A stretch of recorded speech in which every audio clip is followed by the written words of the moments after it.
Good morning and welcome to the joint meeting of the Joint Interim Standing Committee on Natural Resources and Joint Interim Committee on Growth and Infrastructure. Secretary, will you please call the roll? Senator Cruz Crawford. Present. Senator Ellison. Senator Wynn. Senator Pazina. Present. Assemblymember Carter. Present. Assemblymember Considine. Present. Assemblymember DeLong. Present. Assemblymember Gurr. Here. Assemblymember Jackson. Here.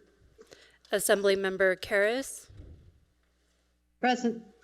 Assemblymember Kasama. Here. Assemblymember Patchett.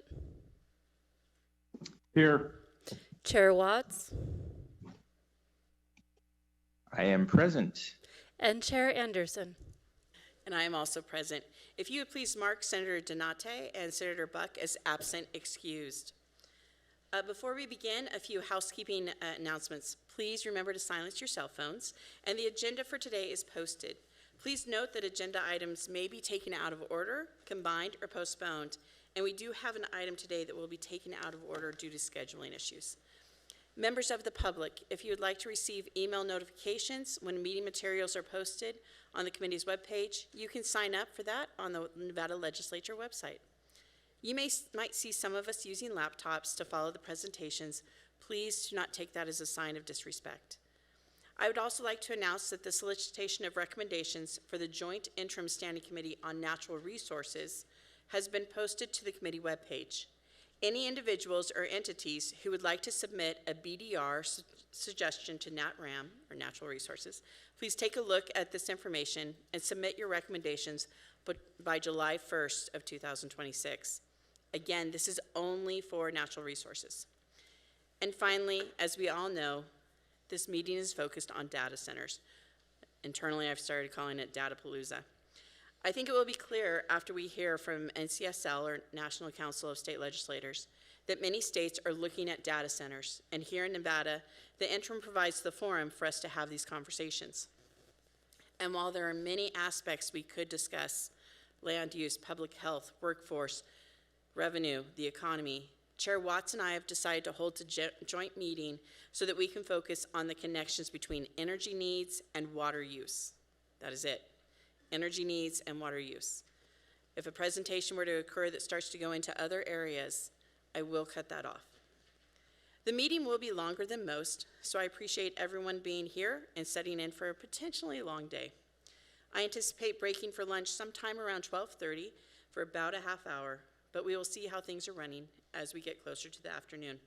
Finally, I would like to thank LCB Research and our entire staff for helping us organize today's meeting, compiling some incredible background information for us. The background memo is available on the committee webpage and is just intended to provide some very high-level basic information. It does not go into specific details prior to today's presentations. With that, let's begin with our first item on the agenda, public comment. During the interim, we have two opportunities for public comment, once at the beginning of the meeting and once at the end. Members of the public can provide testimony in person, over the phone, via email, or by mail. Instructions are provided on the agenda. If you are testifying in person, please remember to sign in at the table by the door. Please remember to clearly state and spell your name before you begin, and limit your comment to 2 minutes. Staff will time each speaker during public comment to ensure everyone has a fair opportunity to speak. And also, there's nothing wrong with saying ditto. If you wish to provide public comment over the phone, the number is 888-475-4499. The meeting ID for today is 876-1103-2529, and then press the pound key. Press the pound again if asked for a participant ID. We will start here in Carson, and if anyone would like to give public comment, please come to the table at this time.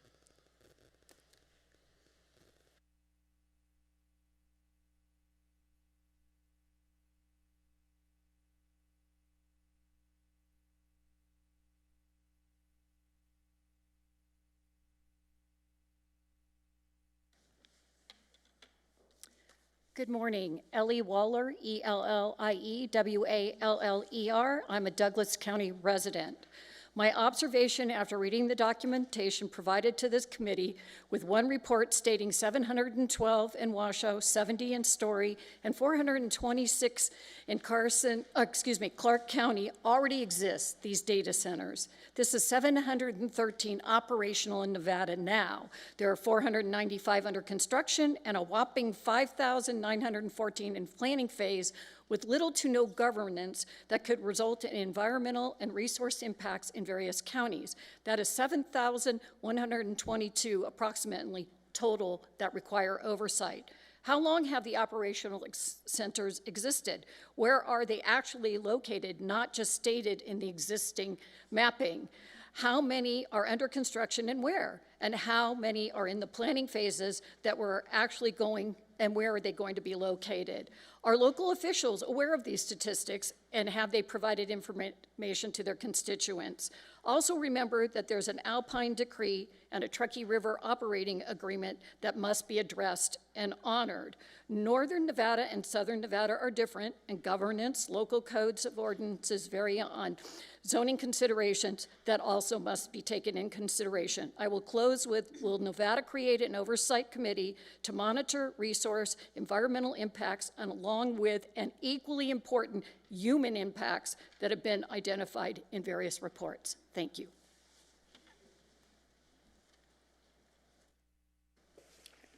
All right, my name is Barry Levinson, B-A-R-I-L-E-V-I-N-S-O-N. So good morning, Chairs Watts and Anderson and members of the committee. My name is Barry Levinson, and I am a volunteer with Sierra Club, Toyabe chapter, but these comments are my own. Thank you so much for having this hugely important joint meeting on data centers. I have spent the past year and a half studying the issues around data centers and have some real concerns. As you probably are aware, data centers are coming like a tsunami to Nevada, especially northern Nevada. They are coming for a variety of reasons, including relatively inexpensive land, relatively inexpensive electricity, supposedly plenty of water, although I would take issue with this assumption, minimal regulations, and very importantly, the infrastructure, including fiber optic cable that connects directly to Silicon Valley. The potential harms of data centers are many, including risks to our electricity grid, water supply, air quality, and climate.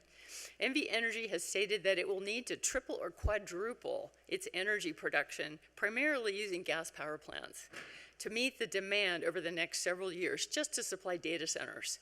In addition to the greenhouse gas emissions, these power plants require vast amounts of water, much more than is required for data center cooling. And air quality will suffer due to the power plants and the backup diesel generators that are currently being used. We must begin to enact policies that mitigate the harms that data centers pose. One elegant solution in Nevada is the new Clean Transition Tariff, recently enacted by the PUCN that Sierra Club worked on during rulemaking. This is a new rate structure for large load businesses that will pay NV Energy to construct new renewable energy generation to be used solely for that business. This helps to avoid cost shifting to other customers and avoids the greenhouse gas emissions from fossil fuel plants. We could also mitigate the air pollution from backup generators by requiring that they be battery powered rather than diesel. Thank you again for taking up the data center issue, as there are tremendous implications for our air, our water, our climate, and our pocketbooks. Thank you. Next.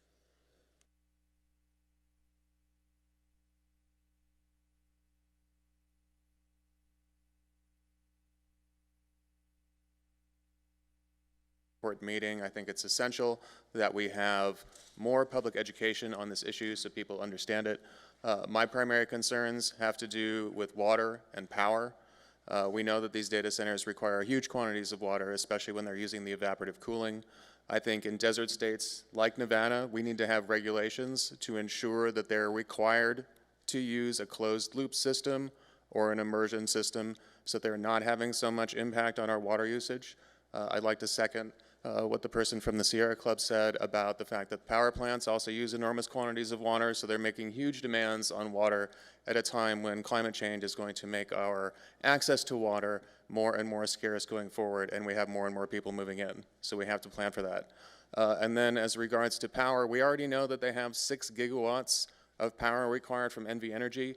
I've seen some estimates that if everything in the pipeline gets built, we're looking at 22 gigawatts of power, which is going to explode our carbon footprint. So we need to be looking very seriously at requiring green energy for these data centers as much as possible.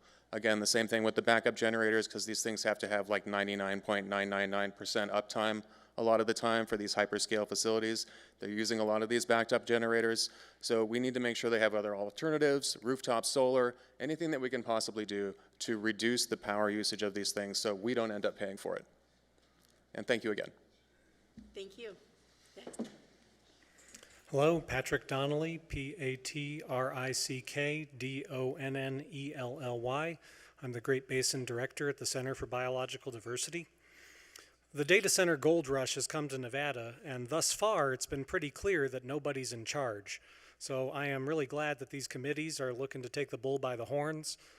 There are a huge variety of issues that face us with data center build out, and I understand this is a targeted hearing, but even within this targeted hearing, the issues that data centers reach in our natural resources is just immense. So one thing we need to do is look beyond the chain link fences that surround a data center toward where they're getting their energy. There is a massive flood of energy infrastructure about to slam into rural Nevada. Transmission lines are being strung from Vegas to Reno, from Reno to Ely, from Reno to Oregon, from Ely to Utah, from Ely to Idaho. They're going to build a whole second line right next to the first line from Ely to Vegas. Stringing up Nevada with wires like lights on a Christmas tree, and all the ornaments are going to be new methane gas plants, new solar plants in the most rural and remote and intact parts of our state. How many of you have driven the loneliest road in America, the beautiful Highway 50 from Carson City to Ely, one of the most iconic landscapes in the country? NV Energy is planning to build Greenlink North across the span of Highway 50, ruining forever that intact landscape and potentially transmitting a bunch of methane gas power across it. So maybe it's better to call it Gas Link North than Green Link North. And now that we know that the baseload is going to be doubling or quadrupling due to data centers, we know the real purpose of all this energy infrastructure kind of ruining rural Nevada, and that is for data centers. So we need to rein in data centers. We need a comprehensive suite of reforms across all sectors of permitting and regulation. We need to eliminate tax abatements. We need bans on evaporative cooling, bans on new fossil fuel infrastructure, and we need to cite these projects so they don't harm rural and tribal communities. Thank you. I think you might need to press. There you go. There you go.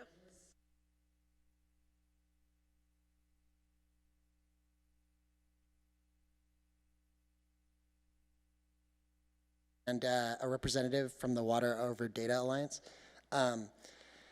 As you well know, it doesn't take an expert historian or an aspiring one to understand that Nevada is often conceptualized as a wasteland with nothing here but extractive potential. A historical example I'm drawn to is Virginia City during the peak mining. The big four fortunes, they reached an estimated $1 billion in 1875 dollars, much of which was reinvested in San Francisco real estate business. San Francisco Stock Exchange was essentially created to trade Comstock mining stocks. In 1876, the total stock value of Comstock mines exceeded the entire assessed value of the city of San Francisco. The big San Francisco banks extracted resources and left Nevada with the Carson River Mercury Superfund site designated in 1990 that spans 330 square miles over 130 river miles, contaminated 14 million pounds of mercury from 19th century Comstock lode mining. Similarly, according to the Great Basin Sun, the Nevada data center market is experiencing a boom, with about 25 data centers in operation or planned in northern Nevada alone, 60 in the state, primarily fueled by companies expanding from California. Tech execs are currently pushing arguments about top-tier connectivity because of the proximity to California, which allows low latency connections to Silicon Valley hubs.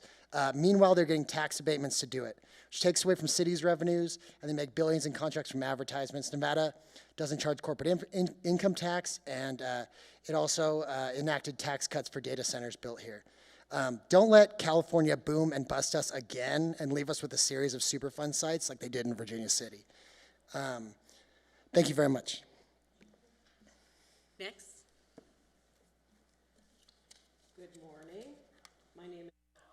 Good morning. Don't forget to press the microphone button. Oh, I know, we're in a different room because of the construction up in Fort.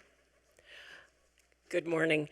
My name is Robin Palmer, Robbin Palmer, Palmer. I'm a climate advocate. Data centers are typically very resource intensive, as you've already heard, and you're going to hear that over and over again this morning, particularly regarding energy and water. And data centers have a significant detrimental impact on a community and its residents. Santa Clara, California has more than its share of data centers. As of June of last year, Santa Clara had 55 standalone data centers. A planning commissioner with Santa Clara, California, has likened data centers to tapeworms in that they continue to grow, they continue to feed, they continue to consume resources, and they provide almost nothing to the city. Now, I think we all know Nevada is not California, but Nevada has already been infected with data centers. If we, and I'm pointing my finger at our legislative representatives, don't get this under control, the prognosis is not good for any of us. Thank you for your time. Thank you. Good morning, Madam Chair and Joint Committee members. Sherry Whalen, SHARIWHALEN for the record, General Manager of the TRI General Improvement District in Story County. Thank you for the opportunity to speak today. I wanted to briefly introduce TRI-GID and provide a minor clarification regarding the March 20th LCB Data Center memo. While it is accurate that in its early years, the General Improvement District was managed by an operating agreement with a company controlled by the TRI Center master developer, it's important to state that in 2020, that operating agreement was terminated and the Story County Board of County Commissioners voted to become the ex officio Board of Trustees of the district. Today, the district provides water, sewer, and non-potable reclaimed or processed water service to nearly 300 commercial and industrial service connections under the leadership of trustees Jay Carmona, Clay Mitchell, and Donnie Gilman. As you discuss data centers today, I want to make you aware that TRI-GID is an important infrastructure partner in the region with the responsibility and capacity to serve industrial needs, including data centers within the Tri-Center. Our ability to do so rests on the unique capacity we have developed in conjunction with the Truckee Meadows Water Authority, TUMWA, and the cities of Reno and Sparks to utilize treated effluent via a pipeline from the TUMWA facility located in Sparks. Our processed water system also utilizes effluent from the TRI-GID wastewater treatment plant. In addition, we manage 6,400 acre-feet of groundwater and surface water rights, and over the years, more than $100 million in primarily private investment has built this capacity. In the next 5 years, we anticipate an additional $500 million to expand the processed water system at Tri-Center will be complete. TRI-GID works very closely with these regional partners, including TUMWA, the cities of Reno, and the city of Sparks on joint operations, water policy, and planning, as evidenced by multiple interlocal agreements around effluent reuse. These projects constitute a win-win-win regionally, preserving groundwater, deferring capital improvements at the TUMWA wastewater treatment facility, and improving water quality in the lower Truckee River and Pyramid Lake. I'd like to close with 2 points. First, TRI-GID is available to assist in educating folks about the resources we have and how we manage them under the stewardship of our Board of Trustees. And second, given the varying hydrologic characteristics and available resources in different geographic regions of our state, single statewide policies related to data centers and their use of natural resources would not be appropriate. We look forward to participating in future dialogue with you. Thank you for your time. Thank you so much. And if you've got that in writing, if you could provide us with that information, because you used a large amount of numbers, we want to make sure that we have that accurately reflected. Thank you so much. When you are ready, you may begin. Testing, testing. Good morning. Thank you so much, members of the committee and all who have gathered here for such an important discussion. My name is Nathaniel Phillips. I'm a Reno resident, but I was born and raised in Las Vegas, Nevada, in the Twin Lakes neighborhood. And I'm here mostly to commend my friends and colleagues and fellow and comrades from Reno and elsewhere in the audience who are here to speak with you today, because they know the monumental importance of the presentations and the deliberations that y'all will be having in the preceding month or coming months. I want to say really quickly, it's obvious that we are dead set against the harms of data centers. We know that $64 billion have been lost to the data center industry because of residents blocking them in their communities, and the number that has been blocked has quadrupled in the past year, from 6 to 24 nationally. We know that companies like Elon Musk's, whatever one of his companies, create shell companies or buy up utilities, make their own power plants to then have their capital clause in our local communities and then manipulate our local processes, which our very business-friendly climate in Nevada is both an asset and a liability in that regard. We already know that Elon and his comrades, who are the people that run the data center industry, are getting away with millions of dollars in fines off the backs of working class Nevadans. The last points I want to make are that our own agencies are giving us misinformation about data centers. The redevelopment agency in Washoe County, Nevada Energy. So if they have to provide misinformation about the harms of the industry, how can we be sure that it's a sound business investment? And the last thing I want to say is that Nevadans are not interested in the AI bubble or the AI industry and the bubble, data center and AI industry and bubble that will ensue. We're not interested in paying for it off of our pocketbooks. Oh, that's my favorite song. And we already know that Nevadans like myself and working class Nevadans pay more for our energy. And as already been said, these data centers are going to rob us of our natural resources and expend a tremendous amount of energy. Thank you so much for listening to us today. Have a good one. You too. Please, whenever you are ready. There we go. Hello, Joint Committee and Chair Anderson and Chair Watts down in Vegas. I truly appreciate you putting this topic on.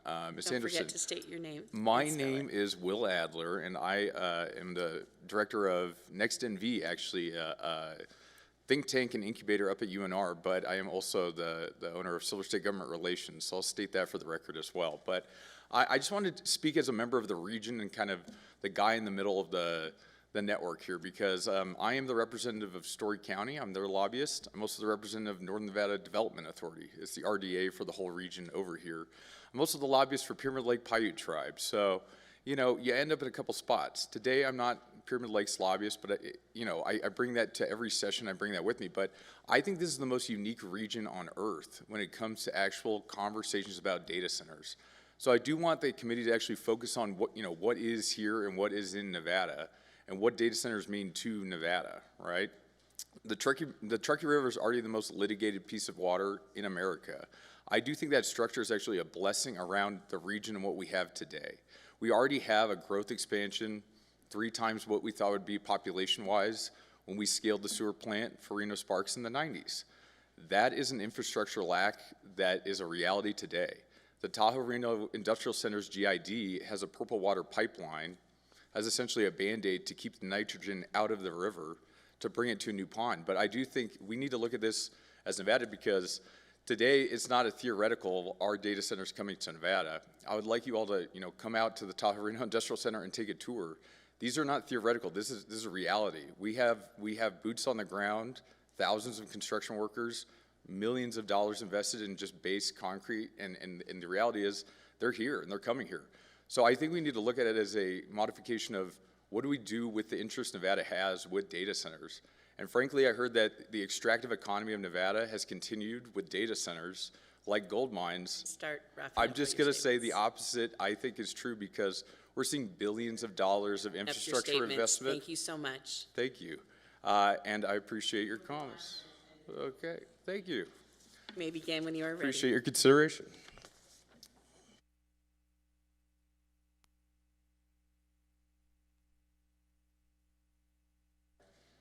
I'm so sorry. Could you please turn on your microphone? I don't believe it's on yet. Let's try it one more time. Is this on? There you Okay. go. Hi, my name is Jude Fliegler. It's JUDEFLIEGLER. We came here from Reno today, but I live in Reno now, but I grew up here in Carson and Washoe Valley, and we went through Washoe Valley, and it's so beautiful over there, and there's so much land. None of it's empty land, but there's a lot of nature up there. And it's sad for me to think about where we're putting these data centers instead of letting nature exist. We're destroying the land, and it would make sense to put it somewhere nearby water so you don't have to pay for transportation, but of course everywhere that water is, people also are. So I wonder where these data centers are going to go, and if they're going to be anywhere near Carson City.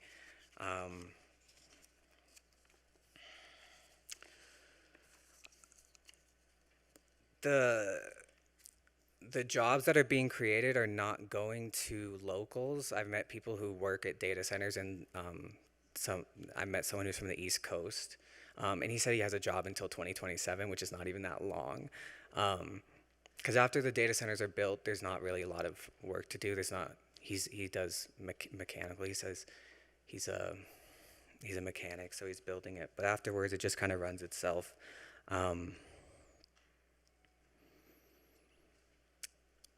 Nearby Reno, where I live, they opened the Gigafactory, which is on technically unincorporated land in Story County, and they don't pay taxes, or they don't pay as many taxes. I don't think it's a good idea to use our land in Nevada to build something that doesn't benefit Nevadans solely, and I don't know if they would be paying taxes for that either. You could start wrapping up your comments. Yeah. I'd appreciate it. So that's it. Thank you. Thank you. All right, let's move down to Vegas if we could, please. If you'd like to make a public comment in Las Vegas, if you would come to the table. Good afternoon, chairs and members of the committee. My name is Hector Ariola, and I'm the policy fellow with the Nevada Environmental Justice Coalition, and our community members are concerned about the rapid expansion of data centers. As the driest state with the 2 fastest warming cities in the nation, we must take every precaution to protect Nevada's families from the real cost and risk that data centers bring. While the presentation today may make data centers feel necessary and inevitable, we are here to push back against that narrative.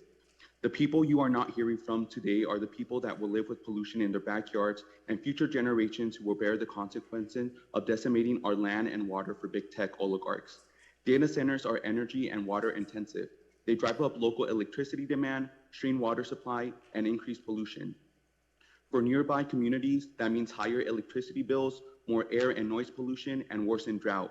Without strong protection, Nevadans will subsidize the AI bubble with our health and wallets. At minimum, we need explicit ratepayer protection to prohibit utilities from passing data center grid upgrade costs onto residents. We also deserve transparency. If data centers are allowed, they must regularly report energy and water usage to the Public Utility Commission. Transparency empowers us to plan, enforce limits, and hold bad actors accountable before it's too late. Nevadans have also already made their stance on clean energy clear by voting in 2020 for a constitutional amendment requiring investor-owned utilities to get half of their energy power from renewables by 2030. NV Energy now says they may fall short due to the influx of data centers. Data centers should not take priority over the will of Nevadans and our clean energy future. Finally, you may hear about all the construction jobs that AI may generate, but AI will likely have a catastrophic impact on working class Americans, eliminating tens of millions of jobs across every sector. We're already seeing massive layoffs nationwide, and as a state facing high unemployment, we can't afford to make matters worse. We hope this committee will hear today's industry presentation with cautions and consider implementing strong protections that Nevadans deserve. Thank you. Thank you. Please begin when you are ready. Good afternoon, Madam Chair and members of the committee. My name is Justin Hobson, HOP as in Paul, SON. I'm a community organizer with the Faith Organizing Alliance. a coalition partner of the Nevada Environmental Justice Coalition. And I'm here today because the rapid expansion of data centers poses a real risk to Nevada's power grid and to our communities. Nevada's grid is already under strain. As the driest state in the nation and home of some of the fastest warming cities, we depend on a system that must remain reliable under extreme conditions. Data centers are massive energy users, with some facilities consuming as much electricity as entire small towns. Yet we still lack a clear public understanding of how prepared our grid is to handle this level of demand. Without proper planning and investment, continued expansion could lead to outages, higher utility costs, and greater pressure on working families. These facilities also require large amounts of water, adding another layer of stress to resources Nevada simply cannot afford to lose. We are asking for accountability. First, strong ratepayer protection so residential customers are not forced to cover the cost of infrastructure upgrades driven by private development. Second, full transparency.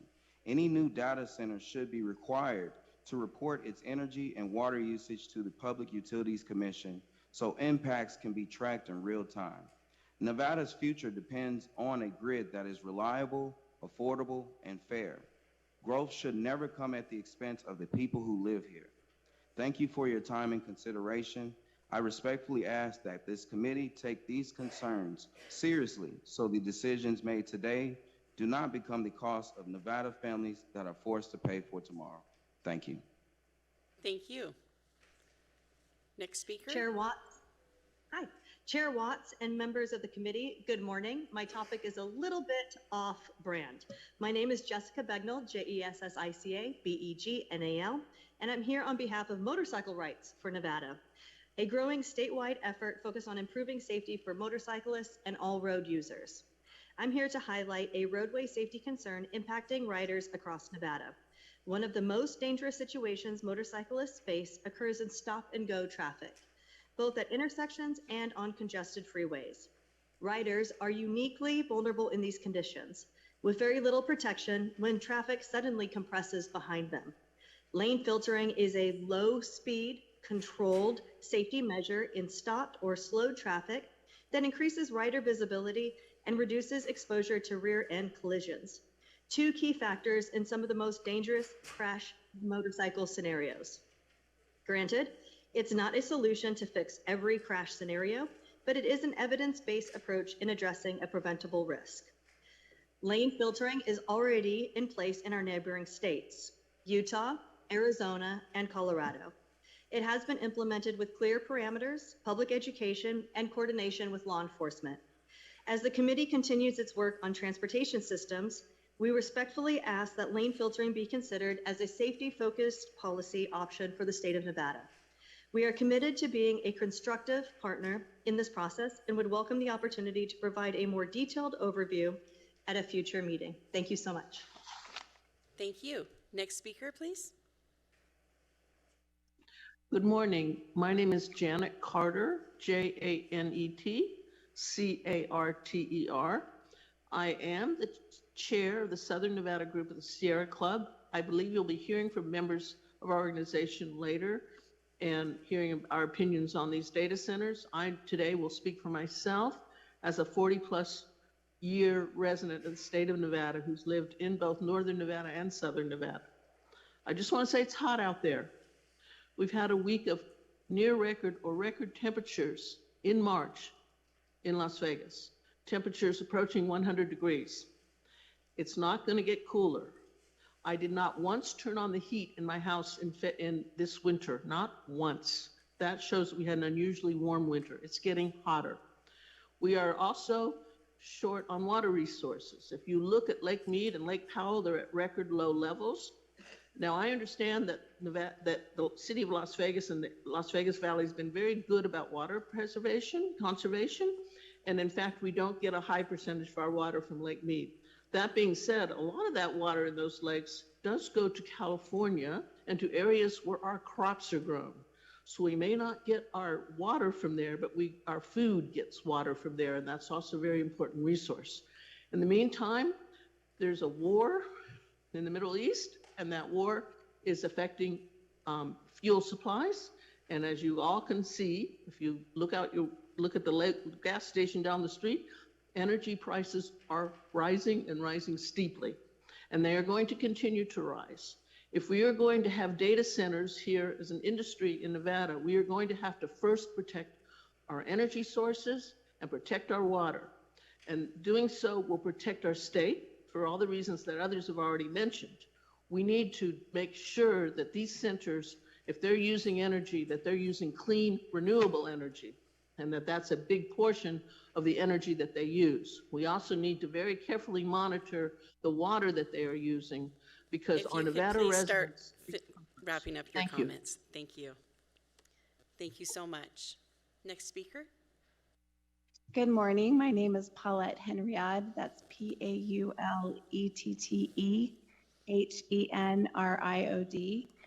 Mormon Women for Ethical Government, or MWEG Nevada, is composed of women throughout the state who firmly believe in our responsibility to be good stewards of the Earth's resources, while ensuring that the state's families and businesses have access to safe, reliable, and affordable electricity and water. For these reasons, we are concerned about the impacts that data centers have on community resources. Data centers pressure and strain local power grids.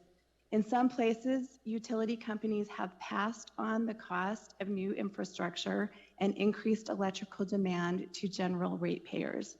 However, Republican and Democratic lawmakers in at least a dozen states have required that data centers have separate, higher rate categories in order to protect smaller ratepayers. We urge the Nevada Legislature to examine these measures to see how they might be implemented in our state to avoid placing burdens on Nevada households and small businesses. We also encourage the legislature to ensure that new load growth from data centers is met with cheaper, renewable energy produced locally and not from an expansion of fossil fuel capacity or infrastructure. Several states have introduced bills aiming for renewable usage, emission standards, or efficiency goals for data centers. Illinois, for example, is pushing for data centers to bring their own clean capacity. Virginia has moved towards linking financial incentives for data centers to their ability to provide or purchase renewable energy. Finally, Nevada has suffered through severe drought conditions and over-appropriated water basins for years. The legislature must take the substantial impact of data centers on available water resources into account. Data centers should fully disclose potential water use and sources and should be required to recycle water and use on-site, Thank you. which If you has could shown start to wrapping up your consumption comments. substantially. Thank you for your time today. I appreciate it. Thank you. Next speaker, please. Thank you, Chair Anderson, Chair Watts, and committee members. My name is Caitlin Gatchalian, CAITLIN, and I'm the Nevada representative for Southwest Energy Efficiency Project. We are a public interest nonprofit organization that advances energy efficiency, beneficial electrification, and clean transportation. We have 4 major programs we work under, including utilities, buildings, transportation, and industrial. Our full report, Data Centers, Power Needs, and Clean Energy Challenges, is submitted for the record as an exhibit. Nevada is in the middle of one of the fastest data center expansions in the country, and we have no state law to manage it. In Northern Nevada alone, NV Energy expects electricity demand to double in the next 8 to 10 years, driven almost entirely by data centers. Just 12 projects in the pipeline will require more than half of the state's current total electricity generation. This growth is happening faster than our infrastructure, our water resources, and our regulatory framework can keep up. Right now, there are no consistent requirements for who pays for the grid upgrades, whether these facilities use clean energy, how much water they consume, or what they report to the public. These decisions are being made through contracts and local approvals without statewide standards for accountability. Other states are already acting. They are requiring long-term cost commitments, protecting ratepayers, and ensuring transparency.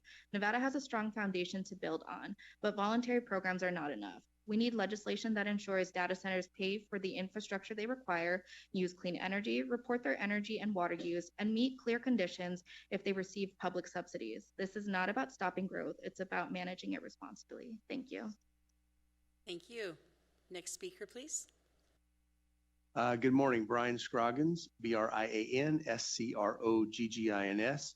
I am the administrator of the Division of Planning for the Office of the Governor Agency for Nuclear Projects. I'm just here to observe today, but there has been discussion over the last year that some of these energy needs will need to be met with some new nuclear technologies. I'm very familiar with them. I sat on some Western Interstate Energy Board committees. So I'm just here to introduce myself, to tell you that we have staff here in Las Vegas, also in Carson City. So if you need anything from our staff, we'd be happy to chat about what's going on here or in neighboring states. And I'll leave some cards with your staff. Thank you very much. Thank you, Mr. Scoggins. Next speaker, please.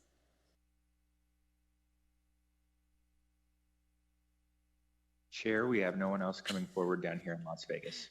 Thank you, Chair Watts. Now let's go to the phone lines. AVH, do we have anyone who wishes to make public comment? Thank you, Chair. To provide public comment, please press *9 on your phone or raise hand in your Zoom window to take your place in the queue.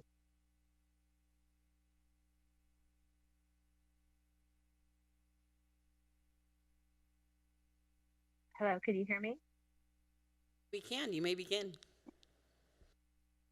Thank you so much. All of my points have mostly been made, but I wanted to say my name is Rachel Henderson. I'm a first-generation Nevadan, a second-generation entrepreneur and business owner in Nevada, and a mother raising my son in the land I grew up on. I wanted to say that as such, I will fight for the health and well-being of the land and the people here, and this is your opportunity to do so. Skimming over my notes as they have mostly been said already.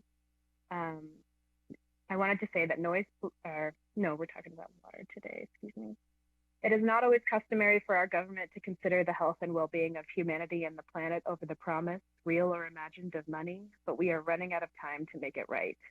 Misallocating Nevada's precious little resources will cause instability in our communities. Do not betray your conscience by turning Nevada into a corporate wasteland of chemicals and noise. We will remember. Thank you. Thank you. Next caller.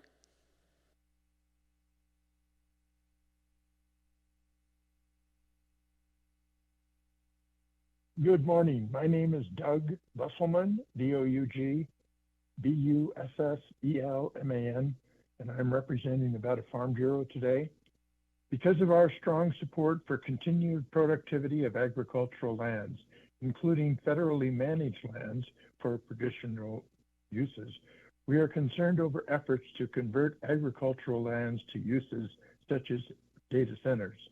If data centers are established in rural areas, we support data centers paying for their utility directly, and we oppose that the data center power and grid costs being passed on to individual consumers in any way. We support a ban on industrial water cooling systems that require massive amounts of water to be used to cool.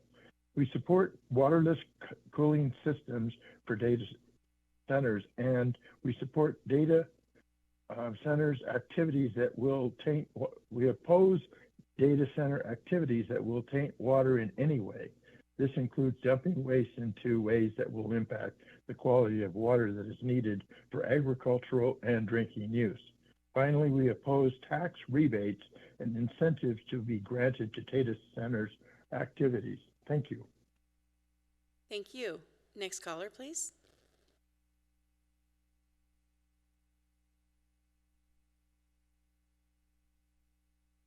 Hello, can you hear me? We can. No, auto Harry Minani, no kuyui papananadoe, no kuyui tukara gai tukara dinehno. For the record, my name is Autumn Harry. I'm both Paiute and Navajo and a member of the Pyramid Lake Paiute tribe. I identify as a fisherwoman and community organizer. Today, I speak to you as a representative of the Water Over Data Alliance. I am approaching this topic as a community member who lives and has spent my entire life at the terminal end of the Truckee River watershed. Regardless of the specific level of land or water use, any data center development has potential impacts to the flows of water along the Truckee River. Approval of data centers should not proceed without full, prior, and informed consent from the sovereign nations who are the traditional stewards of this land and water. Indigenous peoples of so-called Nevada include the Northern Paiute, Washoe, and Western Shoshone. We all depend on the health of all waters within our homeland. It was only 120 years ago when the water diversion project Derby Dam was constructed, which resulted in massive water theft that led to an 80-foot decline in Pyramid Lake, the draining of Winnemucca Lake, and the local extinction of the ancient Lahontan cutthroat trout. The Pyramid Lake Paiute tribe have spent decades in water litigation to regain our water rights, and our people continue to care for the endangered and threatened fish species, the Kuyui and Lahontan cutthroat trout. These fish have sustained our communities and way of life since time immemorial, and they cannot survive without water and increased nutrient loads coming from upstream industries. The environmental impact assessment of any proposed data center should include a hydrologic analysis of source and potential impacts with respect to water quantity and water quality, and to ensure tribal water laws are abided by, including but not limited to the Truckee River Operating Agreement. Throughout the U.S., Indigenous communities are being told that AI data centers will help our communities protect and assert our data sovereignty. However, many tribal nations do not have the capacity or legal infrastructure to regulate multinational corporations. By giving these companies unfettered access to our data, we're giving away our power. This is not data sovereignty. I respectfully ask the Natural Resources Committee to take the lead in developing data center policies on the statewide level and include mandatory input from tribal leaders and Indigenous communities. Could you start wrapping Thank up? you. Thank you. Next caller, please.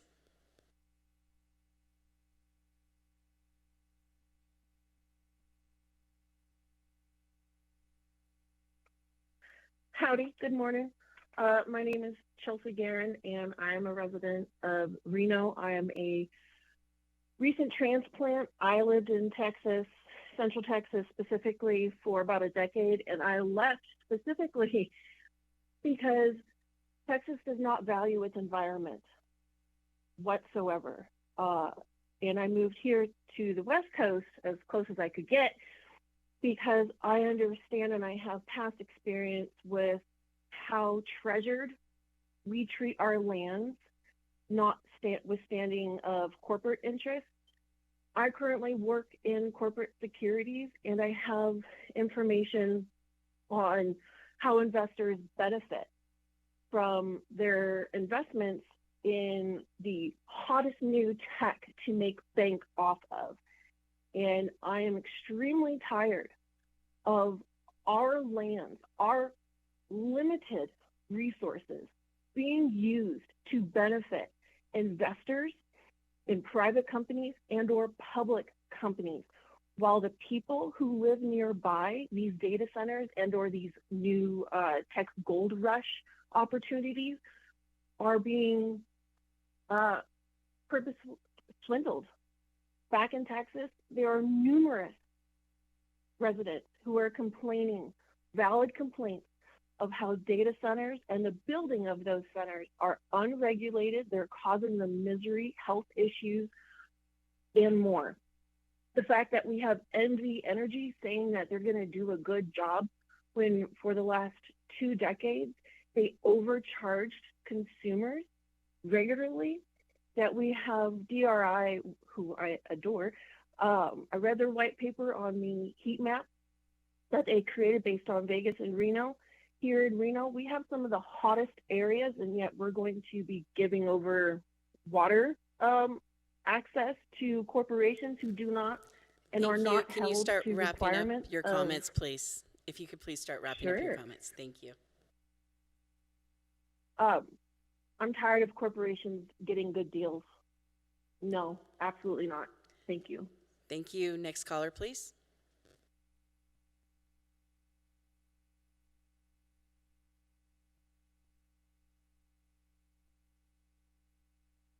Hello, thank you for meeting today. My name is Jax Hart, Jaxhart, and I am a farmer and community organizer and a member of the Water Over Data Alliance in Reno, Nevada. I was born and raised in Nevada, and I am deeply committed to the preservation of life in this state, and data centers present a threat to life in a fragile desert ecosystem.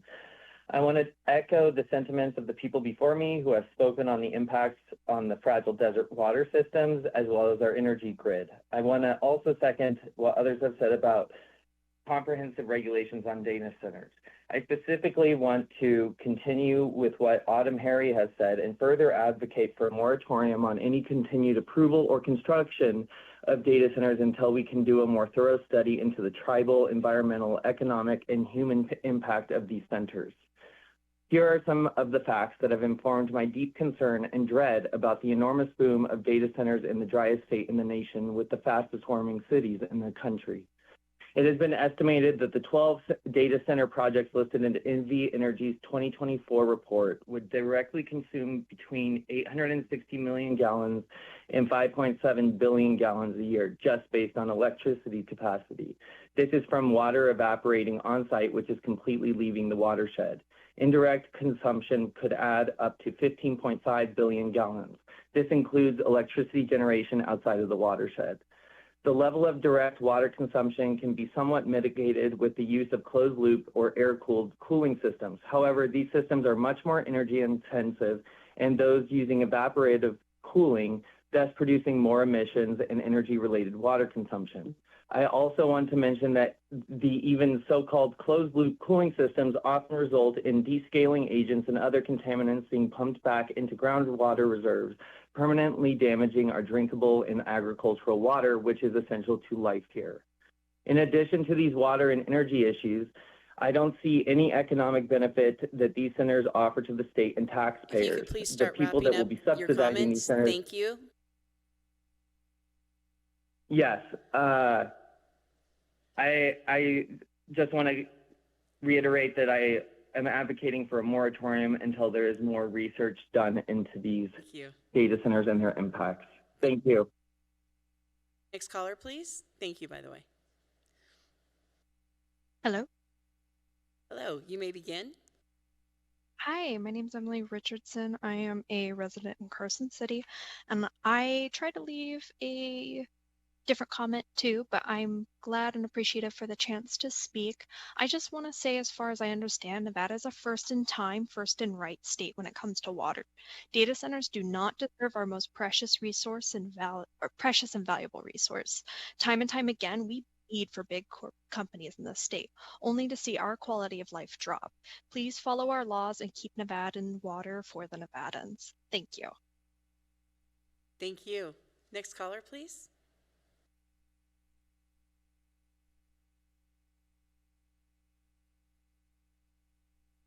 Hello, can you hear me? We can. You may begin when you're ready. Hi, my name is Jordan Stone. I'm a resident of Sparks. I don't have any notes in front of me, so I'm just going to speak off the dome. I am a former employee of a couple companies out at the Tahoe Reno Industrial Center, and I can speak from very personal experience on how much pollution these so-called green companies produce during their manufacturing and prototyping processes. I personally worked at in one of the prototyping labs out there, and during our processes, during 3D printing, we used nylon powder with glass particles in it for stronger 3D printing pieces. That process creates metric tons per month of plastic dust, and that is just in one company's prototyping lab. And so we do not know enough about how these data centers are going to be constructed, how they're going to be using their water, whether or not they can use a closed loop cooling system.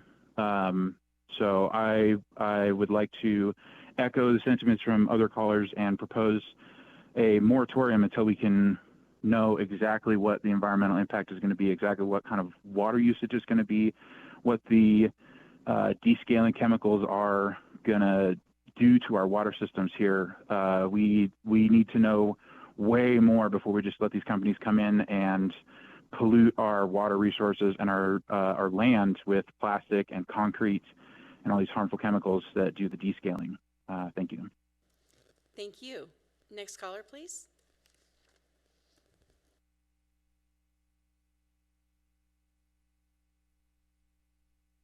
Caller, please press *6 to unmute.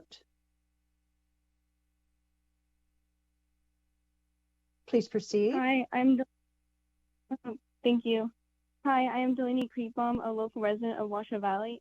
This is actually my first time making a public comment because I have done the research and I realize that data centers need more regulations because they provide zero benefits for the local communities of Nevada, but they contain many consequences legislature is not considering for the local family.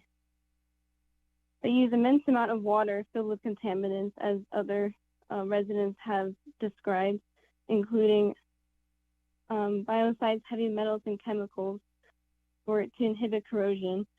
My energy and water bill will also go up because they pay commodity rates for utilities in the, I'm sorry, I'm really nervous, but this is really important to me, and that's why I'm here. I'm going to ask you really quickly to just take a moment and say your name, and if you could possibly spell it for us as well, and then you can go back to your testimony if possible. Yeah, of course. My name is Delaney Creekbaum, DELANEY CREKBAUM. Great, and you also, can continue. Something I haven't heard anyone mention before is the noise pollution that the data centers will emanate.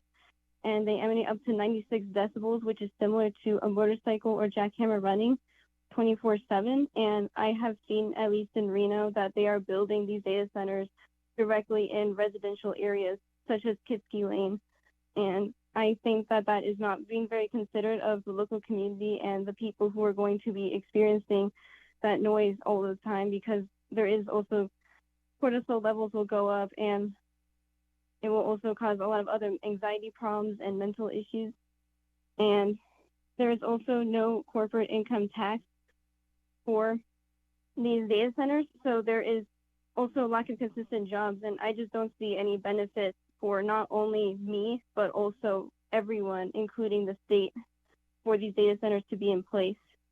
And as a state known for the cleanest lake in the world and all of this nature and hiking, if you could possibly start to wrap up your comments, please. That is all. Thank you for hosting this public comment and letting me and you listening to me. Thank you so much. Next caller, please.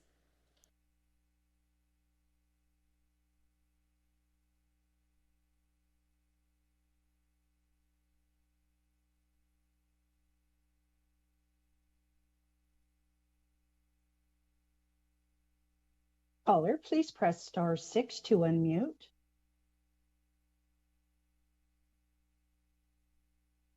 Caller with the last 3 digits, 692.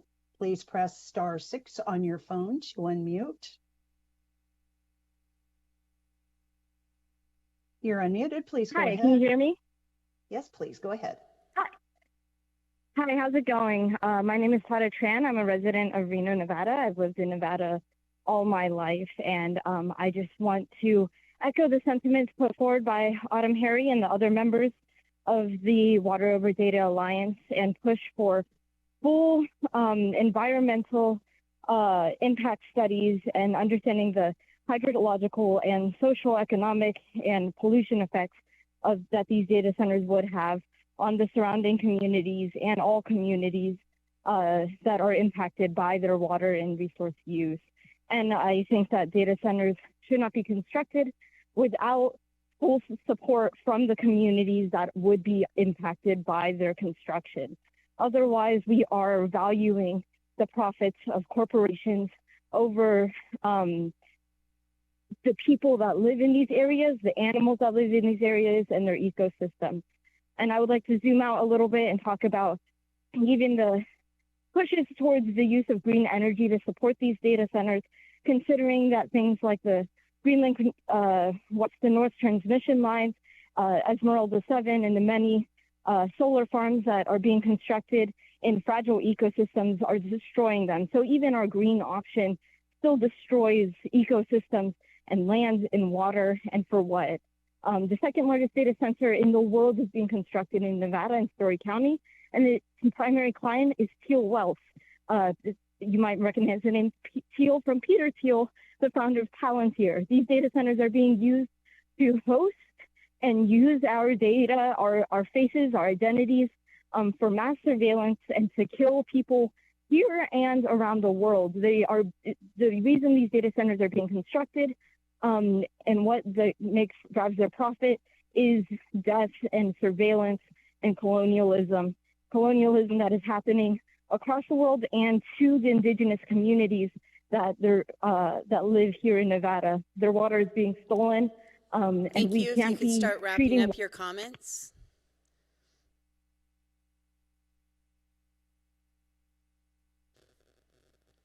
Thank you so much. Next caller, please.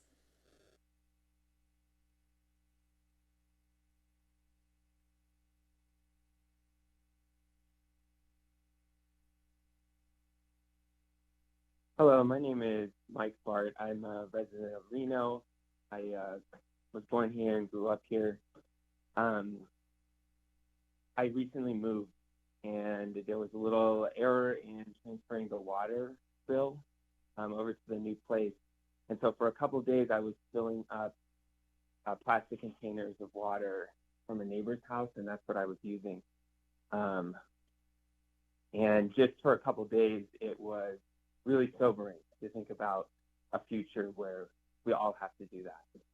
That is the reality in some places around the world. And where it's not the reality, we should protect it to keep things flowing as they should be. So yeah, I want to echo all the sentiments about a moratorium before we study the full impact on all life that the data centers will have. And I just think it's important when you wake up in the morning and you get a glass of water to think about how we don't need data centers. There's no safe way to do data centers. Don't tell us all out. When you brush your teeth, we don't need data centers. There's no safe way to do data centers. Don't tell us all out. When you see a bird and admire it, we don't need data centers. There's no safe way to do data centers. Don't tell us all out. When you flush the toilet, we don't need data centers. There's no safe way to do data centers. Don't tell us all out. Thank you. Thank you. Next caller, please.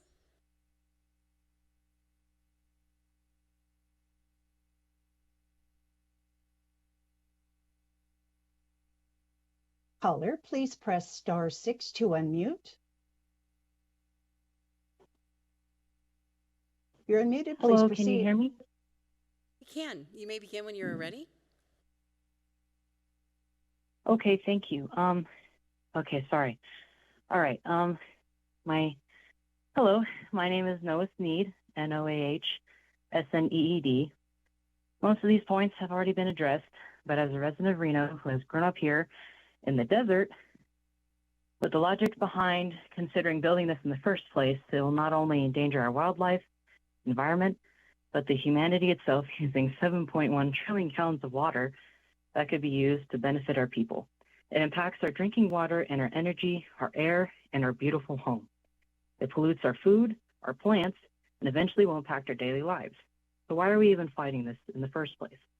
This will poison Nevada, and this makes me angry as a Nevadan. We need to do better for each other and for our home. Thank you. Thank you. Next caller, please.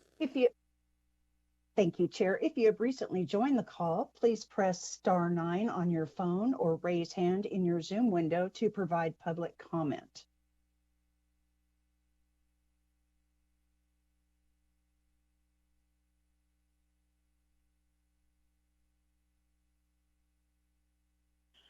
Good morning. My name is Jessica Munger, M-U-N-G-E-R, and today I'm calling in my personal capacity as a Reno resident, community organizer, homeowner near a current data center project, voter, and mother. I know that many of you, like me, are parents, and I really want to encourage us to center children in this conversation. It is our responsibility to consider our children and theirs, and theirs, and theirs, and the many generations that will come after us. I urge you to think beyond the conveniences of now and look towards the future, not just the economic future of Nevada, nor the corporate shareholder supremacy and the economic gains of the near future. I want you to think way beyond that. I want my child and yours to have access to clean drinking water, to be a part of a thriving environment, and to know that those of us who came before them cared about them and the planet that we rely on for life itself, that we could zoom out and have the responsibility as a human being on this planet beyond the money and the stakeholders and the corporate infrastructure and to think about ourselves as mammals on planet Earth and protect the water that we absolutely need, because at the end of the day, we cannot drink money and we cannot bathe in profits. And I'm begging you to put humanity first and consider this in a holistic way. There is no safe way to do data centers. Thank you. Thank you. Next caller.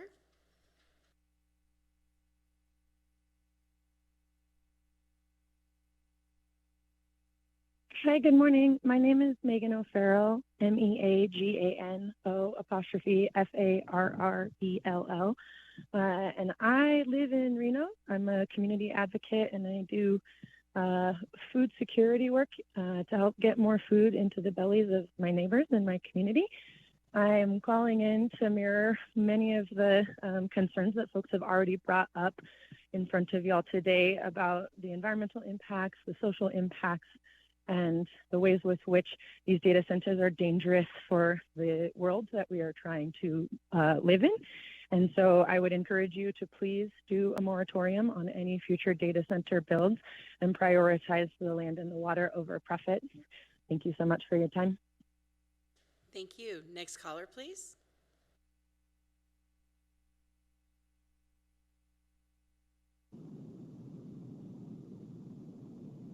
Hello? Hello, you may begin. Can you hear me? We can. You may begin when you are ready. Hi, my name is Elizabeth Bree Casper. That's BREEKASPER. I live less than 500 yards away from a current development of the Lumen Data Center on Keystone in Reno, Nevada. I'm pleading to the appointed committee members at this meeting to immediately place a 6-month moratorium on the data centers and their development. I have firsthand witnessed how this data center has been pushed through and not gone through any of the proper channels. When I was given notice about it in September of 2025 as a local resident homeowner, they asked our opinion for a building that was currently in development.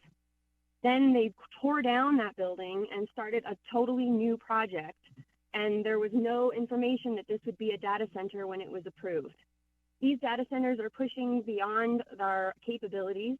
I'm gravely concerned about our natural resources of the greater Sierra Nevadas, with the growing list of new data centers being developed in and around the cities of our driest state in the country. There is no reason to rush these projects without careful consideration of the impacts to our community, our environment, and our future to our natural resources.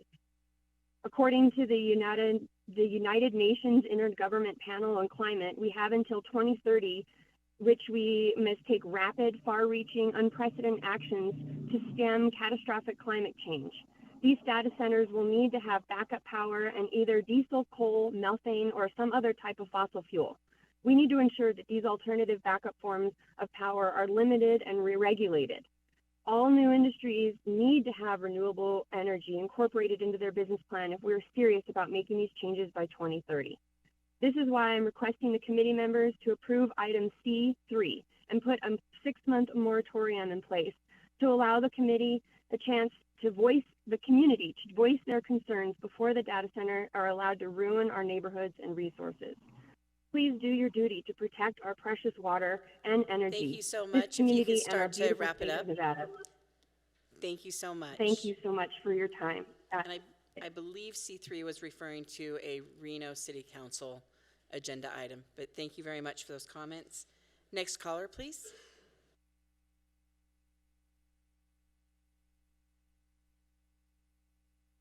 Good morning. My name is Jennifer Ascari, JENNIFERASCARI. It's a privilege to be able to speak here today, and I want to reiterate that I'm a member of the Sierra Club and have been for more than 30 years. I came to Lake Tahoe back in 1998, and I'm going to tell you this brief narrative because I think it speaks volumes. I came back because of Lake Tahoe. No surprise, I'm made of 70% water, and I'm drawn to this beautiful body of water. I became a teacher when I was in Lake Tahoe, but there were no teaching jobs, so I moved to Silicon Valley, so I can speak very succinctly about what's going on in that valley. As a teacher, most of my children recreated up in Lake Tahoe, and I convinced them not to go up and build and develop, but to preserve this body of water because it provided so many resources to so many people. I noticed many of you are drinking coffee this morning. What's the key requirement for coffee is water. What's happened down in Silicon Valley is they've created a wastewater treatment plant. When I took my students there and said to them, this is what they're doing, they're taking toilet water and they're cleaning it up. Let's let the people in Nevada know where water in the future might be coming from. As a teacher and being someone who lived in Silicon Valley, I think about design thinking. I think about long-term, not short-term, immediate results. I also think about our students, the children. Many of you have children, and think about the detrimental effects that AI is having on our children, and that's the basis for building these data Thank you. centers. If you could start to wrap up. How can we avoid this? Thank Please you. recognize that we don't want to fail. Thank you. Next caller, please.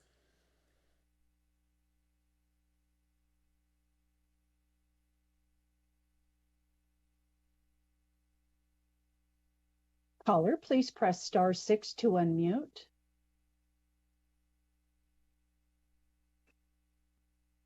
You're unmuted. Please proceed. Hi, my name is Elena de la Paz, and I am here as a resident, an educator, and community organizer in the city of Reno. If you can't hear the children in the background, I am currently working with children, and something that I constantly hold as a responsibility is teaching the fact that water is something we need to protect and hold sacred. As these data centers are being proposed with tax incentives and billionaires, and with no consent from the communities most impacted, including no consent from the tribal communities impacted at the end of the Truckee watershed, the data we have seen from data centers shows devastating impact to our water levels, directly impacting keystone species that depend on the flow of our water. Much of the disappointing language being used by data centers claims that there's a, quote, right way to do data centers. This is irresponsible. Even methods that don't use evaporative cooling still have severe impacts. Our waters have been protected by the Northern Paiute, Western Shoshone, and Washoe tribes. This is their land, and as community members, we look to them as the true protectors of the waters of these lands. The Lahontan cutthroat trout, the Kiwi, and more depend on us to make the decisions to say no to data centers. Thank you. Thank you. Any more callers, AVH? Once again, to provide public comment, please press *9 now to take your place in the queue.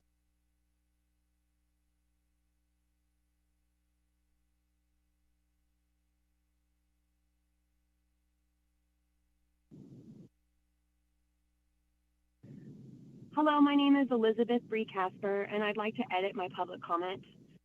It's Kasper. I do live less than 500 yards from where they're currently building a data center. I am extremely concerned about our water and the resources like energy that it would take to continue to develop and run these data centers. Thank you so much. Thank you so much. I am an herbalist.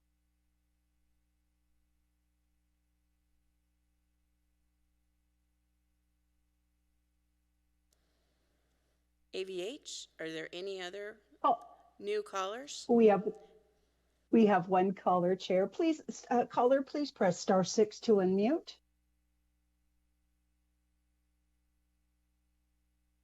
Hello. I'm Jess Burrows, JESSBURROUGHS, and I'm a small-scale veggie farmer with Reno Food Systems in the Reno area. I'm here today to request the committee to come up with legislation and regulations that will severely restrict further development of data centers in Nevada. Currently, there is little ordinance and regulation around data center development, and Story County actually pre-approves this development in the Tahoe Reno Industrial Center. As data centers require large amounts of water, land, and energy, I believe data centers have no place in the driest state in the nation. In the background information for this meeting, it was reported that the Google data center in Southern Nevada used approximately 352 million gallons of water in 2024. And with 70 data centers already operational, planned, or under construction in Nevada, we are indeed talking about billions of gallons of water leaving our watershed. On top of this, over half of our state's groundwater basins are over-appropriated. There should not even be a discussion on whether to allow billions of gallons of water to be withdrawn from our watersheds. We cannot allow this development. We are very obviously on the critical threshold of climate change that threatens everyone, us especially so in a city that is warming at 3 times the pace of the national average. And according to the background memo, NV Energy is likely to miss its constitutionally mandated clean energy benchmark for 2030 due to power requests from data centers. And Greenleaf is not the solution. Building renewable energy sources for an entirely new, unwanted energy demand is not a climate solution at all. It is this committee's duty to listen to its constituents and tribal communities. It is your duty to protect your communities from corporations that will literally suck the life out of them. And it is your duty to stop data center development now. Chair, we have no additional callers for public comment at this time. Thank you. Thank you so much for all of the public comment. For those individuals who would like to make further public comment, just a reminder, we will have it again at the end of the meeting, and then also you may provide public comment through email. Let us move on to our data center overview. We'll be starting with the Pew Charitable Trust. They'll be joining us today over Zoom to provide some educational information. AVH, are we ready for them? And hopefully they will be able to get started right away. Thank you for your patience. Good morning, Chair Watts, Chair Anderson. Can you all hear me? We can. You may begin whenever you are ready. Excellent. Thank you so much. I just wanted to begin by extending my thanks to both Chair Watts and Anderson for our invitation to join your meeting today, and to members of the committee as well. I'd also like to thank committee staff for the work that they put into preparing today's presentation and working with us as we got together on this. My role here, and I'll be joined by my colleague John Seebach later on, is to provide kind of a 101 on data centers. But just very, very briefly on the Pew Charitable Trusts, we're a 501c3 who operates a variety of projects in the public interest, and these range from projects on affordable housing, state fiscal policy, environment, and energy. And I am joining you all today from the Energy Modernization Project. So let's get into this. I have just a couple of slides, but they'll hopefully set a bit of a background for the rest of the conversation. So at a high level, what is a data center? We hear a lot about them, but they're essentially just warehouses for computer servers. Data centers have been around for many, many decades. And in fact, if you go back and look at the first computers from the 1950s, they look a lot like what you see in a data center today. Racks of servers stored in a warehouse with cooling systems as well. Data centers are essential infrastructure for digital services. That means whenever you send an email or watch Netflix or other streaming services, you upload a photo to the cloud, or even quite frankly, use the services we're using today to participate in a virtual meeting, you are using a data center. Data centers have different forms and functions. Those range from enterprise data centers, which are specific to companies to store their data securely, to co-location and service providers, which can be flexible in which companies they're providing data center backup to. And then finally, the category of data center that's getting a lot of attention right now are hyperscale data centers. So when you look across the United States, there's actually not a single federal registry of all data centers. However, there is an industry group that compiles data centers across the US called the Data Center Map. Here is a screenshot that was provided by my colleagues at the Pew Research Center that offers a look at data centers as of late 2025. At that point, there were 4,000 data centers active in America. And we really see them clustered in 4 primary regions. That's Northern Virginia, where data centers really have kind of the highest concentration, but also in Dallas, Chicago, and Phoenix. Half of new proposed data centers today are going towards those 4 clusters. However, the other half are expanding into other areas that have not previously seen data centers. So, if you're looking at this and you're thinking we've had data centers for a long time, they support all the digital infrastructure that we have integrated into our daily lives, then why are they such a hot topic right now? And I would offer three reasons, and that is speed, scale, and context. I know that we've got a lot of other presenters today who are going to speak to the specific data center questions relevant to Nevada, especially on speed and scale. And so I'd like to just offer a bit of national context for data centers and why this matters in this moment right now. When you look at the US grid over the last 20 years, we were in a fairly remarkable period of stasis. This is driven by the fact that our energy efficiency gains were able to pretty much equal any growth in the economy and growth in energy consumption from other sectors. This is because of improved home efficiency, improved light bulbs, improved home appliances, improved business energy efficiency. And we were able to sit in that period of stasis for about 20 years. Now, over the last couple of years, we've begun to see some meaningful growth in electricity demand. And every forecast today does project that over the next 20 to 30 years, demand for electricity will continue to grow. However, these forecasts do have some range to them. As you can see here, there are a couple different forecasts and potential ways in which we could see the US grid grow. Now, while data centers do take up most of the attention right now on that growth in demand on the grid, they are not the only reason that our grid is growing. They certainly are a plurality of the near-term demand growth. As you can see in this chart from the National Electric Manufacturers Association, data centers make up about 1/3 of the near-term growth between now and 2037. Then past that point, the forecast is that transportation, so essentially electric vehicles, will become one of the primary drivers of electric growth across the economy. The other major drivers of electric demand growth are coming from the transportation sector, the industrial sector, where we are seeing a lot of industrial processes that have previously been powered by traditional fossil fuel energy are now electrifying their activities, both for cost and environmental reasons. So essentially, we're going to have a period in the near term here where data centers are the plurality of demand growth. However, in the long run, the electricity grid is going to need to grow to be able to accommodate broader electrification trends that we're seeing across the economy. And now this trend is true, but varied across the country. So you do see some regional variations.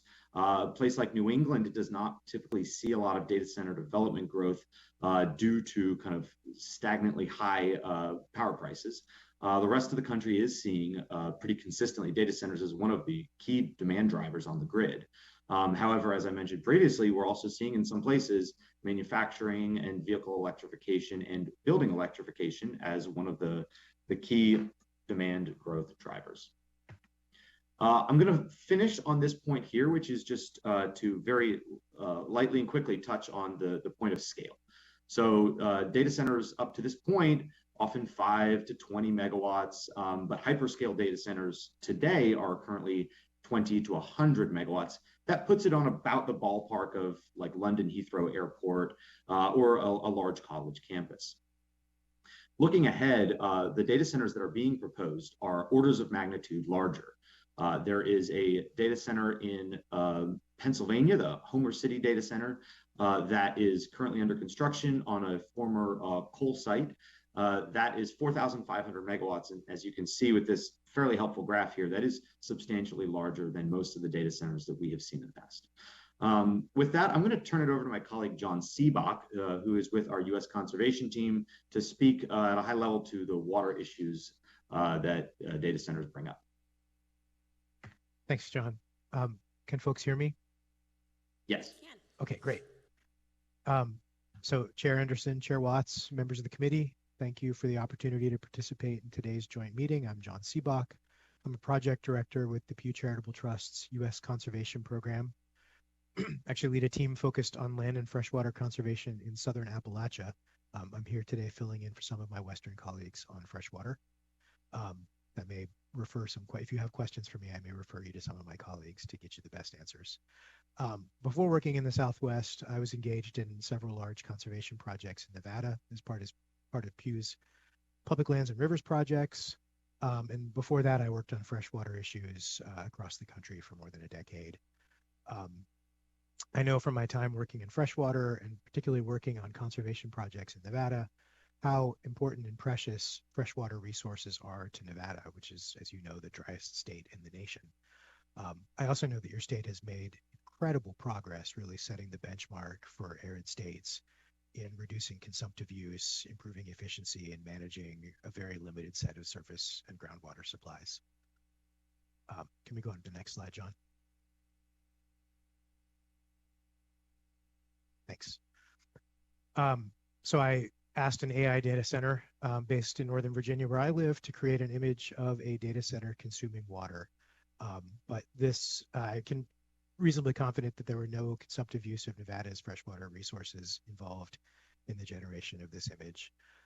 If I could tee up 3 points for today's larger conservation, I'd say this.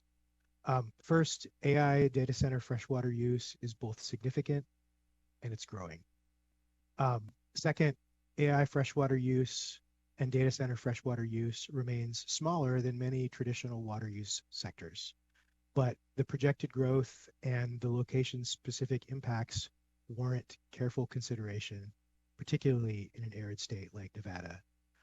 Despite your state's leading efforts at water conservation, many watersheds and aquifers in the state are already overallocated.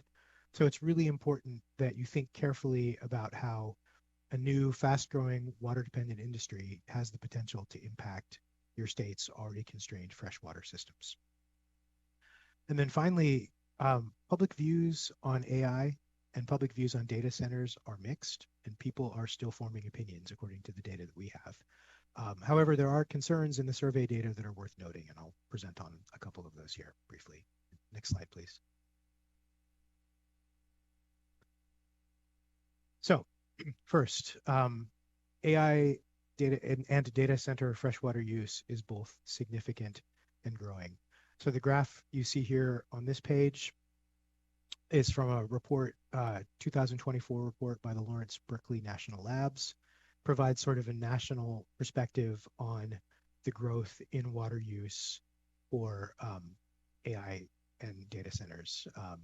Hyperscale data centers in the United States are expected to consume between 48,000 and 100,528 acre-feet per year by 2028.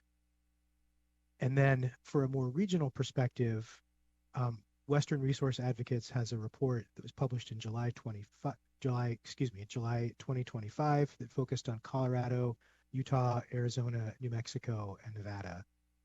And that report projected 13,700 acre-feet being used for data centers, water being used for data centers by 2030. That number would grow to 21,600 acre-feet by the year 2035. And if you include the consumptive water use associated with the energy production that's needed to run data centers, you're looking at something like 90,000 acre-feet by the year 2035. And for context, as I'm sure you all know, Nevada's allocation of the Colorado River is limited to 300 acre-feet per year currently. So that's a significant chunk of water. Next slide, please. There are some water-intensive challenges associated with AI and data center.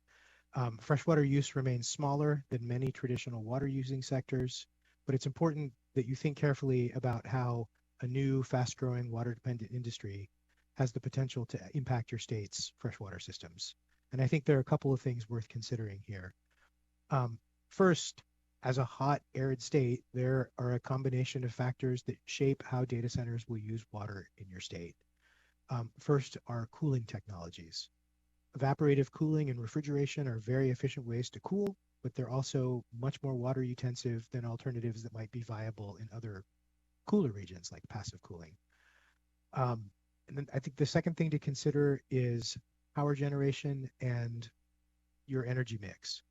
Nevada gets roughly half of its energy generation from natural gas, which is an efficient energy generator, but it's often consumptive of water. And I recognize that power plants in Nevada use highly efficient water use technology.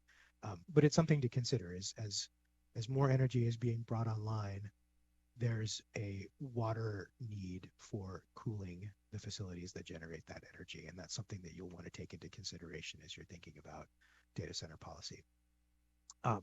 So in some data centers in Nevada and data centers across the Southwest, will have a different water footprint and a different set of water needs than similar facilities in other parts of the country. And so they will require different approaches that are tailored to the needs of the state.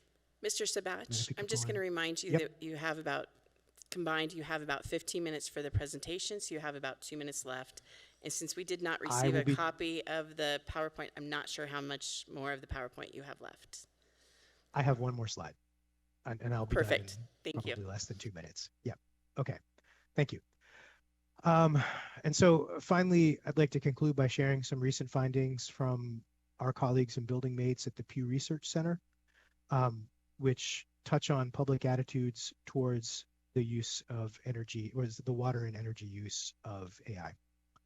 So this is from a survey of 8,512 US adults taken this January. I think from that survey, it's fair to say that Americans see both opportunity and risk in the development of new data centers. Most people appear to be still learning about the issue, but for those who have an opinion, nearly twice the amount of respondents believe that new data centers will have a positive impact on new local tax revenue than people who think there will be a negative impact. However, 39% of respondents see mostly harmful effects for the environment versus 4% who believe that data centers will have a mostly good effect on the environment. And 38% of respondents feel that data centers will be mostly bad for home energy costs versus 6% who see a mostly good effect on those costs. So I think, again, those numbers taken are still less than half of respondents. So I think a lot of people are still learning and still trying to understand what data center development means for them. But there are some signals that people are tuned into the impacts on the environment, on water use, and energy use. And that's all I have. As this committee continues to work through new opportunities and challenges presented by this industry, we're happy to work with you to help you find and develop the solutions that work best for Nevada. Thanks very much. Thank you. Are you ready for a few questions? Certainly. Before I actually open it up to the committee, I do have one very quick question for you. Can you please email to our committee chair, or excuse me, our committee secretary, that portion of your PowerPoint so we can post it online for people to see as well? I think we missed that deadline. All right, I do have a few questions. First, let's go with Senator Nguyen. Thank you, and thank you for that presentation.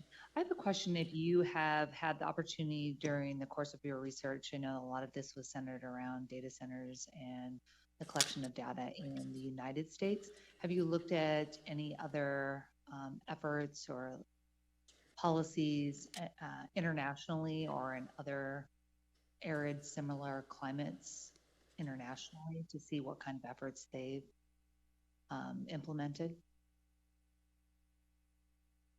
So this is John Seebach. I'll speak for myself and then let Paul add. No, we focused on the United States. Yeah, thank you. Nothing to add.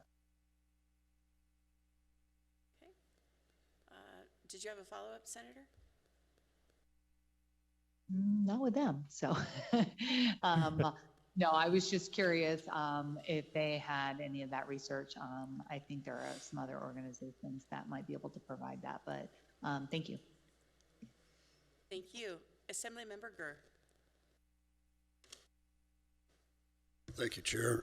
Thank you for the presentation. Back in the first part, You had, I think it's your 5th or 6th slide on data center power. Down in the bottom, you said that, or it states that 1.3 megawatts go to residential, which is 100,000 homes. How does that, without doing the math, I couldn't do it quickly in here, if you build that 4,500 megawatt data center that's being built in Homer City, how many homes would that supply with power? Thank you for the question, Assemblymember Gurr and both Chair Watts and Chair Anderson, John Bagala, again, two charitable trusts. I would offer that I can't do that math off the top of my head either, and I would just refer to the calculation there that's on the slide to be able to make that estimate. I would also just say very briefly that those estimates of how much power a home uses does vary across the country. And so each region is going to have a slightly different footprint per home on a per home basis. And that specific data center is being built in Pennsylvania. That was my problem, doing the math that quickly, but. Don't forget to press the button, please. It is pressed. Oh, good deal. It keeps going on and off. Sorry, Chair. I just, that caught my attention as to the potential use of power in Nevada and what we need to do for housing growth. And it just caught there and thought if there was some way to compare it, it'd be fine, but. Thank you, Chair. Thank you. Assemblymember Karras. Thank you, Chair. And gentlemen, thank you for the presentation. Your data seems to me to be based on old system water cooling and not the current standards of a closed loop system. Is that correct? Do we have anything from your studies? Because Nevada is in the very early stages of data centers. We're nowhere near at all what somewhere like Virginia is dealing with. We have very few that were already established using the old technology. And from what I understand, the current build-in requires a closed loop system. If it's not required yet, we're going to make it so. So can you tell me if your data was based on more open loop or more closed?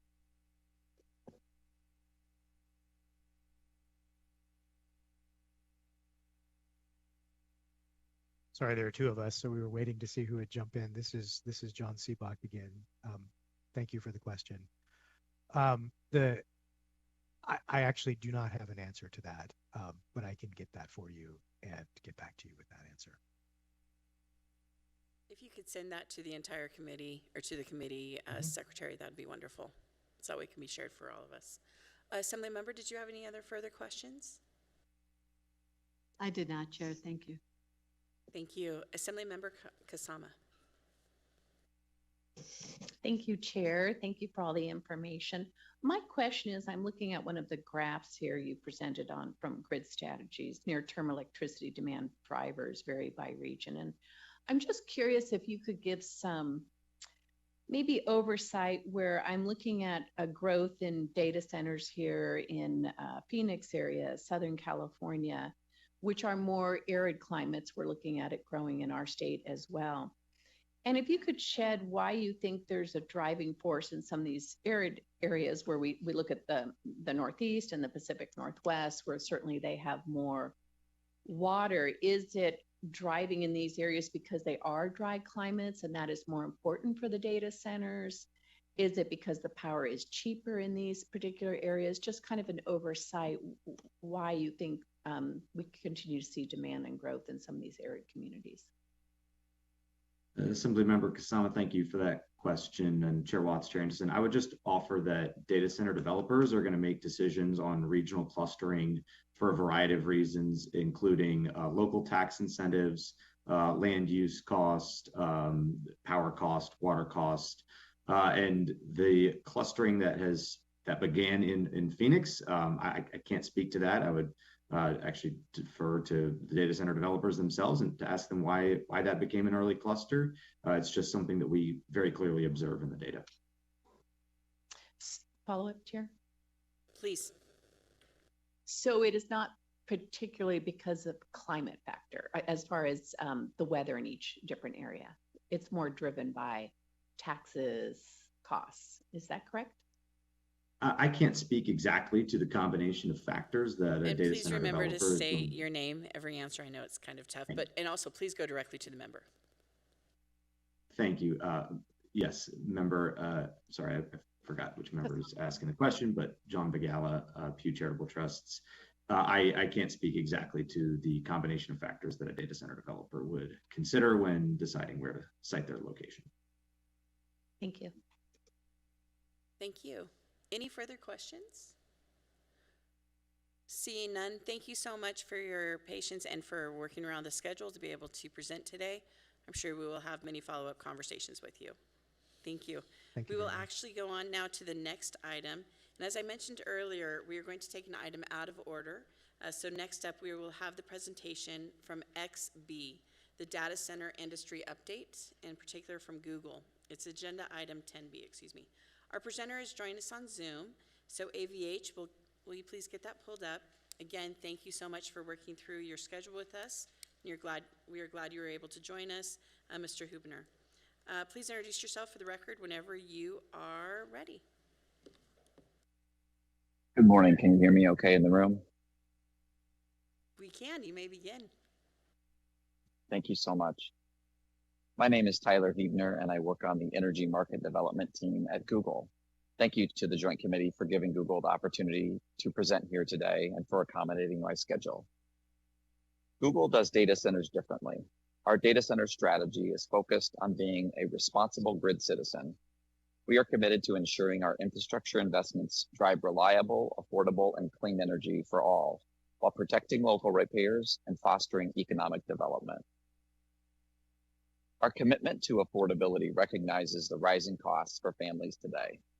Google is committed to paying our way, ensuring our long-term investments strengthen the communities and grids where we operate.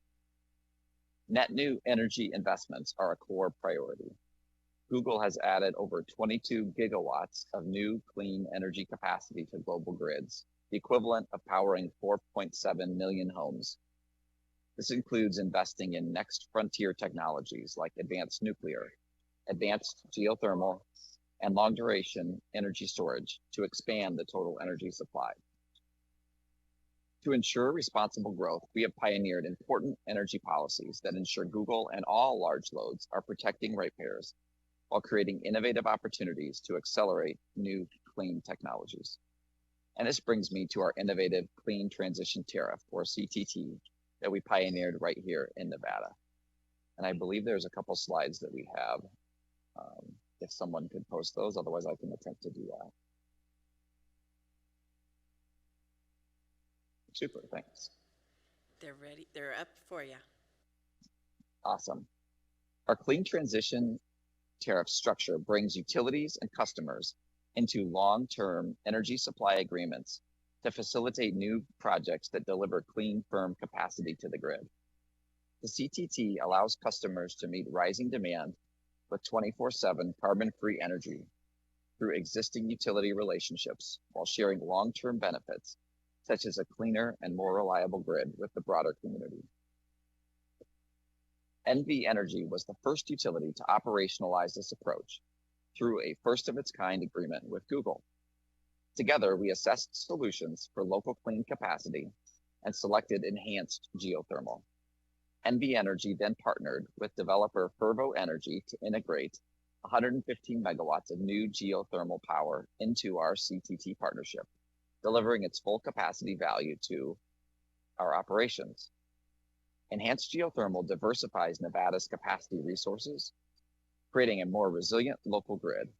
Under this CTT framework, Google bears all premium costs of this technology, fully protecting other ratepayers from the expense of accelerating its deployment. And if you could please click to the next slide. Building on this first CTT, we are very excited to announce that over the past 2 months, we've announced 3 new CTT deals.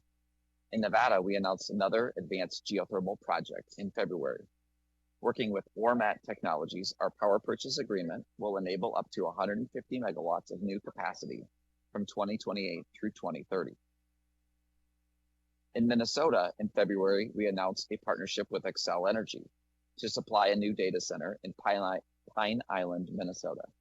As part of this agreement, we are advancing a clean energy accelerator charge, which uses the same model as the Clean Transition Tariff that we previously developed here in Nevada. However, geothermal isn't the technology of choice for Minnesota. Instead, our partnership there will bring forth 1,400 megawatts of new wind, 200 megawatts of new solar, and will pioneer 300 megawatts of long-duration energy storage. This is the largest battery project announced in the world by gigawatt-hour energy capacity and will support reliability on days when the wind isn't blowing. Then, just last week, we announced another version of the CTT with DTE Energy in Michigan. This partnership includes 1,600 megawatts of solar aligned with Michigan's clean energy goals, 400 megawatts of 4-hour duration energy storage, as well as development of 50 megawatts of newer technology long duration energy storage. We're also going to use 350 megawatts of demand response, helping keep the grid reliable during its most critical periods by modulating how much energy the data center uses itself, and 300 megawatts of a bilateral clean resource in partnership with other Michigan utilities. Our message today is simple. Google is committed to responsible data center development. Through frameworks like the Clean Transition Tariff, we are ensuring that our presence is a net positive for the communities we call home. We are very excited that we pioneered the CTT here in Nevada, and we thank NV Energy and the Public Utilities Commission of Nevada for their support. As we scale this model, we continue to accelerate new clean energy and capacity, ensuring we protect ratepayers along the way. That concludes my presentation. Thank you. Thank you. Are there any questions from the committee? I do have one, as I think some people might be thinking about. Oh, so sorry. First, I will go with Assemblymember Considine, please. Thank you, Chair, and thank you for that presentation. I'm just trying to conceptualize how this works. So when the 115 megawatts of enhanced geothermal power is created, does that power go directly into the NV Energy pool of power and then goes to the data center, or are these aligned directly with generating the power directly into the data center? Yeah, it's an excellent question. Thank you. Again, Tyler Hebner with Google responding. So this project will be utilized by NV Energy to supply power to the whole NV Energy system. It does not go directly to the data center. And then Google as a customer, we are a full customer of NV Energy. So we're getting the electricity from the NV Energy system. Thank you. Does that answer your question? Yes. Okay, good. Next, we'll go with Senator Ellison, please. Thank you, ma'am. I hope you can hear me all right. Thank you for the presentation, but I got a couple questions. You say you're going to be partnering with NV Energy, but is the increase going to flow back to NV Energy's customers, or is this going to be something that you're going to operate on your own? That's my first question. And then the other question is, how big is the acreage you see is going to be on solar energy?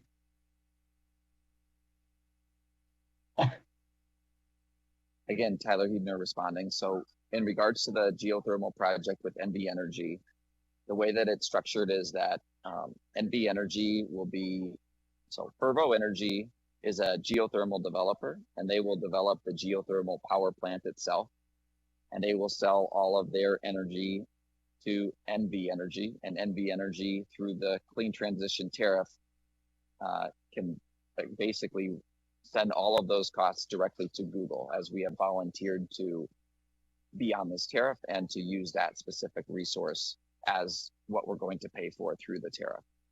And so for the geothermal technology that we have worked on, the 115 megawatts, there won't be any costs paid by any other ratepayers.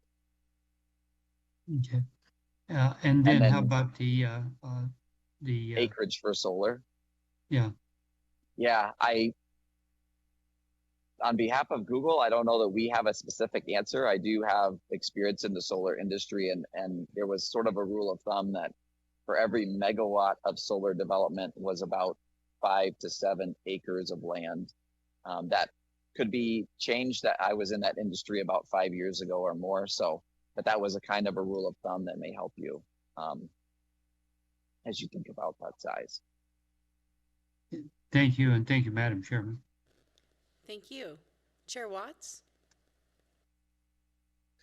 Thank you, Chair. Thank you for that presentation. I appreciate getting the overview of this tariff, which it sounds like has multiple benefits in terms of allowing a partnership with the utility, maintaining Google in this instance as a large customer, providing for that kind of cost containment, and also specifically ensuring that we're bringing on clean energy. I'm sure you heard so far through the meeting today the concerns that we're hearing from people across the community related to resource impacts on electricity rates, and potential impacts to our clean energy standards.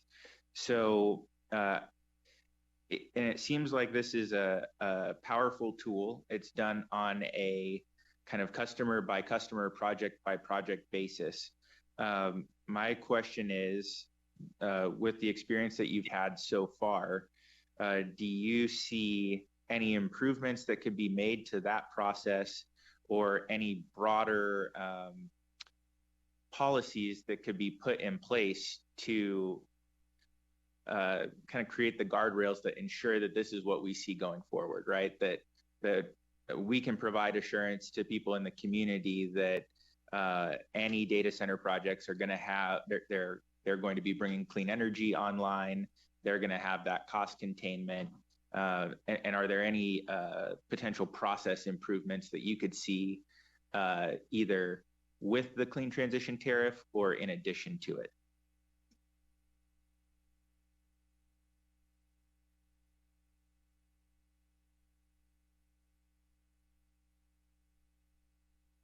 Yeah, I was getting there. Sorry, just taking some notes. Thank you, Chair Watts. Again, Tyler Huebner on behalf of Google responding. This is an aspect, kind of gets back to where I started my presentation today, is Google is really focused on doing data centers responsibly. So certainly to the extent we heard it from a number of Nevada residents today, expressing their thoughts on what that means. And certainly that's an important conversation, and one that ourselves as a company, our industry, and all the residents in Nevada, along with yourselves, should have that conversation about what does it look like moving forward to develop those data centers responsibly. From a clean energy perspective, Google has very ambitious corporate goals, and we are really excited about developing these new technologies so that we can help meet them. And we think that based on our calculations, our carbon-free energy is about twice that of the Nevada grid as it is today when we think about our Nevada operations. So developing these types of technologies and bringing them forward is really instrumental in being able to have those achievements and continue to address clean energy. As far as ratepayer protection, I myself was a former public utility commissioner in the state of Wisconsin, where I reside. And I would suggest continuing to work really closely with your public utility commission there in Nevada and think through what are the challenges that they may be seeing as it comes to data centers and large loads, and making sure that they have the rate making capabilities to accomplish what they need to accomplish going forward. It's my opinion that the PUCs, by and large, do a very good job of trying to wrestle with these extremely complex rate setting issues and trying to find the fair and just and reasonable rates that would apply to large load customers, residential customers, and everybody in between. Thank you. Any further questions? Or did you have a follow-up, Chair? I'm sorry. Thank you. I think that is helpful in terms of looking at what the Public Utilities Commission is doing. Obviously, they brought forward this tariff structure. Again, I think one of the things that we're looking for is to make sure that we have some broader certainty across the board, and that process is working. So I think I'd just like to continue that conversation to see, what we can do to build on and strengthen this process. Thank you, Chair. Thank you. Assemblymember DeLong. Thank you, Chair. Thank you very much for the presentation. I have a question on just in general the clean transition tariff structure. What is it intended to cover specifically? Because I'm assuming it's a charge on your power usage. Is that correct? That's exactly right. Tyler Huebner from Google again responding, Assemblymember DeLong. So the way that the CTT works for us is we pay our base, we have our base rates through NV Energy as a customer in the appropriate rate classification that we qualify for. And so we're paying our full share of our costs under that rate structure. The CTT, the specific resource or resources that we would pay for, that we're sort of bringing along with the utility, bringing these ideas forward. That's a premium that we would pay on top of that. And then because we're paying the full cost of bringing that electrical generation resource online, but it is providing energy and what we call capacity value, so sort of peak value to the whole NV Energy system, we're then getting what's called a credit back for the energy and the capacity value that's created by that new technology. Thank you very much. So functionally, that is how it works. Yep. Thank you. Any further questions? Didn't know if Assemblymember Constantine, if you had another one or if you're good. Thank you, Chair. I don't know if my other question kind of just got asked, but I'll ask it anyway. So just for example, if Fervo creates more than say the 115 megawatts of power, so there's more power generated than the CTT agreement creates, is NV Energy, can they buy the power? Are they required to buy the power? Is Fervo allowed to send that power elsewhere? I'm just trying to figure out if that, how that works, or if that is something that you're sort of banking for an expansion. Yeah. Thank you very much, Assemblymember Constantine. Tyler Huebner again from Google responding. I don't know the answer to that specific question. I'm not sure if I'm sure technical limitations for the geothermal and the wells that they're building and the capability to produce power. There also may be limitations related to the electrical grid and the interconnection or the ability to actually send that power on the grid. So those are some of the types of considerations that have to be made, but I actually don't know the answer to whether Fervo, if they were to produce more than that 115 megawatts, what would happen to that energy. But we can certainly follow up, and we will do so. Thank you. Thank you. That'd be great. Thank you. Thank you so much for the questions, and also safe travels. It's pretty clear that you're in the airport, so hopefully you're able to make it. Yeah, sorry about that. Oh, it's okay. But thank you for accommodating my schedule. Thank you. Safe travels, and thank you for that information. I think all of us will be more than likely contacting you a few more times. Appreciate it. Thank you so much. Thanks. All right, so we will be moving on back onto the schedule and moving on to number 4, data center policy trends, water energy incentive policies. We have representatives from the National Conference of State Legislatures to discuss some of the policy trends that we are seeing in connection with data centers. As I'm sure all of us can imagine, part of those trends are around revenue and tax abatements. That is in the PowerPoint. However, our representative from NCSL has been kind enough to possibly move forward from those. But I will turn it over to you whenever you are ready to please introduce yourself for the record. Thank you, Chair Anderson and committee for having us here and introducing us. My name is Tom Tom Klein, and I'm a policy associate at the National Conference of State Legislatures Environment Program. And I'm going to let my colleague introduce himself as well before we jump in here. Yes, I'm Alex McCord. I'm a senior policy specialist with the energy program at NCSL, and I also appreciate the invitation to speak here today.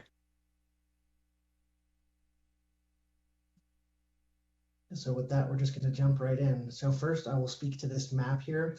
I cover water policy at NCSL. That's in my portfolio, and we're going to talk about the landscape of water policy. So this is a map that kind of speaks to data centers and water usage legislation introduced in legislatures around the country. What that means is a very broad range of things, and we'll jump into that after this. But first, just to speak to this map, all of the states in yellow have introduced legislation on this topic. The states in green have passed legislation on this topic. The states in red introduced legislation on this topic in the last legislative session, which did not pass, and have not introduced new legislation in this session. And the states in purple have bills that were vetoed by their governors. I do want to mention some updates to this map. Idaho has introduced legislation on this, and regarding Maryland having their bill vetoed, that was overridden by the legislature. So that bill has actually passed. So that could also be green on this map. Multiple states here could have multiple colors. For example, California does have introduced legislation on this topic, even though the legislation from last session was vetoed. So I'm going to move on here. So what is going on? As I mentioned, this should actually be 24 states have introduced legislation on the topic in this 2026 session. Policy proposals, they span upon multiple approaches. What works in one state might not work in another, including reporting requirements, permitting requirements, efficiency standards, and siting requirements. So 4 states, that should actually be 5 states, considering the Maryland bill was overridden. 5 states have enacted legislation that address the data center water usage, and 10 states have introduced bills in 2025 that did not pass. And as I mentioned earlier, those 3 bills that were vetoed by governors were in California, Maryland, and New Jersey. And a big takeaway about this is that this is all really recent. As we learned earlier, data centers have been around for a while, but the policy activity we've been seeing is from 2025 and 2026. So I'm going to move on here. Now we're going to talk about some of the mediums that this legislation encompasses.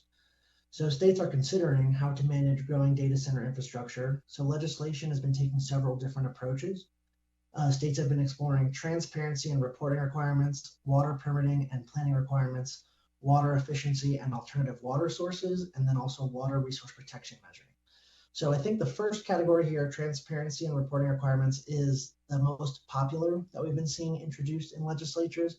It essentially requires data centers to report either to the legislature or to different state agencies the amount of water they are using. And if the data center has not been developed yet, some legislation has been indicating that they would like estimates of how much water will be used in this site going forward. So you see some examples here from Illinois, New Jersey, and Colorado. Moving on to water permitting and planning requirements. So some states are seeking to introduce legislation that requires additional permitting besides just the construction and development of these data centers. They're seeking permitting requirement regarding water to work with their departments of environmental quality or natural resources to discuss additional water permitting requirements for these data centers. I'm going to come back to the third column here about water efficiency and alternative water sources. Just to go to water resource protection measures for a second. When it comes to water resource protection measures, some states are naming specific bodies of water, lakes, aquifers, freshwater sources that they specifically want off limits when it comes to data center usage. And we're seeing examples of that in Illinois and South Dakota. Now to go back to the third one here, water efficiency and alternative water sources. I want to go to a topic that I don't have a slide here prepared on, but I will speak to. We learned earlier about the differences between open loop data centers and closed loop data centers. Now, open loop or evaporative cooling data centers is the most intensive method when it comes to water consumption. Water is circulated through cooling towers and a portion of it evaporates to remove the heat associated with data center activity. Up to 70 to 80% of the water withdrawn is lost to the atmosphere as vapor. So we are seeing states introduce and pass legislation about mandating or encouraging closed loop systems. Now, a closed loop non-evaporative cooling system in a data center works by recirculating air using cooling coils and fans, which deliver conditioned air back to the servers. So 2 states have passed legislation that encourage this, not require, but encourage, and those states are Minnesota and Kansas. And 5 states have introduced legislation requiring all new data centers developed to implement closed loop systems. And these states are Colorado, Indiana, Missouri, South Carolina, and West Virginia. I have a master document with every single piece of legislation that's been introduced and passed on this topic, and I'm happy to share that document with the committee, as well as answer questions after this presentation about what specific states have been doing on this. And with that, I'm going to pass this over to my colleague, Alex. Excellent. Thank you, Tom. Again, Alex McCord, Senior Policy Specialist with the Energy Program at NCSL.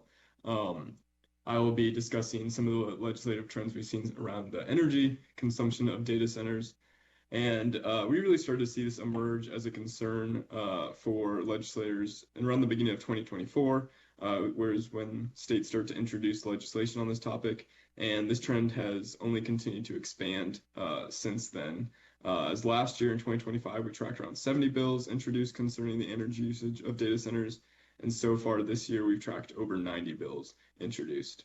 And examples of introduced legislation include setting reporting requirements for data centers' energy usage, demand-side management measures, as well as setting standards to ensure equitable utility rates. And so I'll discuss each of these policy topics in more detail during this presentation. So perhaps the greatest trend we're seeing right now is how states are approaching the cost allocation and cost recovery of interconnecting data centers to the grid. The significant energy demands of data centers is raising a lot of concerns about how utility rates will be impacted. Like we've said, the expansion of data centers is going to increase energy demand overall and require new infrastructure investments for interconnection. And so this means new generation facilities, transmission, and distribution lines for a lot of proposed data centers. Now, traditionally, a lot of large infrastructure projects such as these have their costs recovered through increased electricity rates. However, since some of these projects would primarily just be constructed to serve data centers and are not directly benefiting residential ratepayers, policymakers are now looking to see how to prevent these costs from shifting towards unrelated ratepayers. And so we really started to see legislation first emerge on this issue just this past year, and states have started to take a few different approaches. But first, California and Virginia last year both enacted the legislation requiring their public utility commissions to assess the impacts of new data centers on unrelated electricity customers to determine whether action is necessary, and they have until the end of the year to finalize that assessment. And the most common type of action we are seeing is the establishment of specific tariffs and customer classes for large loads like data centers. And so electricity tariffs are structured pricing plans determining how consumers are charged for the electricity usage. So creating a new customer class for data centers or other large loads allows specific pricing plans that are separate from other utility customers like residential ratepayers. So Maryland went ahead and did enact legislation requiring utilities to submit a specific rate schedule for large load customers last year in 2025. The rate schedule must require large load customers to cover the just and reasonable costs associated with any electric transmission or distribution build-out required to interconnect or serve the large load customer. I want to note that this legislation does not specify data centers, but instead it uses the term large loads, which it defines as commercial or industry customers that have an aggregate monthly demand of at least 100 megawatts. So of course that does encompass a lot of data centers. And this is the language used in most state examples of this, where they use the term large loads, but a lot of the times the legislation is targeting data centers. And so we saw similar legislation to Maryland also enacted last year in Minnesota and Oregon. And then Utah last year also enacted Senate Bill 132, which set clear rules for the interconnection processes of new large loads to the grid. And so the bill requires large loads to pay for any interconnection or transmission related studies that are necessary, as well as any transmission or interconnection upgrades that are identified by those studies. All right, moving on. Another trend we're seeing in states is demand-side management programs or other measures to address data centers and their energy consumption. And so we've seen a lot of different approaches to this in the past year from states. One of the more significant data center bills enacted last year was Senate Bill 6 in Texas, which set new interconnection rules for large loads. One of the requirements is that loads of 75 megawatts or greater looking to connect to the grid must participate in a mandatory demand management program. And so this program mandates that large loads have shutoff equipment installed as a condition of their grid interconnection. And utilities may then disconnect these eligible loads during firm load shed events. We also have states looking to incentivize the use of distributed energy resources to provide power directly to data centers. The greatest example of this perhaps last year was with House Bill 2014 in West Virginia. West Virginia is very much looking to promote data center growth within the state, and this bill created the High Impact Data Center Program to help data center development. However, the bill also created the Microgrid Development Program to encourage the use of microgrids to provide energy to data centers. And so a microgrid is a group of interconnected distributed energy resources that can operate as a controllable entity, allowing it to disconnect from the grid and run in island mode. And so the bill requires a designated liaison to serve as the point of contact for microgrids and data centers to coordinate their development. Then looking at some legislation introduced this year, Kansas introduced legislation to establish a regulatory framework that for what it calls private energy campuses. And so these private energy campuses are privately owned properties that can generate, store, and provide electricity directly to large loads located within their property boundaries. And so electricity generated on these private campuses cannot be delivered outside of the property's physical boundaries.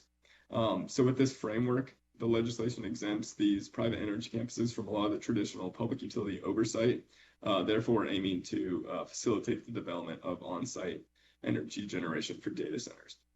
Then also this year, both Colorado and Virginia have introduced legislation that would require data centers to maintain certain energy efficiency standards in order to maintain the tax exemptions that data center operators receive for their equipment.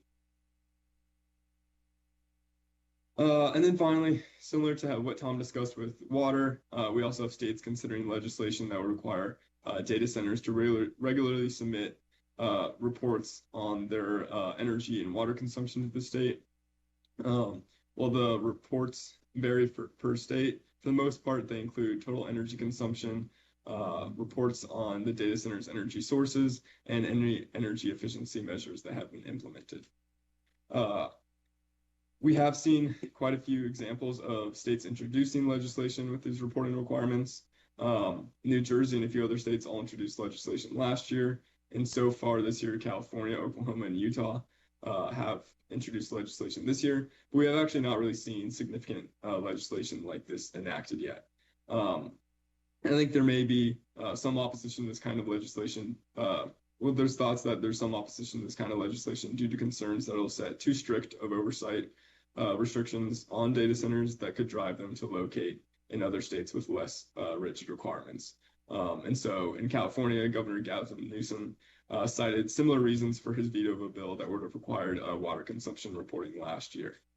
Then regarding this New Jersey veto that I have here, the governor explained that the decision to require reporting should be left up to the Board of Public Utilities and that the metrics should remain confidential, whereas the bill would have made them publicly available.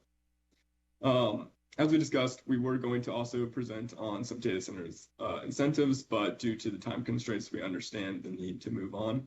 And so for now, we are happy to take any questions that the committees may have. Thank you so much. And thank you again for understanding about the incentives. I think it's a really important thing for us to know about, but also we got to move on. So first, are there any questions? All right, I'm trying to wait to see if there's anybody in Vegas that will be jumping in.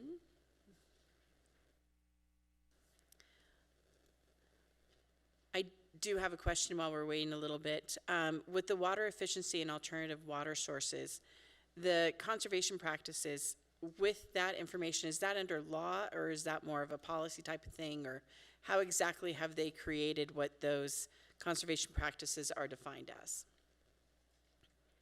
So the legislation thank you for the question, Chair Anderson. The legislation that we've been seeing about the water Oh, conservation. don't forget to say your name, please. Just for My name our is Tom minutes. Klein. Thank Legislatures. No worries. Legislation we've seen has been policy recommendations / encouragements within state legislation, encouraging state legislatures to use things such as brown water, recycled water, and also closed loop systems in their hardware. It has not been in law yet that it must be. The two states that did pass stuff on that, Minnesota and Kansas, had language that encourages this usage instead of requiring.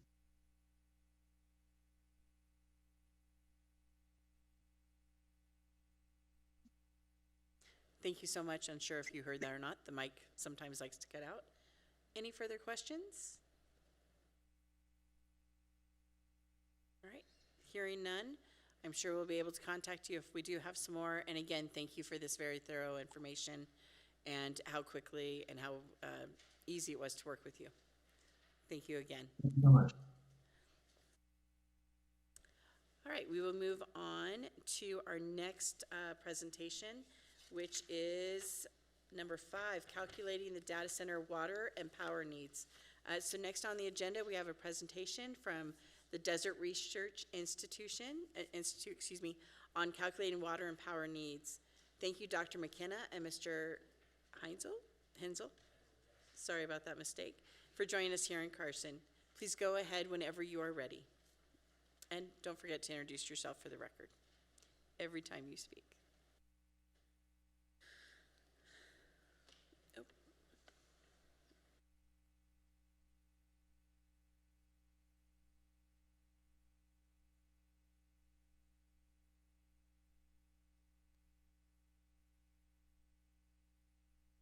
Thank you. Good morning, Chair Anderson, Chair Watts, and committee members. My name is Sean McKenna from the Desert Research Institute, and my colleague, Mr. Hensel, and I are going to provide a summary of a report that we've worked on over about the last 9 months. That report is available at dri.edu/data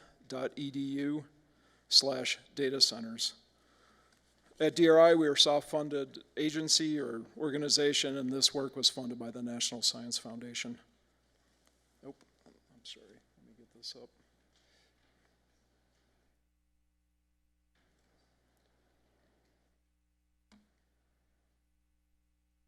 This map was shown previously, and this is looking at data center infrastructure in the U.S. This has been compiled by the National Renewable Energy Laboratory, and what you're seeing on there are catalysts for growth for data centers in Nevada, as we've heard about this morning, and including the proximity to the key markets in the Bay Area. Those photons can travel on the fiber optics that's shown in the white lines here in a matter of milliseconds to the Bay Area. Thicker the white lines, the more capacity on those fiber optic lines. And then the lines in the colors are showing the electric grid. So red lines are 735 kilovolt transmission lines and above. And then as you go into orange and yellow, those are smaller transmission lines. And you can see where northern Nevada sits in that. This map has changed rapidly over the last few months. This was a version that came out in November of 2025. The previous version had northern Nevada as one of the top 3 centers for growth in the U.S., along with Northern Virginia and the Phoenix metro area. We've also found other reports that have shown northern Nevada in the top 5 globally for data center growth. So we're really on the forefront of this here in Nevada. I'm going to talk a little bit, or show a little bit here about that projected growth and energy. Every number that you see in this table is in megawatts. Megawatts are a measure of power. Megawatts over some time, or watts over some time, is a measure of energy. So gigawatt hours is energy, megawatts is power. This information comes from the IRP, the Integrated Resource Plan, that was published by NV Energy in 2024, and looking at load growth in northern Nevada and across Nevada. And what you see, I'll just point out a few things on this graph. In the top line, operating shows Washoe, Story, and Clark counties operating data centers and their loads in megawatts, and you can compare that to Northern Virginia and the Phoenix metro area. While we're not anywhere near the size of those two areas yet, if you look at the planned row near the bottom, we're right up there, very much in line with the growth that's expected in those two leading areas at about 5,900 megawatts. When it comes to water, at this point, size matters. What I'm showing here are different cooling technologies in the different colors, and it's a little difficult to read, and looking at a couple different sizes of data centers from 1 to 5 megawatts up to 100 plus megawatts. Just looking through that right now, smaller data centers are using less water per kilowatt hour right now than the larger ones. Cooling technologies, as we've discussed this morning, are changing very rapidly. Closed loop systems, liquid across the chip systems. It's very difficult for us to get up-to-date current technologies in their water use from the data center developers. I want to just give a little local perspective on this. You can see the size in megawatts across the top of this chart. The data center that is being built at Keystone and Second has been reported as being 12 megawatts in size. The data center that has been proposed in Mason Valley is on the order of 1,000 megawatts, just to give you some idea of the sizes. A little bit about how we develop and determine water use by data centers. We use something called water usage effectiveness, or WUI. And that's a measure of how efficiently data centers are using water. And it's measured in volume, gallons, or liters per kilowatt hour of use by that data center. So there's two types of water use: direct use, and that's use by the data center for cooling, and indirect use, and that's generally water used to generate the electricity or the energy that goes into that data center. Industry standards right now, as we've been trying to keep up, low water use, efficiency, medium WUI, high WUI. You can see the different numbers there in liters per kilowatt hour. And then from NV Energy, we have the average water use to generate a kilowatt of energy for Nevada. I'm just going to give you a few numbers here. If we look at a 100 megawatt data center, so somewhere near the top end of that graph I showed in the last one, we use the medium WUI. We're looking at about 290 acre feet a year in direct use and about 330 acre feet a year, or I'm sorry, 370 acre feet a year in indirect. So a 100 megawatt data center using these numbers, Nevada-centric and medium WUI, would give us about 660 acre feet a year per 100 megawatts. I'm going to turn it over to my colleague, Eric, and we'll continue. Yes, thank you, Sean. Eric Hensel, staff research scientist with DRI. And so using those industry water usage effectiveness rates, or WUIs, combined with data center load growth as projected by NV Energy, we developed this high, medium, low framework for estimating data center water demand. Following the build-out period to 2033, what we observe is that the generation of 25,590 gigawatt hours may require almost 12,450 acre feet per year. And for cooling, under our medium WUI scenario, more than 9,600 acre feet per year may be needed. In terms of cost, the price of electricity, by far the steepest cost, may total a bit more than $2.8 billion annually. Notably, we estimate that the water needed for electricity generation exceeds the water needed for data center cooling. This will depend on the data center's WUI versus the water intensity of electricity generation, and in this case, the latter is greater than the former. So the scale of Nevada's data center expansion may be better understood by way of comparison. So here we have our medium WUI scenario, and we see that the water needed annually for data center cooling under that scenario is equivalent to the water needed annually for about 32 golf courses, almost 12 alfalfa farms, or more than 28,700 households. And with respect to energy demand, new data center load growth represents 56% of Nevada's net generation, and planned capacity amounts to almost 3 times the capacity of Hoover Dam. And so it is worth noting also that according to the Energy Information Administration, Nevada consumes more than 10 times the energy that it produces. So this rapid growth may entail numerous challenges, and perhaps chief among them is data center clustering, which can exacerbate grid stress while putting upward pressure on costs. Moreover, the state's ability to get new supplies online may be challenged by factors like the lengthy interconnection queues, supply chain disruptions, increasing material costs, and shortages of critical grid components and electrical trade labor. These challenges create concerns with respect to increasing stress on energy and water resources and the potential for trade-offs with other stakeholders and priorities like electrification and affordability. Importantly, however, there are opportunities to help alleviate some of this demand, and some of these may include the use of reclaimed water, highly efficient cooling technologies, and load flexibility, the idea that data centers curtail their energy use for some percentage of the year, primarily during peak load hours. However, there remain some uncertainties that complicate our efforts to navigate this rapid growth. Some of these uncertainties may include project completion rates, the pace of efficiency gains versus data center demand growth, broader economic incertitude, whether our grid will be able to keep pace with the rapid data center build-outs. With respect to water, how data center water use is categorized and accounted for. And this is in reference to some data center water rights apparently being categorized as municipal. The availability of water also remains a concern, and Nevada's propensity for drought combined with overappropriation creates further uncertainty.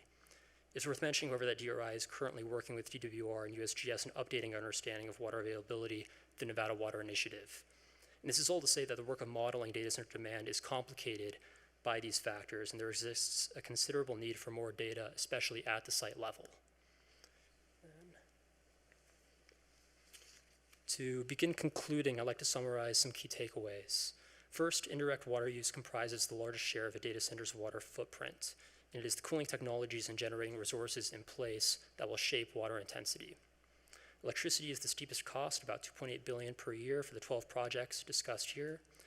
And there are, however, several opportunities moving forward to help offset some of these demands. And one key opportunity is advanced cooling technologies like direct liquid cooling, which several have referenced already. But uncertainties remain, and this makes the work of research and policymaking and other decision-making more difficult. What is clear is that there exists a dearth of publicly available information, and this may make it more difficult for communities to make informed development decisions. And so ultimately, Nevada's data center boom presents this opportunity of positioning the state as a key player in the increasingly digital world. We must navigate various challenges and uncertainties to ensure that this development unfolds sustainably. And so with that, to learn more about DRI's data center research efforts, you can visit dri.edu/datacenters. Thank you. Thank you so much. Are you both ready for some questions? Thank you. We'll actually start first in Las Vegas with Chair Watts, please. Thank you. Thank you for that presentation. When you talk about the water intensity of power generation, you noted that you got kind of an aggregate figure. Do you have any information on the water intensity of various generation sources? So solar versus gas versus geothermal, et cetera. Yes, thank you. Eric Hensel with DRI, for the record, responding. So we do not have exact figures for the water intensity of electricity generation by generating resource. What we do have is the grid average reported by NV Energy, but my understanding broadly is that more water may be consumed for non-renewable generating resources than for renewable generating resources. Does that answer your question? Yes, thank you. And my understanding is that we're continuing to increase the percentage of our generating resources that are from renewable energy, but currently are still less than a majority. So I guess the follow-up question would be, based on that understanding, we continue to increase the share of generation that comes from renewable energy resources, that should reduce the overall water intensity per kilowatt generated. Is that your understanding as well? Yes, Eric Hensel with DRI, again responding. Yes, the grid As the culmination of generating resources in the grid shifts toward more renewable resources, it would stand to reason that that water intensity, the 0.6 liters per kilowatt hour, could fall further. Thank you very much. If I may add to that, Sean McKenna, DRI, to Chair Watts. Nevada is also a very large net electricity importer. So what we do in the state is one piece that we can control, but it's also affected by where we pull that energy from. Thank you.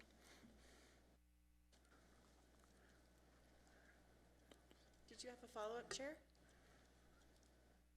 That's it for me. Thank you. So I do actually have a quick question. I don't know if it's a quick question or not, actually.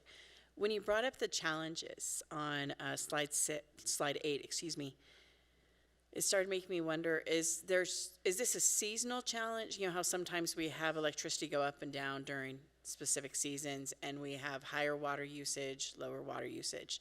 Is there ever a seasonal time frame, or is this a constant usage around both water as well as electricity of the data centers and how they are set up? And I'm not sure if that's been part of your research or not. Yeah, Eric Hensel with DRI for the record, responding to the chair. So this isn't really a central part of our research. What I would say is that it probably depends on the data center space type and its purpose. And so there are some data centers that require pretty much 24/7 demand, and that's because they're servicing data storage and management needs or AI queries that need an immediate response. But again, the seasonality isn't something that's really considered in our work. And appreciate that answer, because it literally was something that came to my mind when you were presenting. So then the other question,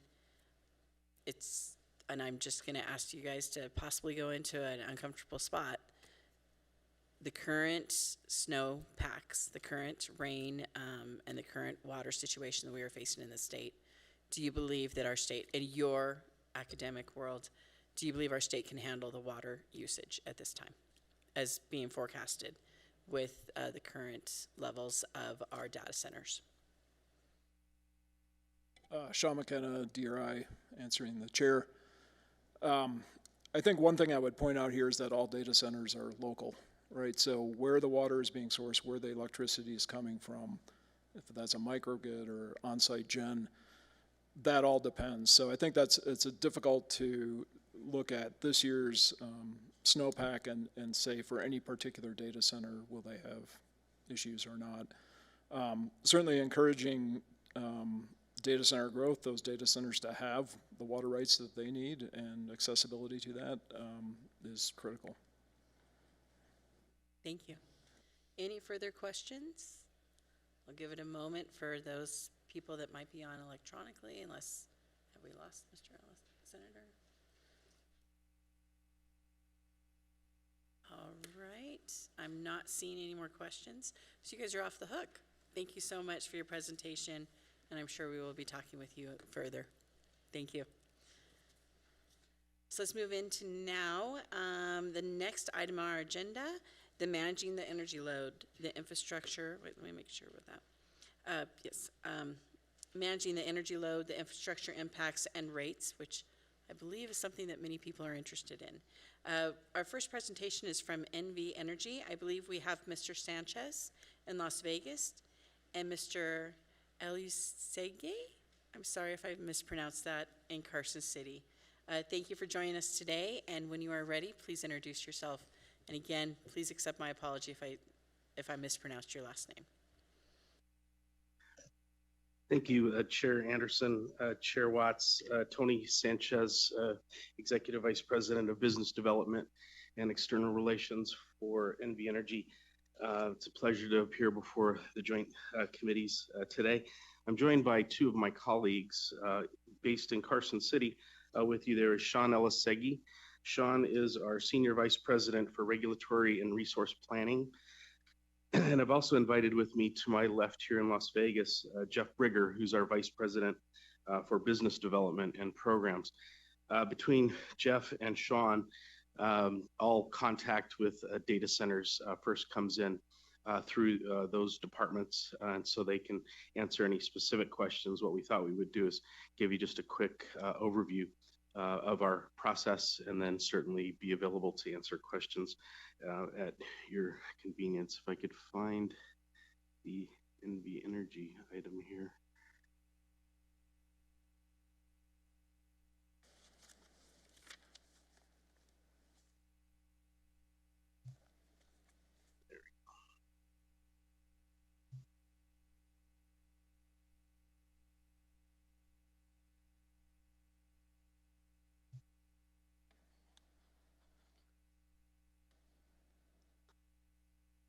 I'd say at the outset, again, Tony Sanchez for the record, NV Energy.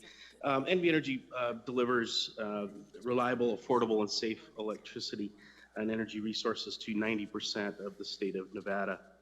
We're committed to serving qualified load, which includes data centers, on terms and conditions that our Public Utility Commission of Nevada find are in the public interest.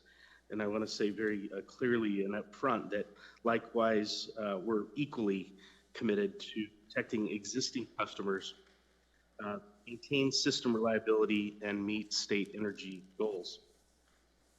NV Energy does not advocate for or against specific types of development.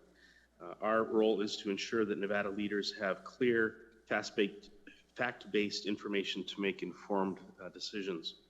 I do want to note for the record, Nevada's affordable rates track record over the last 2 decades. What many may not know is that Nevada's electricity rates and prices remain among the lowest in the nation, something we're very proud of, and that is according to the latest data from the U.S. Energy Information Administration.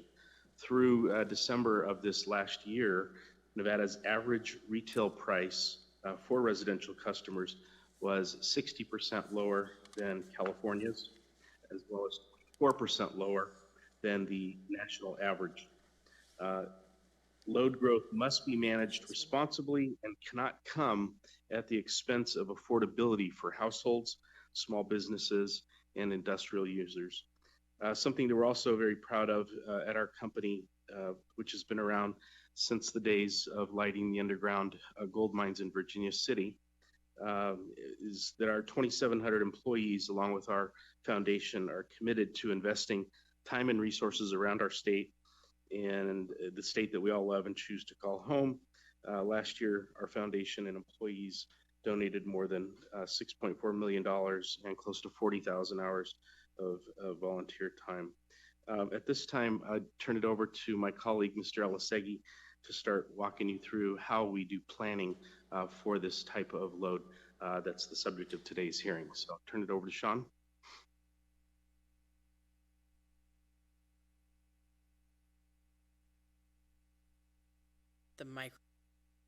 The microphones are a little bit low in this room. There you go. Good morning, Chair Watts, Chair Anderson. Thank you for the opportunity to appear before you today to discuss how the company plans for data center load as well as all other load. The last presentation focused on our 2024 IRP. We're currently in the process of developing and building our 2026 Integrated Resource Plan. An Integrated Resource Plan is a commission supervised process through which we involve public planning and we identify the load that we intend to serve. We develop a set of resources, whether that's generation, storage, transmission, distributed energy resources to meet that load, as well as demand side management.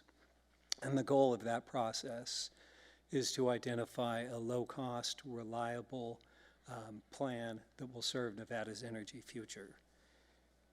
In the upcoming IRP, we're going to conduct scenario analysis.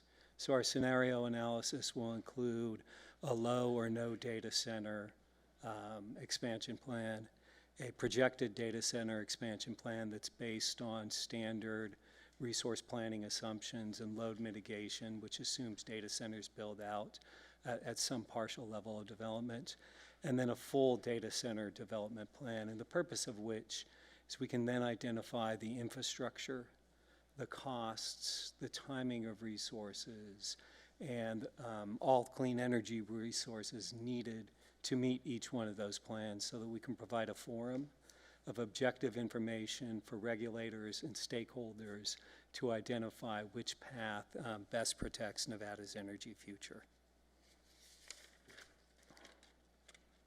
Consistent with our commitment to customers, while we stand ready to serve growth, we cannot do so at the expense of affordability or reliability. So our focus is on ensuring that the rules that we will propose through this integrated resource plan for large load customers make sure that the infrastructure needed to serve those customers is paid for by those customers. That's the summary of our planning process. I'll move on to our next slide, which I believe Mr. Sanchez is going to address.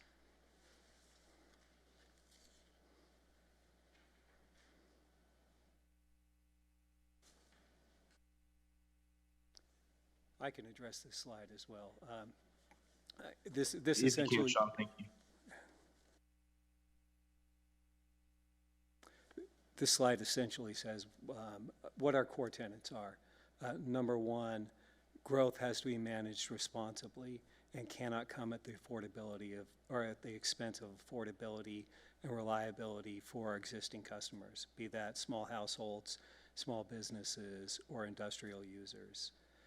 Second, large energy users and developers of land for large energy users need to be responsible for paying their own way to avoid creating upward pressure on rates.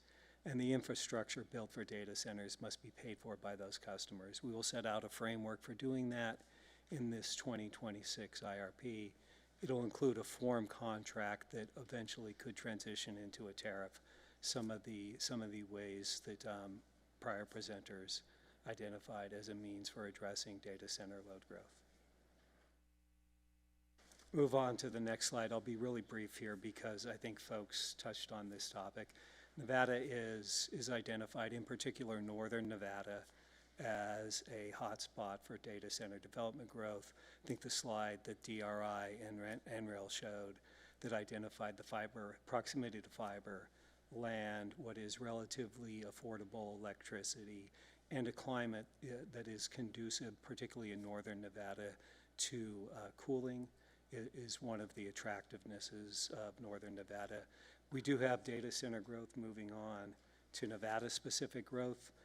The information that NREL provided is more, or that DRI provided is a little more updated than my information, so that's a good source of data.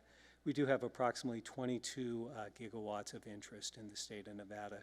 I have six, this slide is a little behind the times, 6 gigawatts of contracts to build the distribution and energy or transmission infrastructure to meet data centers load. Over 80% of those contracts are for additions in northern Nevada, primarily in the Washoe County and Story County area. I think it's important to note overall the system that we have is 9 gigawatts. That's about our statewide system. Northern Nevada peaks at approximately 2,200 megawatts or 2.2 gigawatts. So we do see expansion requests in northern Nevada that would require 2 to 3 times the size of the system we currently have. And our ultimate objective, again, is to meet responsible growth. We don't choose what development wants to come to Nevada. Our job is to develop a plan to meet the needs of development, whether it's farming, whether it's gaming and hospitality, whether it's distribution centers or residential development or data center development. I believe that ends our presentation. I'd be happy to answer any questions that the interim committee might have. Thank you so much. And I know the microphone sometimes in here is wonky. So thank you very much for the presentation. I believe we do have a few questions. And so we'll start off first with Chair Watts. Thank you, and thank you all for the presentation. I guess one of the first questions that I had is, this was talked about a little bit previously, but we're seeing these massive projections, and we're also hearing about data center developers kind of shopping around, right? They're looking for the combination of costs and also timeline to get operational quickly. And so we know that there are entities that are exploring locating in multiple places. The question I have is, what are the processes that you currently have in place to try and identify and potentially weed out one, speculation, and also identify if an entity might be exploring multiple locations to ensure that kind of that the queue of potential customers is accurate. Thank you, Chairman Watts. I would Tony Sanchez for the record, NV Energy. I'd first want to defer to our Vice President Jeff Brigger, who is the first line of contact that these data centers make, and then Sean can supplement that. Thank you, Tony. Thank you, Chair. Jeff Brigger for the record. A great question. We have a process that we enabled through what we call an engineering study, and that has advanced requirements at certain thresholds of dollars that they would have to provide NV Energy to complete studies based on the loads that they're requesting for. So that's really kind of the first line to try to weed out some of the speculation.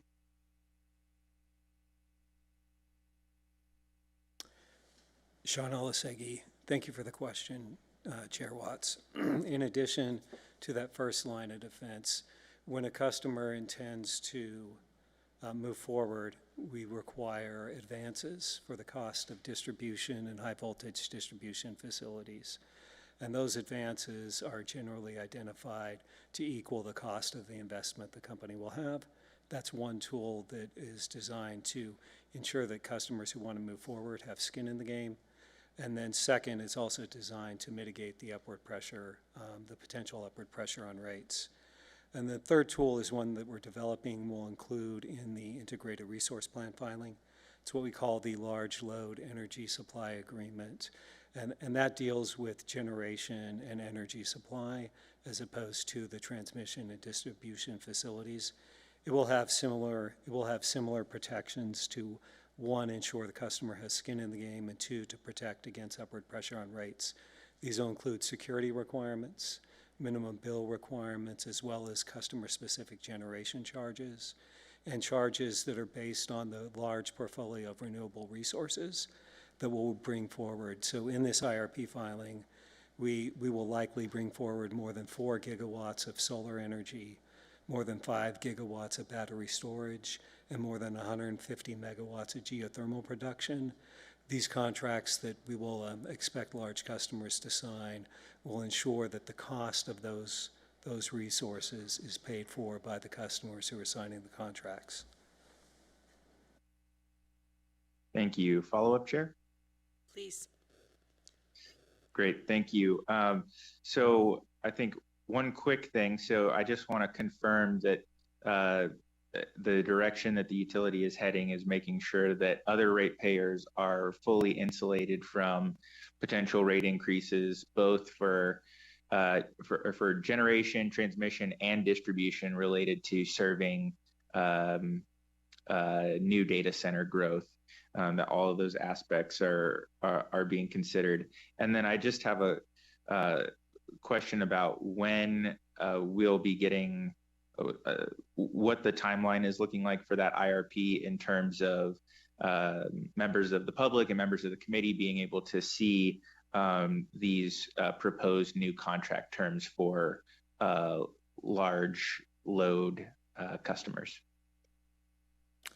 Sean Olasegi, thank you for the question, Chair Watts. Yes, we are evaluating all aspects of the grid to ensure that costs are borne by the customers who seek interconnection. That includes the generation, distribution, and transmission facilities. We intend to file the integrated resource plan in April, so April 30th. We've held 3 stakeholder sessions. We do have an upcoming consumer session.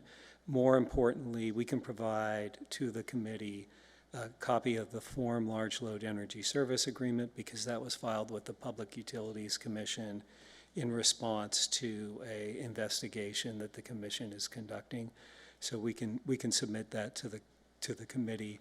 It is continuing to evolve, so once we send out the last version, we will also supplement our filing with the Public Utilities Commission and send that most recent version to the committee as well. Thank you. That would be great. And may I have one last question, Chair? Please. Thank you. So you discussed essentially these contracts potentially moving towards a tariff class. And I know that the utility's also been working on updating some of its rules. Could you just discuss kind of why you've worked on kind of the contract and updating existing rules on the front end versus pursuing a dedicated tariff, which as we've heard is a topic that has been brought forward in other states for consideration? Sean Olsegi, thank you again, Chair Watts, for the question. Yes, it was really a matter of timing. We were in the process of preparing our integrated resource plan, and in connection with that integrated resource plan, we knew that we needed to obtain commitments from customers who were seeking service, as well as specify the terms and conditions under which we believe they should be served. So it was frankly a matter of timing. And then second, because the integrated resource plan will have those scenarios I discussed, we believe it will provide a forum, a public forum, to identify the costs associated with each one of the different paths, the low to little data center path, the kind of standard resource planning path, and then the full data center build-out path. We believe the costs, the infrastructure, and the timing of that infrastructure will be in front of the commission, so that will allow policymakers and regulators to have the objective information they need to make an informed decision about what are the right terms and conditions under which data centers should be served. Thank you so much for all of that information and the answers to your questions. So yes, if you can follow up to get that information that's already available to the committee members, as well as some of the relevant information once that resource plan is filed, that would be great. I know one thing I'm particularly interested in is how the RFP that NV Energy issued, I believe, last year, or potentially at the end of, sometime last year, how that overlays with the resources that are being brought forward in the next IRP. So look forward to continuing to get information as that process moves forward. Thank you, Chair. Thank you, Chair. Next up, Assemblymember DeLong. Thank you, Chair. Thank you very much for the presentation. Very informative. I kind of want to follow up on Chairman Watt's questions to a certain degree. I think you mentioned that if you have a customer, a large load customer come to you, you require them to put essentially down deposits on your capital investments. I don't know if I'm phrasing that correctly, but it sounded like that's what you're doing, which I do think is a good thing. My question is, how much risk is there in the process you have to have someone back out of actually committing to finalizing their financial commitments to you, whether it be the upfront dollars or actually buying the electricity, and you end up building infrastructure, whether it be transmission, generation, or distribution, that becomes a stranded asset. And then the entire rate payers would then have to deal with that stranded asset. Sean Olsegi, thank you for the question. Assemblyman DeLong, I appreciate that. So I'll try to break that down. One, distribution and high voltage distribution facilities, we do require what's essentially a deposit. We require an advance for the full estimated cost of the facilities up front. That is subject to refund when revenue associated with those facilities begins to show up. So we kind of invest over time once the revenue is in the door and we understand that the load is arriving. With respect to generation, what we will attempt to do in this large load electric supply agreement. One is to have these customer-specific generation charges. Those will be, the bill component will be charged and received while the facilities that we need, which will typically be fossil fuel generation, are being built to serve those customers.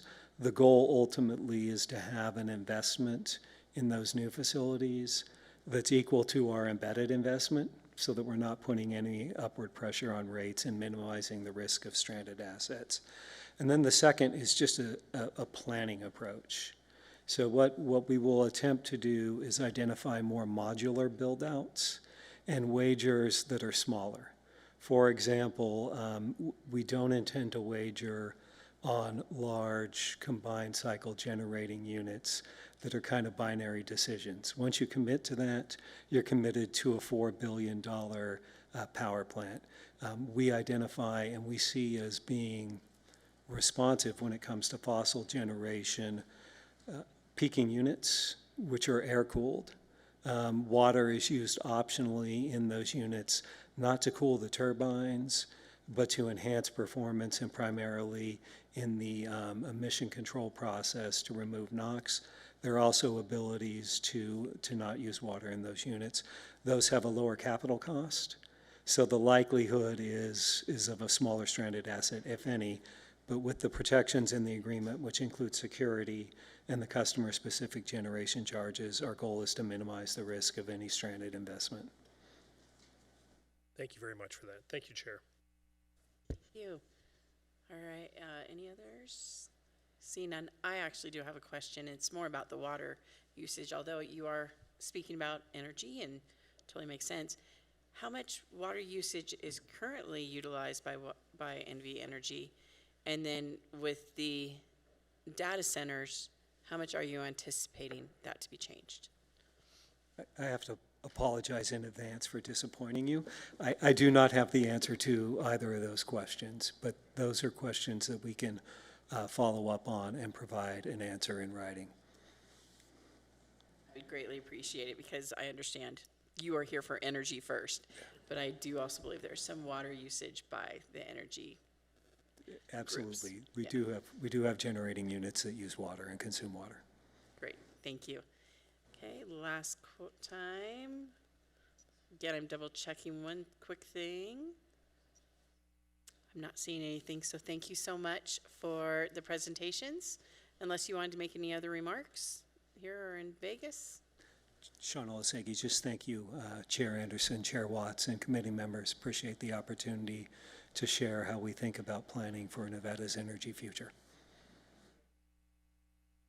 And on behalf, here in Southern Nevada, Tony Sanchez, for the record, echo Sean's comments. And just Chair Anderson, just in response to that last question, 25 years ago, we made a commitment during Governor Gwynn's Repower Nevada efforts with the very large combined cycle projects that Sean, Mr. Olasegi mentioned earlier. Those, a decision was made at the corporate level to have those be air-cooled. And since then, we have closed, pursuant to legislation passed by this body in 2013, our coal assets in the state, which was the Reed Gardner, which was a heavy water consumption unit. That was closed in 2017. And we also have more recently, at the beginning of this year in January, closed our last remaining coal asset, which was at Valmy unit number 2. And so that water consumption has also decreased markedly. But happy to supplement those facts and figures with you as we move forward, and appreciate the opportunity today. Thank you. Thank you. Thank you so much. We will now move on to the second portion of managing energy load infrastructure, and still agenda item 6. We will hear from the Nevada Rural Electric Association, and again, we have presenters in both Carson City and Las Vegas. I believe, Mr. Hamlin, you should have been on the agenda, so please accept our apology for it not being on there. But I believe you're also here to present on the item. We appreciate everyone joining us today, and please introduce yourself for the record when you are ready.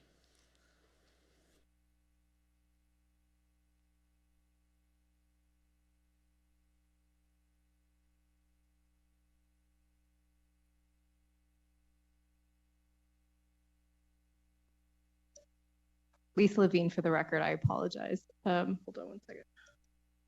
Can you help me get our slides up? Is everyone there? This is done. Yeah. No, thanks.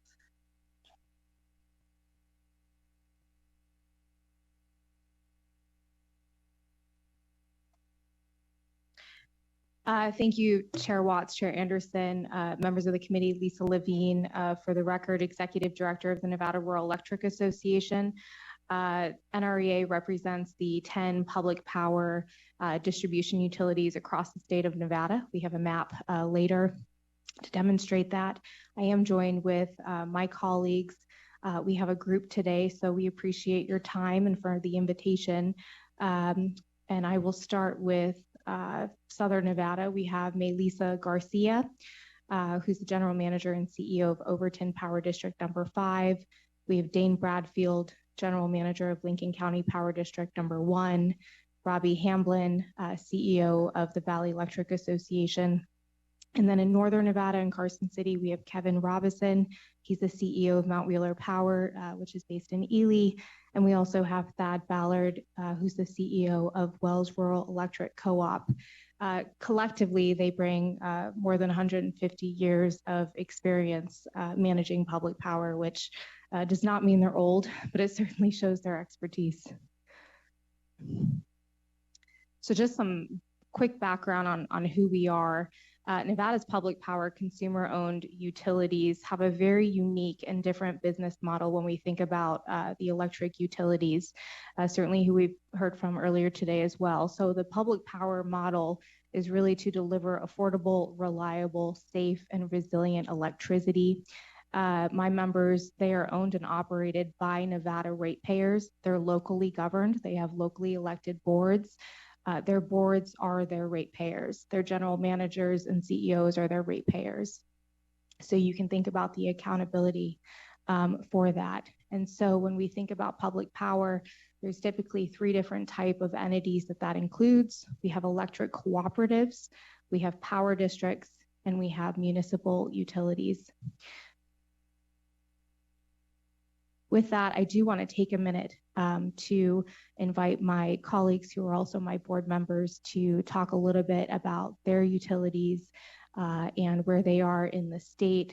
Certainly the map demonstrates that while the population sizes they serve may be smaller, geographically they are close to representing with their service territories combined about half of the land mass for the state of Nevada.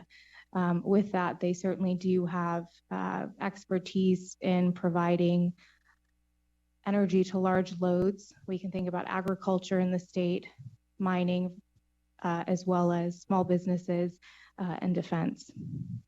So with that, I'd like to start Melissa Garcia. Good afternoon, committee. My name is Melissa Garcia, and I serve as the General Manager of Overton Power District number 5. For 90 years, OPD5 has had the privilege of providing reliable, affordable electricity to the rural communities of Mesquite, Bunkerville, Overton, Logandale, and Moapa. As a not-for-profit utility in NREA, we are governed by a locally elected board of trustees. Each of our trustees live within the community we serve and is directly accountable to those residents. Among their core responsibilities, our board serves as our rate-setting authority, ensuring that decisions are made in the best interests of our customers. In the past 2 years, OPD5 has received inquiries and engaged in discussions with approximately 11 data center developers interested in locating within our service territory. As is typical in this process, some of these inquiries represent early-stage explorations across multiple regions, while others reflect more defined and serious interest in establishing operations within our communities. In response, our Board of Trustees have actively engaged with the constituents they represent to better understand our local perspectives. These conversations have centered on several key questions. What economic benefits and developments could this mean for our communities, as well as what potential challenges and risks should we carefully consider, all while prioritizing affordability. As we evaluate these proposals, our focus remains on balancing opportunity and responsibility from resource adequacy and grid stability, while also ensuring that any development aligns with the long-term interests, values, and sustainabilities of the communities we are entrusted to serve. And then we also have Dane Bradfield here representing Lincoln County Power District.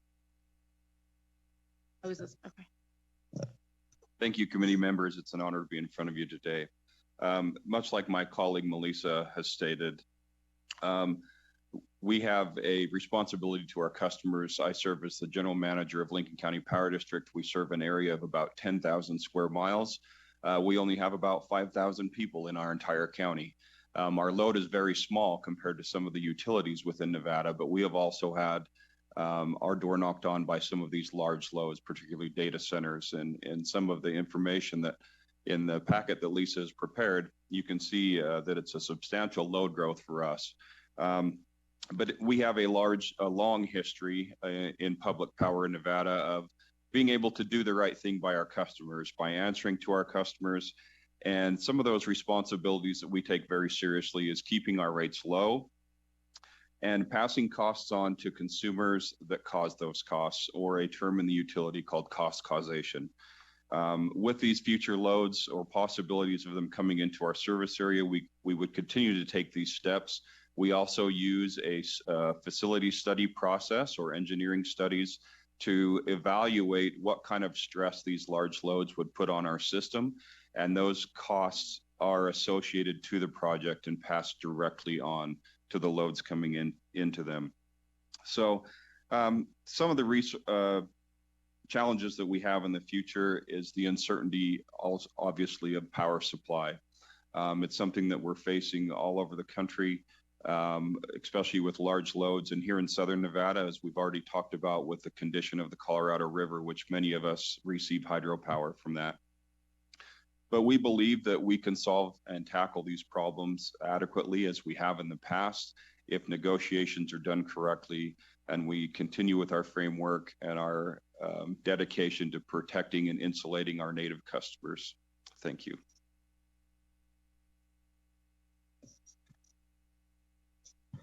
Good morning, Robbie Hamlin, CEO of Valley Electric Association in Pahrump, Nevada. We're headquartered in Pahrump, but we have approximately 25,000 meters. I really can't add to what has already been said as far as our priority on making sure that we're taking care of our members, making sure that any additional costs that come on are not borne by our members. And if we do have data centers and large loads coming online, that they cover their costs and we protect our existing members. Beyond that, I think earlier when someone said ditto is enough, so ditto. Thank you.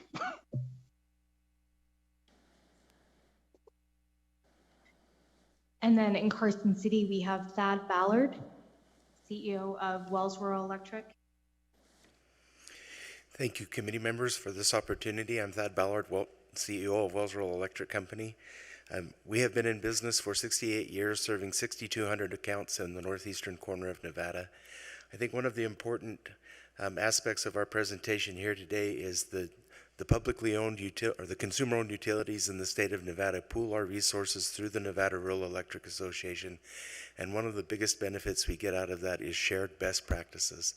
And among those are cost causation, assigning the members, the consumers who cause the costs to pay for those costs, using substantial deposits to ensure that those costs are not passed on to existing members. Excuse me, and extensive coordination with our local governments. Some of our utilities are a subset of local government. Some of us are cooperatives. Our particular cooperative serves 4 incorporated cities and 3 counties, and so we have extensive relationships with those local governments who are also very concerned about the energy and water consumption issues that you are addressing here. Just for a little bit of level setting, we have been serving, they're not on the par of some of the data centers that are coming, but we have been serving large loads for quite some time ourselves. and have been very successful in not only segregating those rates so that the members who cause those costs pay for those costs, but in also sharing the benefits of those investments that the large members make. So for instance, when they build new transmission assets or new substations, our existing members or new members benefit from that infrastructure investment, and that often spurs additional economic development in our communities that benefit everyone who was there. I'm happy to answer any questions, but thank you again so much for the opportunity to be here. And then we have Kevin Robeson, also in Carson. Thank you, Chair Anderson, Chair Watts. Kevin Robison for the record, CEO with Mount Wheeler Power. Echoing much of the sentiment that's been shared by my colleagues, Mount Wheeler Power is uniquely positioned in the fact that we have one load that serves 40% of our required demand on a monthly basis. So we do have that experience in dealing with those types of large loads and protecting our members' assets as well as their financial stability as we put forward rates that they can afford. The unique opportunity that we have in our member-owned utilities is the fact that we have to be responsive and nimble to those members, large or small, on a direct basis month by month. And in the Nevada Rural Electric Association, I think you'll see that our rates demonstrate that we are responsive to those members and in those rate capacities. So thank you. Thank you so much. Thank you. Just a reminder, you've got 4 slides in about 2 minutes. I'm so sorry to do I appreciate that, Chair. No, that we're going to be brief on this. One of the things we really wanted to demonstrate with this slide is how not all data centers are the same. You can see from the megawatts, right? I mean, there are some that knock on the door that are maybe 100, 200 megawatts, and there are others that are 800 to 1,000, 1,600 megawatts. And when we're looking at the load capacity that my members currently have, it is significant. And it's significant in a time when the supply and demand challenges are very real, as you've already heard. And one thing I do want to touch on, this was asked earlier, and perhaps it was answered, but I didn't hear it. 1 megawatt is equivalent to about 200 residential houses. So just to put this into perspective. So we've already heard quite a bit on this, and I know we're going to hear more of it. But the power demand forecast of data centers, one thing that this does demonstrate is it's constantly changing. Every single year, the forecast increases significantly. So it's really hard to tell right now what the forecast for energy demand really will be in the future. And then I'm going to skip the chart on the right, but on the left side, one of the things that we're asked pretty often and regularly is, well, what's the difference between serving a large load data center to, historical industries in the state, such as mining and industrial manufacturing? And as you can see, it's pretty significant. Data centers, in terms of demand forecasts, represent over half of future energy needs. And this is national domestic. So I do want to touch on this, recognizing we're running out of time, but certainly data centers are a local issue, but the challenges are on a global scale. And we see that from supply chain issues, manufacturing, permitting backlogs, which are already the case currently, workforce shortages in rurals, which I'm sure all of you are very well-versed on, the federal land issue in the sense that when you think about the recoupment of property taxes and how that would go towards infrastructure such as roads, public safety, things of that nature, it's lacking. When we think about Nevada, it's not hard to assume that these data centers may or may not be interested in federal land. And the grid stability in terms of excess and redundancy. Because if there is excess energy, the likelihood is data centers are going to want to be interconnected for the reliability piece. We can imagine that would be included in some of their contracts, depending on who their clientele is. And it's not so simple as just adding that to the grid, which we're happy to talk about in the Q&A portion. And then the power supply.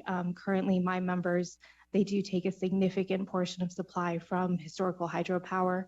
In northern Nevada, we have the Columbia River from the lower Snake River dams. And in southern Nevada, we of course have Hoover and Glen Canyon. Solar, my members are very much in the belief of all of the above approach. You can drive through rural Nevada on any given day and you will see solar. And then, of course, natural gas, we're already seeing fuel costs being, very inflationary based on international affairs as well as some of our neighbors.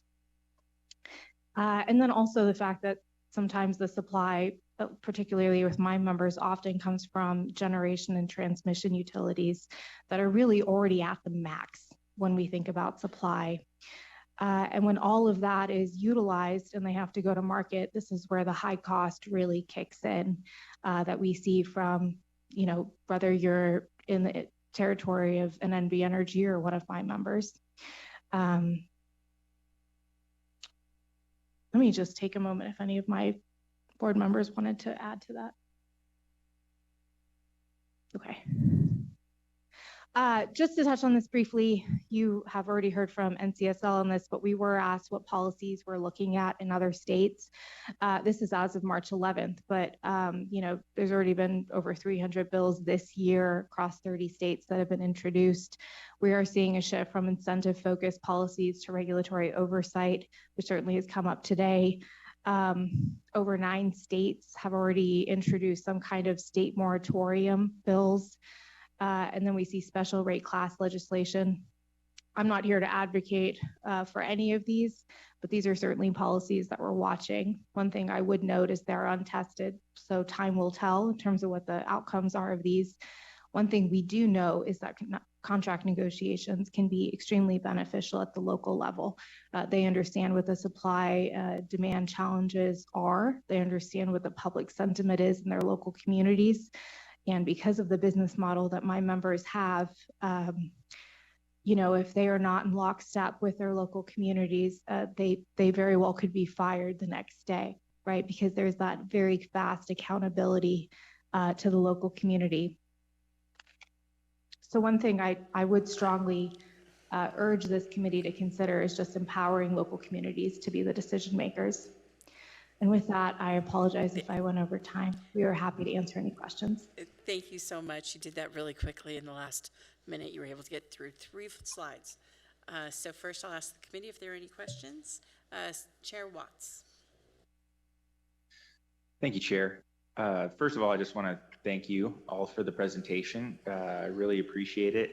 I think and I appreciate that slide that has a lot of those numbers because we hear about, we just got presentations from NV Energy about, their Northern Nevada service area seeing potentially 3x growth, right? Or doubling what has been developed from the start of their service up to today, right? Doing that 2 more times over, pretty short time horizon.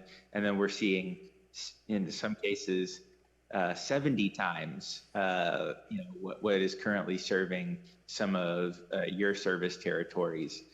I guess, and I appreciate that you also brought up some of the timelines, right? Going back to what I was saying earlier, there are some questions about how real some of these projections are because we have physical limitations to how fast we can produce chips to actually do the processing in these facilities, as well as some of the turbines, some of the transformers, and some of that other physical infrastructure. So my question just is, do you see that having somewhat of a moderating influence on some of the things that you see coming forward is just the actual physical restraints of materials being available to meet some of these projected demands? Chair Watts, thank you for that question and thank you for the invitation for us to be here today to present. Certainly, if I may open this up to my colleagues who are here with me as well, but just to highlight, and we can make sure you get this infographic too, because it's really helpful in terms of the inflationary costs already on supplies for the industry, which is something that is really difficult for perhaps folks in this room, including on our side and on your side, to impact, right? But even on turbines, there's a 6-year backlog. I mentioned this in one of the slides. Siemens is now looking at doing domestic manufacturing, which is great, but that won't bring those turbines in terms of shelf life for another 5 years. And so now when we think about, potentially this new industry coming in with significant economic ability to purchase, it's hard not to see upward pressure on prices with that being the case. And a turbine today, on the low end is already going to start at around $15 million. And when you purchase these, it's my understanding that you place the order today, and when it comes available, that's when you pay the price. So it's very hard to really forecast what that actual cost will be until you get it. We just had an event last week, actually, and I was sitting with some of the folks who sell the cables for high voltage. One of the things they were sharing with me is that some of the companies in that space are actually starting to focus primarily on prioritizing the sale of their products to this industry. And if that happens, you can imagine how utilities, particularly public power utilities, will have a harder time economically competing to purchase the materials they need. So to answer your question, it's difficult to really put a number on that or even on the timeline side. But certainly it's something that my members are watching closely, and our national affiliate is helping us to navigate as well. One other challenge I'd add to that is just in terms of grid infrastructure and maintaining resiliency and reliability, you can see where that's a real challenge too, because the grid infrastructure is aging. Thank you for that. I really appreciate that. I think those constraints also point to the importance, and you mentioned transmission as well. So figuring out how we can get generation that is on site or close by because of some of the transmission constraints that we have, and really just trying to maximize every piece of the grid that we already have, because it is going to take time and a lot of resources to make improvements to that infrastructure. I think is really important. I don't have any other questions. I just wanted to note, obviously, there's difference in the governance for co-op and municipal utilities compared to our investor-owned utilities that are regulated by the Public Utilities Commission. It's encouraging to hear there's a lot of similarities in terms of how contracts are being kind of approached by all of these entities. And I think one of the things that is really exciting that I'd love to get some additional information on is how you're also approaching not only kind of navigating those challenges, but I think you also mentioned some of the potential benefits that can come from making investments in both your systems and your community's infrastructure as you're looking and kind of navigating the process of figuring out if and how you locate some of these data centers within your service territories. So I think that's something that resonates with me and probably a lot of people, is figuring out, again, not only how you're approaching avoiding cost increases for your existing customers, but also potential ways to ensure that there are benefits that are flowing to the communities as well. So I'd love to follow up with you about that. Thank you, Chair. Thank you. Senator Ellison?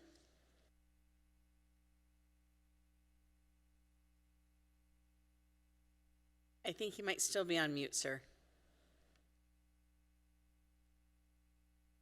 Yeah, I took it off. Yeah, we can hear you. Yep. There you go. Thank you. Anyway, Wells Rule, I know that they're doing an expansion down into Wells, and I'm hoping that that city's going to grow, and the infrastructure that's going to take down there, and maybe Wells Rule can answer some of these questions we're hearing out here. Does it look like we've got any and all of the infrastructure for that new facility in Wells? Thad Ballard, CEO for Wells Electric. I want to make sure we're talking about the same facilities. We recently connected an Amazon distribution center that is online, and they are doing job interviews right now. And we also connected a propane tank refurbishing company, and that is online, and they have 6 employees and will expand to 28. And I know for most communities that doesn't sound like a lot of jobs, but 100 jobs at Amazon and 28 jobs at Ultra is a lot of jobs in our community. We have long-term plans for improving our infrastructure in order to meet those growing loads. And we've been able to keep up with the incremental growth that we've always had, but that's a stark contrast to a 100 megawatt or 600 megawatt large load that might come in. We do have a good track record of meeting those larger loads. Later this year, we will connect a 20 megawatt gold mine in the southernmost part of our territory. That's taken us nearly 10 years to get through the permitting process to build 17 miles of transmission line to serve that facility. It costed about $18 million. In contrast, in 1983, we built a 40-mile transmission line to serve Wendover. It cost $1.8 million and took 4 months. So lead times on materials are one thing, lead times on permitting are a whole nother game. Well, I thank you, and the other thing we're going to try to do, Pete Gogachi and I spent a lot of time trying to get that road expanded in the passing lanes between Wells and the Idaho border, and we're hoping we can get another shot at that this coming session. So thank you very much.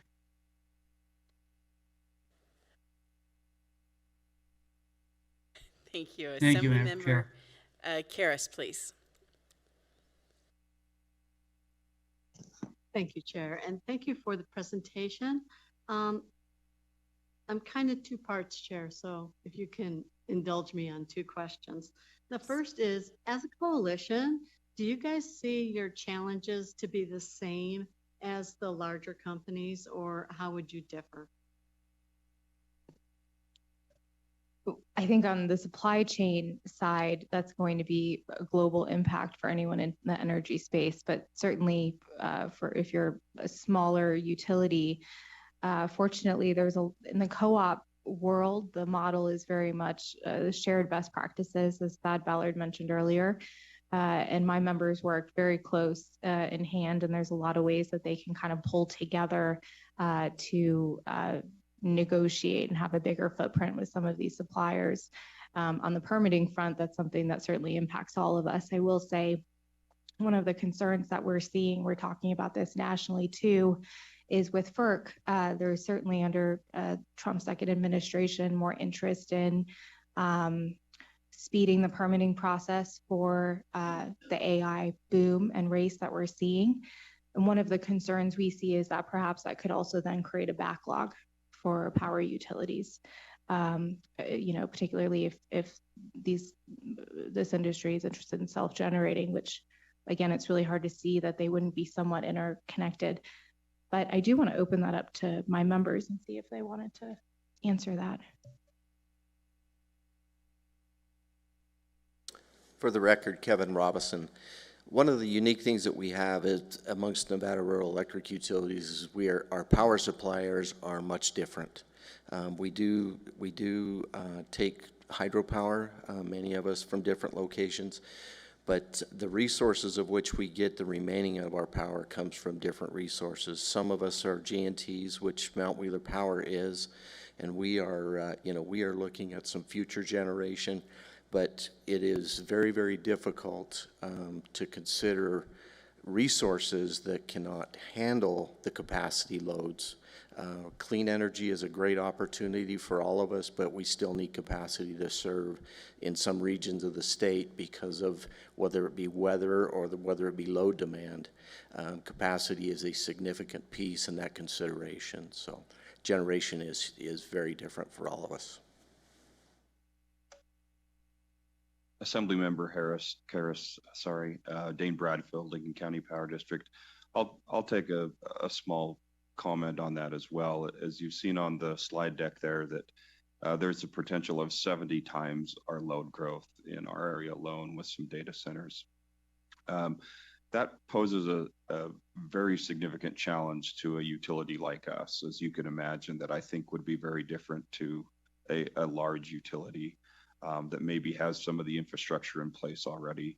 For us to take on this type of load would likely mean pretty much an entire new transmission system, at least to the areas that would serve these loads. And along with that would be, as Kevin just mentioned, capacity rights across other people's transmission lines to get generation into those areas. So along with that is staffing issues. As I mentioned before, we have a very small population. I'm very proud of our employees that we have, and I would put them up against anybody, but the talent pool is low, if I could say that, in our areas, just because of the lack of population, and to find qualified workers to help facilitate some of these would be a challenge as well. Yes, along with that is our hydropower allotment for that. And I spoke briefly about this when I spoke earlier, that we know that generation from the Colorado River and especially Hoover Dam is potentially going to go much lower in the future. Our current allotment of hydropower covers approximately 70% of our load. If we received our full allotment, we would be 100% hydropower from Hoover Dam. With some new numbers that have come out recently with the low lake levels, there is a very real potential that we will drop 50% by next year to where only 20% of our supply will be from hydropower. With that, as you can imagine, is a whole new set of challenges for all of the utilities, not just us, but we have to go out and acquire additional resources to serve our customers, which already is upward pressure on the rates because, as we know, hydropower is one of the cheapest and most flexible generation sources that's out there. And so to go buy other resources will likely be more expensive to our customers already. And then Assembly Member, did you have a secondary question as well?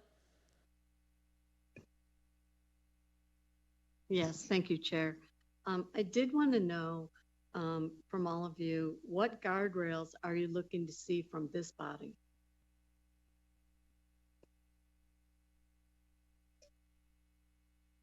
Thank you very much for that question, Lisa Levine, for the record. Certainly on the community benefits side, as Chair Watts alluded to earlier, it's very interesting to see how that will formulate next session amongst all of you. That's something that my members on the local level are very interested in navigating, both through contracts, but also watching to see the conversations that you have.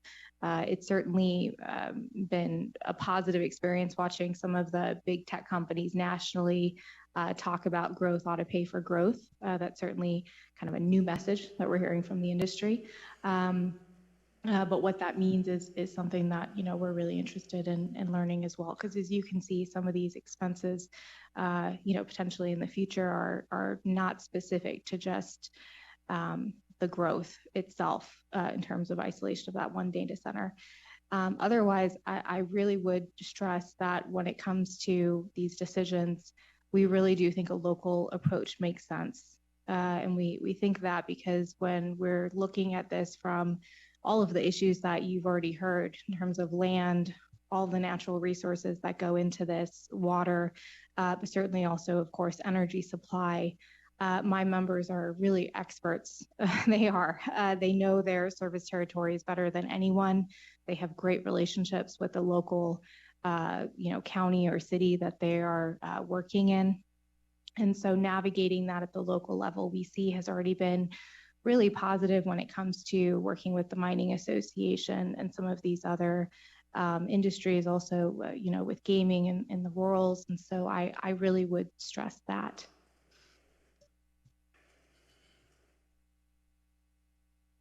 Thank you. Thank you, Chair.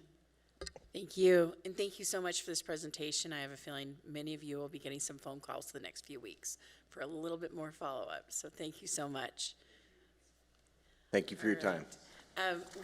We'll be taking a lunch break after the next presentation. I know I said 12:30, but I know public utilities. Sorry, guys. But that doesn't mean you need to go through it really quickly. So next up, we will hear from the Public Utilities Commission of Nevada, and I believe we have Mr. Garrett Weir, the PUCN's General Counsel, joining us here in Carson City. Thank you for being here. Please begin whenever you are ready.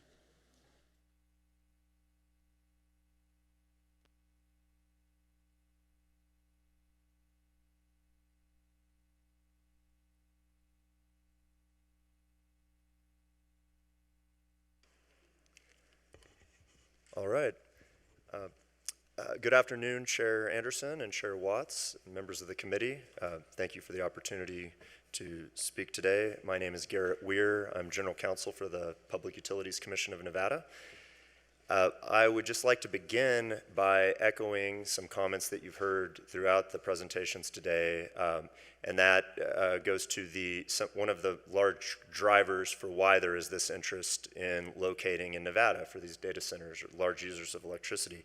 And that's because, frankly, we have low rates.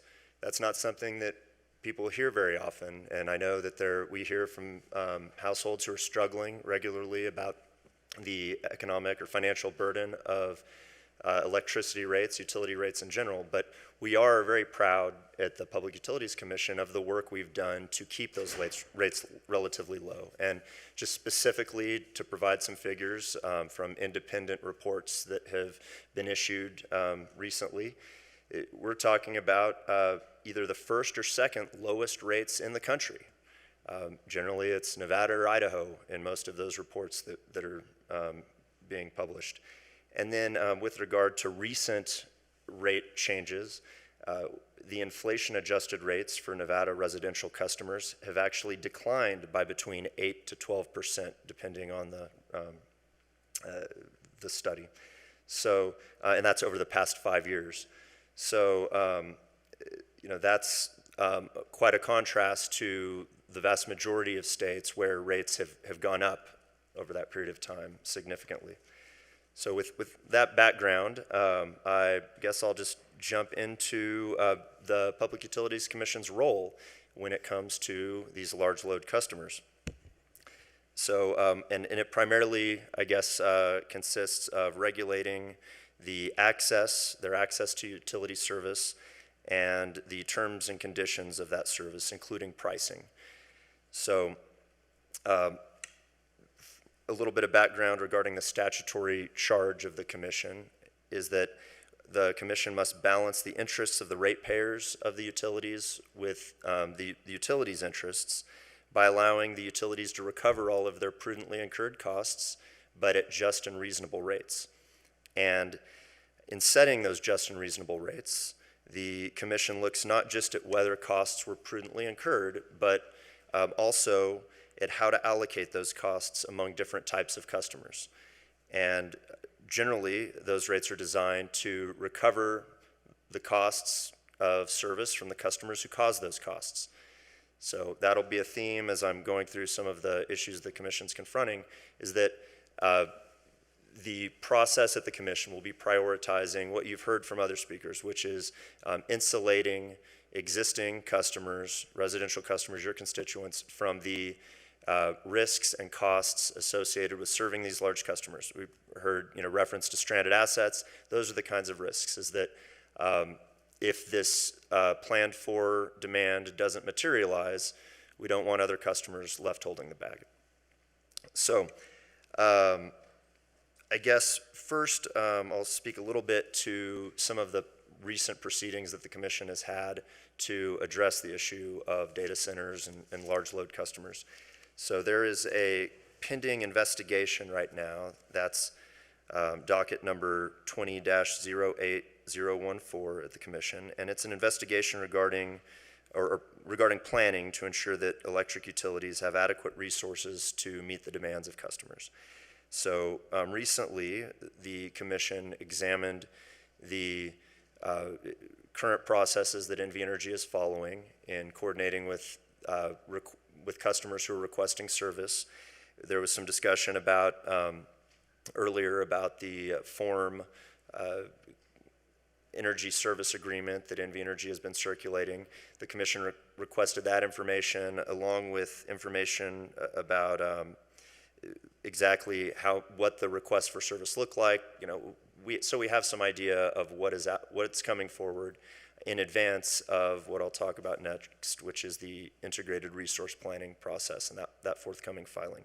So we have gotten the ball rolling with some discussion in that investigatory proceeding where numerous parties have participated, stakeholders have shared some concerns with existing processes, identified some of those challenges.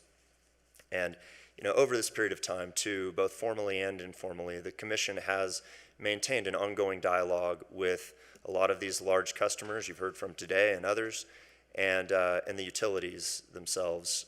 And we're very aware, regulators across the country are very aware of these unique, unprecedented challenges, and we're frankly excited to embrace that challenge of coming up with some solutions, some of which may be unique and innovative, creative solutions that are something that Nevada could be a leader on. So, with regard to the planning process, the formal planning process that the Commission has for electric utilities is every 3 years there is what's called an integrated resource planning process, or at least once every 3 years. And that is where we look at the demand for electric service that's projected for the next 20 years and figure out how we're going to meet that demand. So when it comes to these large load customers, we're going to address a lot of these issues in that upcoming integrated resource plan that's filed by NV Energy. And while doing that, the Commission is going to be prioritizing protecting other customers from increased costs or risks, while also not stifling growth or investment, so long as we can come up with terms that protect other customers and ensure that that new demand pays for the cost of serving it. So what we anticipate that will look like in the integrated resource planning process is, first, the driver or the starting point of the resource planning process is the load forecast. That's where we come up with a projection of what the demands are going to be in the future. And historically, that's something where we mostly focus on issues like weather normalization and what's driving population growth, those sorts of things. But with these new types of demand being so large and coming forward at such a fast pace, it presents new challenges. What we expect to see in that phase, I guess, of the resource planning proceeding is a discussion of how much load to include. We expect to see customers who are going to say that their load should be included. NV Energy may have mitigated it to some extent. They don't think it should be mitigated. But we'll have a discussion about a lot of those factors that we heard from NV Energy. How real are these customers? Should we plan for them? How much are they speculating versus committed to being here? And in figuring out whether to plan for that load, a necessary part of the discussion is going to be terms and conditions that should be applied to that increased demand if we're going to plan for it. And again, you've heard from NV Energy and others about some of those concepts like securitization or a lot of different mechanisms that exist to protect other customers. And there are a lot of options out there, and that's the sort of thing that the Commission expects to be evaluating. And again, there could be some creative approaches depending on different customers. There may be numerous options available because, again, a lot of these customers, as you've heard from them, are ready, willing, and able to pay for their fair share. And they have unique access to capital that is not the case for most types of customers. So,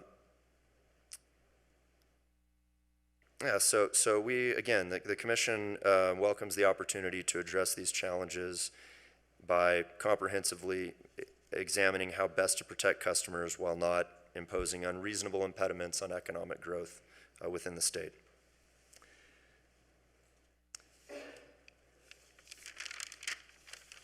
All right, so I guess I'll just close by going back to the issue of rate making and the fact that whichever approach emerges from the Commission's processes, It will be designed to insulate other customers from the costs associated with serving these large load customers. And it's also important to note that before rates for residential customers can be adjusted, before there could be a rate increase of the type that people are concerned about, there would have to be lengthy proceedings before the commission to authorize those adjustments. And all those costs and the allocation of costs will be scrutinized by numerous stakeholders who intervene in those proceedings, and they're tasked with representing lots of different interests, but we have entities such as the commission has an independent regulatory operations staff that is pursuing the public interest, is going to make sure that there aren't inappropriate shifts of costs onto other customers. And then we have the Bureau of Consumer Protection in the state who states that it's just about 3 year time, so if you want to start wrapping it up. All right. Well, the Bureau of Consumer Protection represents residential ratepayers' interests, or they say that they do. So those customers will be, those interests should be represented in our processes. So with that, I'm happy to answer any questions. Great. And before I open it up to the committee, I do want to ask a few questions that I have. When it comes to the commission, how exactly is the public able to be engaged with the commissioners? Do they have to be in person, or are they able to do, as we did this morning, phone calls? Are they able to do emails? How exactly can members of the public be engaged with the commission? Thank you. For the record, Garrett Weir. Great question. And there are different ways for the public to engage in different types of proceedings. So for public meetings, under the open meeting law, when the commission takes action on an item, when they vote, those are meetings that are held pursuant to Nevada's open meeting law, so there's a period for public comment before and after. Now, the public comment that is live, generally, unless there's an accommodation request made in advance, those are generally in person at one of the offices, either in Las Vegas or Carson City. But there is the opportunity for submitting comments in advance electronically or physical copies at the front desks of the offices. For actually participating in proceedings, for something that isn't a contested case, like a rulemaking or an investigation, any member of the public can show up and make comments. Again, there are opportunities for written comments to be provided or in person. And so workshops, those sorts of things, everyone is welcome to participate, even just as an individual citizen. When it does come to contested proceedings, where you have due process, there's evidence, we take testimony, sworn testimony under oath. It's an evidentiary record that generally a customer or an intervener there has to demonstrate a direct and substantial interest that isn't duplicative of another party. And so given the representation of residential customers' interests by the Bureau of Consumer Protection, it's historically individual ratepayers, unless there's some distinguishing characteristic of that customer, do not participate where they're cross-examining witnesses in that sort of way. But customers still the public would have the opportunity to file comments even in contested proceedings. It's just not evidence that can be relied upon by the commission. Thank you for that. Hopefully that answered your question. Very thoroughly, thank you. So I just want to make sure I've got it clear. The public comment can only be done in person, because I've had numerous individuals contact me about this and how if they are having to be on a bus, how difficult it is. So just want to make sure, though, that arrangements can be made in before a meeting to possibly have phone call in public comment, or is it only in person for those large PUC meetings, not for specific events, or I guess not events, but not for specific companies, but during their utility meetings, people are able to possibly arrange for public comment to be done through the phones? For the record, Garrett Weir. So there is not a legal requirement for that. In the past, there has been, accommodation made. Certainly under the Americans with Disabilities Act, there can be accommodations provided, but the opportunity for people to file advance written comments, sometimes the telephonic participation can become unwieldy. But yeah, that's something that I think the commission can entertain, and if there's direction from this body, I think that's something that would be seriously considered. Also, I did neglect earlier to mention that for those contested proceedings, the commission holds consumer sessions where it hears sometimes hours of public input that is intended to feed into the testimony that those public interest participants provide to the commission. So there is a lot of opportunity for engagement with the public in our processes. Thank you so much. The second question I have before I ask other members of the committee, when was the last time that the planning process was looked at, since it seems to happen every 3 years? And if you could possibly provide to this committee that plan that was however many years ago it was. For the record, Garrett Weir. I can get back to you with the exact dates. It's not always a full 3 years. The utility may bring something earlier than that. As far as the last time that the process itself was examined, I believe the legislative session before last, there were some changes made to address the frequency, or I guess what can be included in an amendment, because we were getting kind of serial amendments to the plans that were being filed. And then that law did allow for a more frequent filing. Well, I think it allowed for more frequent rate cases as well. But so I can get specifics for you about the exact docket. And if you could please send that to the committee secretary. Chair Watts. Thank you, Chair. My ears are ringing because we're talking about a piece of legislation I worked on during the 2023 session. So I think we can all collaborate on getting the information about that bill, which was, I think, the last time we took a substantial look at the resource planning process. Moving to my question, I appreciate everything that's been put forward here by the PUC. I will say, obviously these are very complex issues, and I do have, I heard the commitment to make sure that the decisions that are rendered by the PUC are protecting customers. I think, as was noted, I'm hearing a lot of concern about the affordability of electricity rates from constituents, and it does not do a lot to make people feel better knowing that they have low electricity rates when their monthly summer bills in Las Vegas are $300, $400, $500, $600. And so those are things that I hear when I'm talking to my constituents. But we absolutely want to make sure that they're protected from seeing potential rate increases as a result of this. I think, even the most recent rate case and the decisions that were rendered there have caused a lot of concern about added costs going on to customers' bills as a result of the potential demand charge. The question that I have is, again, there's a lot of different elements to this. I mean, already mentioned were contracts, resource plans, rate cases. There are also investigations, regulatory rulemakings done by the commission. So there's a lot of different kind of pieces. Also updates to utility service rules. It seems like there's a lot of different places where these issues are being kind of worked on, but the overarching kind of guidance for that comes from statute. And so is there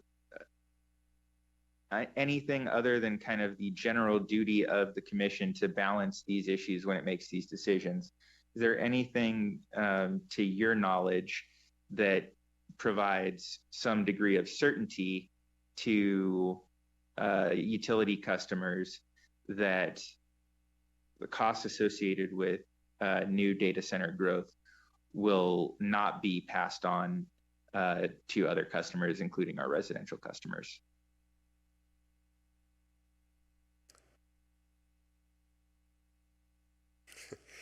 For the record, Garrett Weir.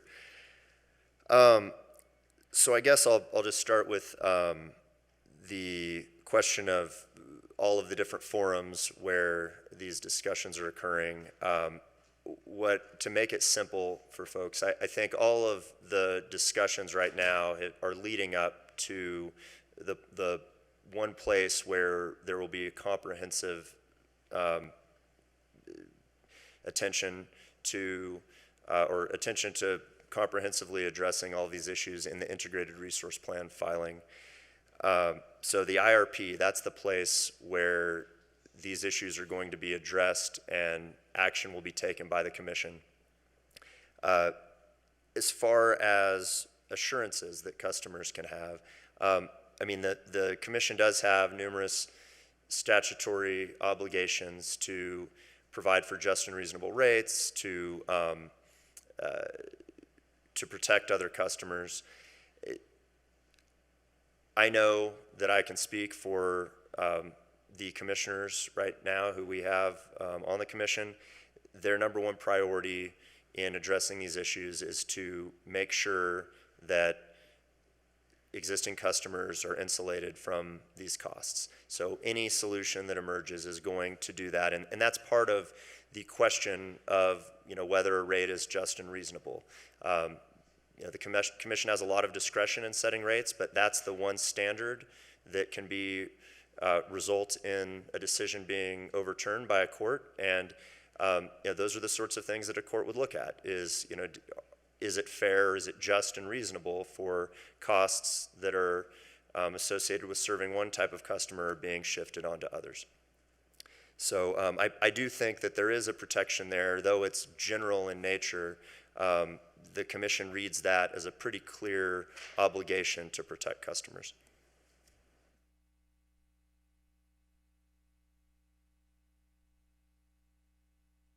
All right, thank you for that, Mr. Weir. Great. Any further questions? Seeing none, thank you so much for your presentation, and I'm sure we'll be discussing items in the future. At this time, we will be taking a 30-minute lunch break. Well, 32-minute lunch break. For those of you that are here in Carson, we do have the cafe on the second floor. For those of you in Clark County, I believe we also have a little cafe in Las Vegas, but hopefully we will see you at 1:30. Thank you so much.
right, we are going to get started back in. Thank you for that incredibly quick lunch. And we'll actually have to go a little bit out of order. We're going to jump to number 10A, the data center industry update. And the next item, again, agenda item 10. And we have Mr. Dan Diaro from the Data Center Coalition and Mr. Bob Swinton, partner with Davison Van Cleve, who will be presenting from Las Vegas. Welcome, and thank you for letting us know that you had to present just a little bit earlier. You may begin whenever you are ready. Thank you, Madam Chair. My name is Dan Diorio, and I am Vice President of State Policy for the Data Center Coalition. We do have some slides that were submitted to the committee, if we are able to bring those up.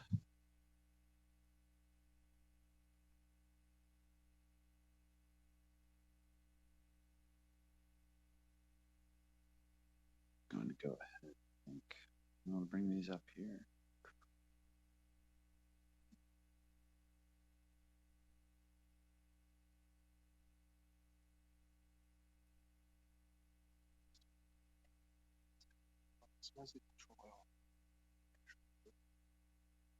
There we go. Thanks for the technical difficulties there. Again, Dan Diorio, Vice President of State Policy for the Data Center Coalition. DCC is the National Membership Association for the data center industry.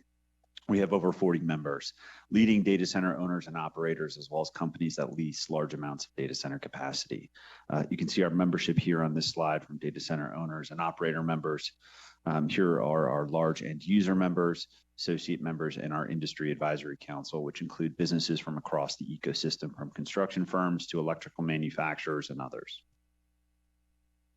I won't try to retread too much of the discussion that's already happened. I do want to point out throughout the slides here today, there are two main types of data centers. We have self-perform enterprise, and some may refer to these as hyperscalers as well. These are companies that are going to own and operate a data center for their own use. And typically those are cloud providers or companies like Meta, which are operating a data center for their own products and services. You also have multi-tenant, build-to-suit, co-location, as some may refer to it, which are companies that will build a data center and lease out space inside.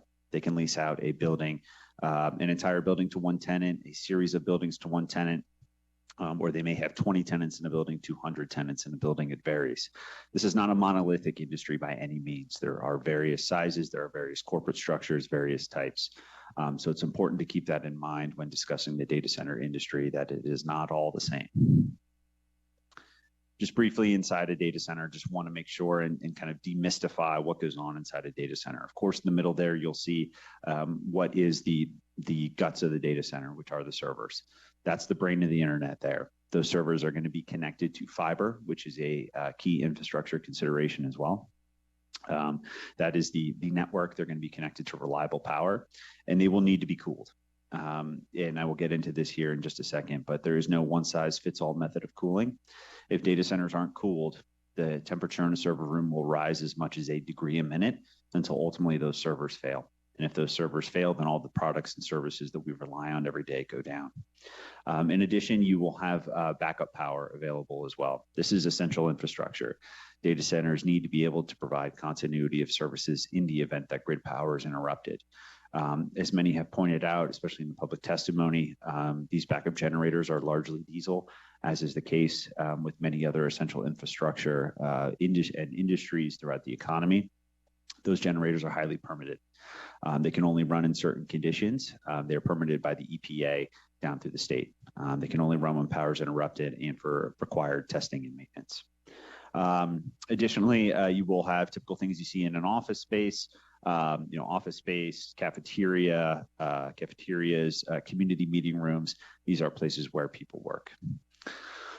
You can't discuss data center energy and water demands without discussing what is driving data center demand. And we are all driving data center demand. In the next 5 years, consumers and businesses will generate twice as much data as we did in the past 10. We have 2/3 of the global population online, with 45% coming since 2018. We still have 2.6 billion people not connected to the internet, but they're coming on rapidly. But if you bring it down further, the average household has 21 connected devices. It is our laptops and it's our phones, but it's smart TVs, multiple smart watches, Ring doorbells, Nest thermostats, garage doors, lights. My oven is connected to Wi-Fi. I can preheat it from here. I don't know if I need to, but it's a nice thing to have. But all of that requires digital infrastructure. And I know for many folks in the room, if you have teenagers, you can effectively double that 21. Again, just looking at another graph to illustrate how we are all using digital infrastructure, this is the average monthly household broadband consumption. Now, if you multiply this number out by your neighbors, your neighborhood, your precinct, your city, your county, your state, we use the internet a lot, and it is all driving demand for digital infrastructure. Data centers are not just AI, and data center energy demands are not just due to AI. AI is an important growth driver. It has broad applications throughout the economy, whether it be detecting financial fraud, detecting water leaks in systems, healthcare applications. But the vast majority of data centers being built today are to service, especially cloud infrastructure, which is the underpinning of our entire economy. 95% of Fortune 500 companies operate on the cloud. And these are services that we rely on every day. It's online banking and financial transactions. It's telehealth appointments. It's electronic healthcare records. It is online classrooms. It is online payment platforms. It's online purchases. And it's the fun stuff like streaming video as well. It's autonomous vehicles that I rode in here during my time in Las Vegas. All of this is really driving economic growth. It's driving economic development, but it's the key underpinning to understanding what is driving energy and water demands. Again, the variety of services and industries supported by digital infrastructure.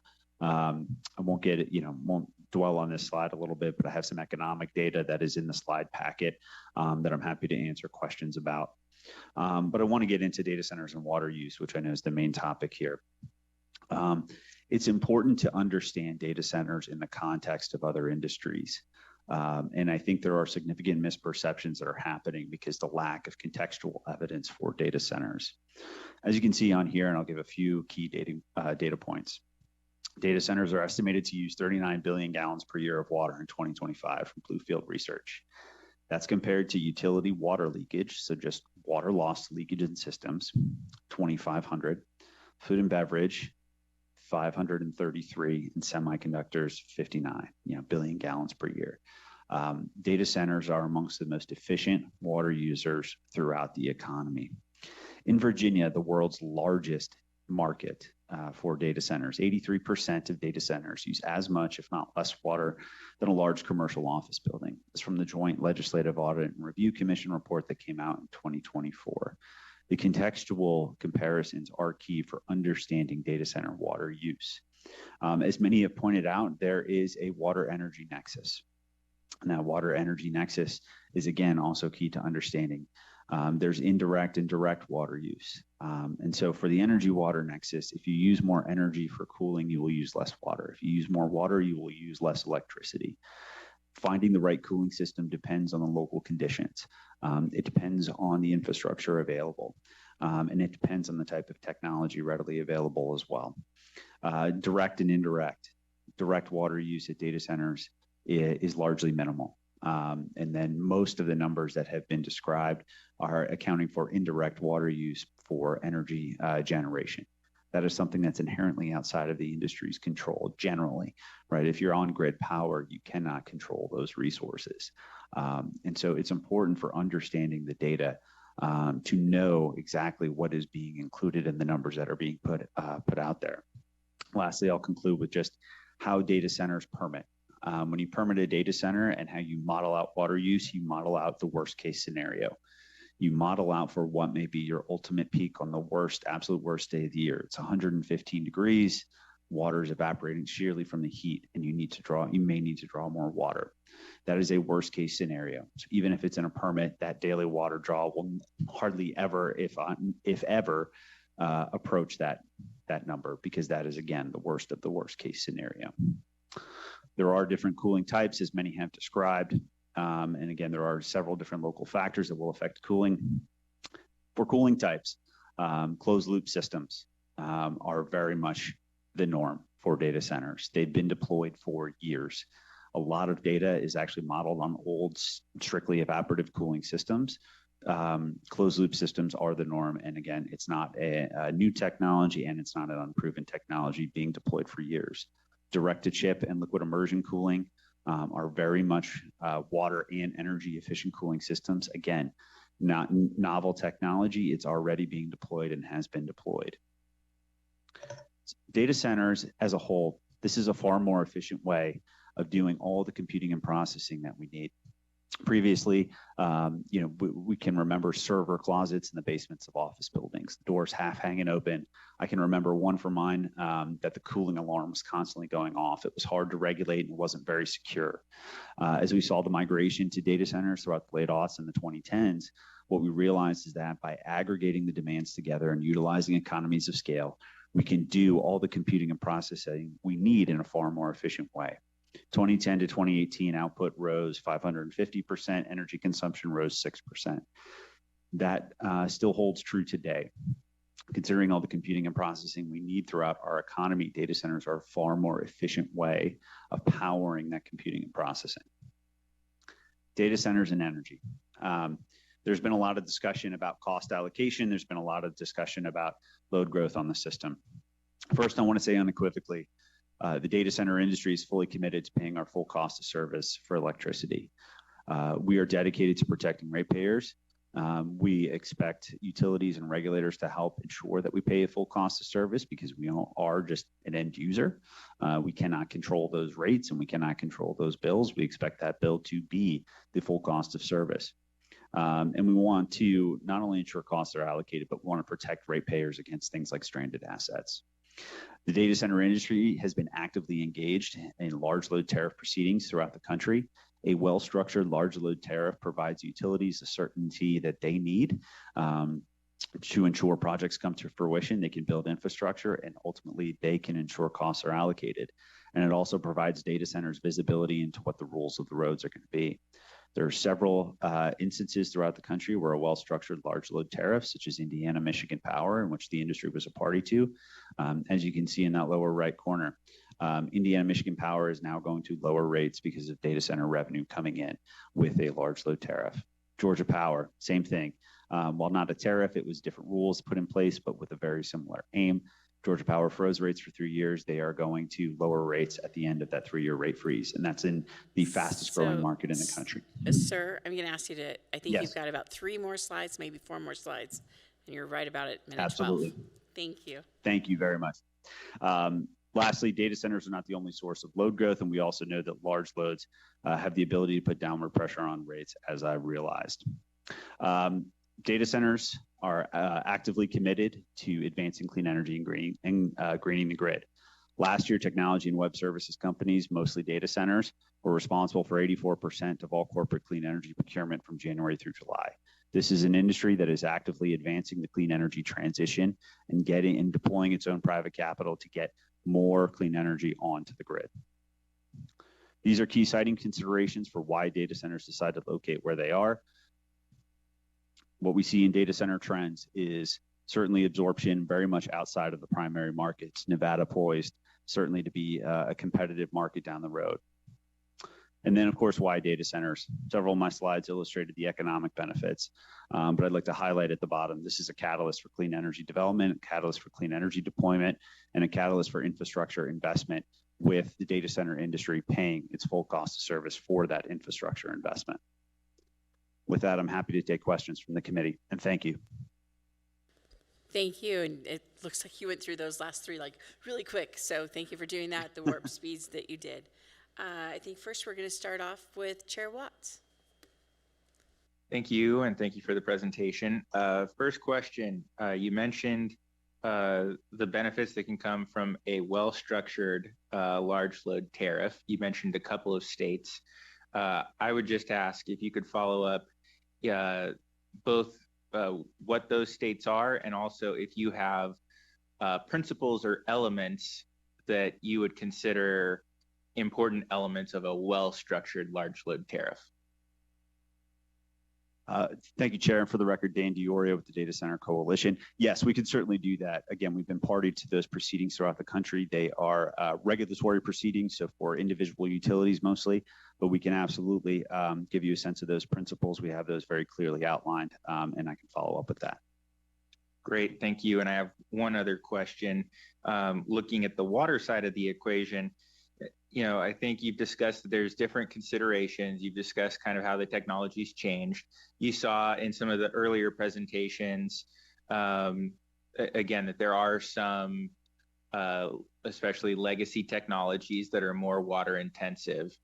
Do you have any thoughts on establishing standards moving forward that might not be technology based, but we saw that kind of water usage efficiency as one metric. So do you have any thoughts on essentially creating some sort of standards or other system to ensure that that facilities are meeting those higher standards moving forward?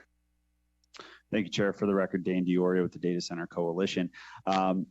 Yes, what I would say is, water usage effectiveness, I think, is a metric that most data centers are actively tracking. I think as far as standards moving forward, and you mentioned not technology-based standards, which I think is key because the technology is moving so quickly here that it would be, unwise, I think, to restrict it because of, direct-to-chip and liquid immersion for what's coming through.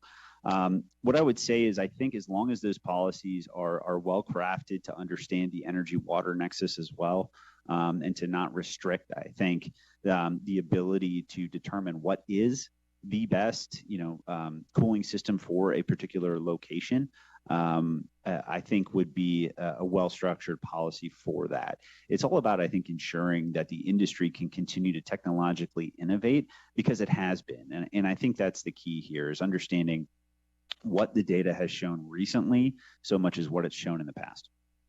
Thank you. And again, my ask as a follow-up is if you can work on that and get some information to us that could help us structure that. Because I absolutely understand what you're saying. Again, I think you've heard some of the concerns, and even one of my colleagues mentioned, right, that's a direction that we want to go into, because at the end of the day, we need to be able to reassure our communities that there's a certain standard moving forward. And so while we're hearing about that commitment, as policymakers, we need to make sure that folks feel reassured on that as well. And then, so I'd appreciate any follow-up thoughts you have on effective ways to move in that direction. And then I just wanted to mention, because you went over it very quickly, but there were questions earlier about siting considerations. So I just wanted to make sure everybody is aware that there is a slide all about that in your presentation. And so everyone should take a look at that. And Chair, if I may respond briefly, again, Dan DiOrio with the Data Center Coalition. Yes, my key siting consideration slide, overarching time to market is obviously key. We're on a very steep demand curve, and we are not even close to meeting the demand that we're on. But there are a variety of different categories that data center companies consider under that time to market. So, and I, again, just want to point out access to clean, reliable, affordable energy is certainly one of them. So I'm happy to answer additional questions on that slide too. Thank you. Thank you, Chair. Thank you. Assemblymember Considine. Thank you, Chair, and thank you for the presentation. I just had one question. Essentially, you talked about going back 20, 30 years where everything was in one floor, the bottom of a building. And then in 2010, suddenly we went to like smaller traditional computer centers. 8 years later, 89% are these larger utility style, huge data centers. That's what we're working on now. That's what we're focusing on. But we also know that tech is moving like exponentially fast. You even mentioned technologically innovating. It's continuously going, like it's leaps and bounds. It's keep getting faster. So where do you see this being 15 years from now? Will we still be looking at large data centers? Will they start to become morph into something else? I know chips are constantly changing and getting smaller. I just kind of wanted to get your idea of where we will be in 15 years. Sure. Thank you, Assembly Member. For the record, Dan Diorio with the Data Center Coalition. I think what's key to understanding the future is understanding demand. Right now, demand has shown no signs of slowing. And so as demand continues to show no signs of slowing, we will see continuous need to build out the infrastructure to accommodate that. You are right, certainly chips are getting more efficient, which is again why I think data centers are looking to continuously refresh the equipment. As representing the leading data center owners and operators, what I can tell you is that they are constantly recalibrating to demand. One of the things that we take very seriously is the idea of forecasting. We've been actively working on, and I would be happy to share this with the committee, on forecasting principles, ways in which we can give utilities and regulators additional tools to solidify the forecast that they put forward so that we can right-size infrastructure investments for that. Right-sizing the infrastructure is key to ensuring that ratepayers are protected. It's key to ensuring that there are no stranded assets so that we don't overbuild, but we also don't underbuild as well, so that we can accommodate all forms of economic development. So what I would say is that you will continuously see data centers drive energy efficiency. It's a significant, if not the largest operating cost of the data centers, it's one of them. So energy efficiency is key to this entire industry, as is water efficiency as well, because data centers have their own sustainability goals, and they have their own water positivity goals as well, and they are continuously working toward those. So I think what we will continue to see is new tools, being able to drive those goals forward, new tools, being able to optimize our energy grid as well. Things like grid enhancing technologies that data centers are investing in. There are AI applications for using the grid efficiently as well, and optimizing transmission and line ratings and voltage ratings as well. So we will see data centers help facilitate what ultimately I think is an efficient and right-sized investments in the utility grid and in the digital infrastructure that will help to power it. And I do think as well, if I could just briefly, I know this is a long answer, but again, going back to my slide, data centers are powering investment in the grid right now. And what we see is that areas of the country with higher load growth have lower prices overall. That's from Lawrence Berkeley National Labs. When you have large users on the system, you can spread those fixed costs out over the system. We've just come out of about 20 years of pretty flat load growth as a country, and now we have several growth factors, including data centers, but also manufacturing and electrification and hydrogen. And so utilities having the large load users on their systems to invest in the grid, and to be able to really have those large load users pay for that investment, I think is key to long-term economic growth and build out of a modern utility grid. Thank you very much for that answer. And yes, if you could share with the committee the forecasting principle for the right sizing, we'd appreciate that. Thank you, Chair. Thank you. I do have a question, and it relates a bit to slide number, I don't know which one it is. It's the data centers and water usage item, but it has to do more with the permitting process. I'm hearing from individuals in some of our smaller counties where there's literally 3 people working the entire county office who are being inundated with questions around permitting processes, being asked for that. What role has the data center coalition really looked at the permitting process, and about how long does it usually take to get one of these permits through, especially if it's a smaller county that does not have numerous employees? Thank you, Chair. Dan Diorio with the Data Center Coalition. I don't have specific, length for county level or city level permitting. What I would say is that permitting, I think, is a key concern. There's always a balance in permitting between fostering economic development, but ultimately ensuring that the permit does the type of review that is necessary. Data centers, when they come into a community and when they're doing due diligence, they're looking at the resources available. They're discussing with the infrastructure providers, what do you how is your system set up? How much water is available? What types of water? Because we have several data centers, if not the vast majority, also using recycled water or non-potable sources as well. What do you have available, and what's your service level to be able to serve this type of facility, and then making adjustments based on that.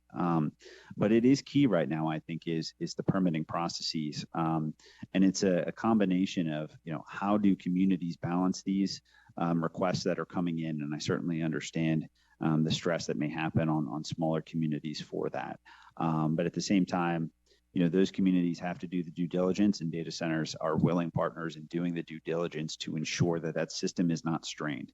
I don't think data centers are interested in coming into a community and straining that local resources. So it's a delicate balance, and they'll continue to be an active partner in that.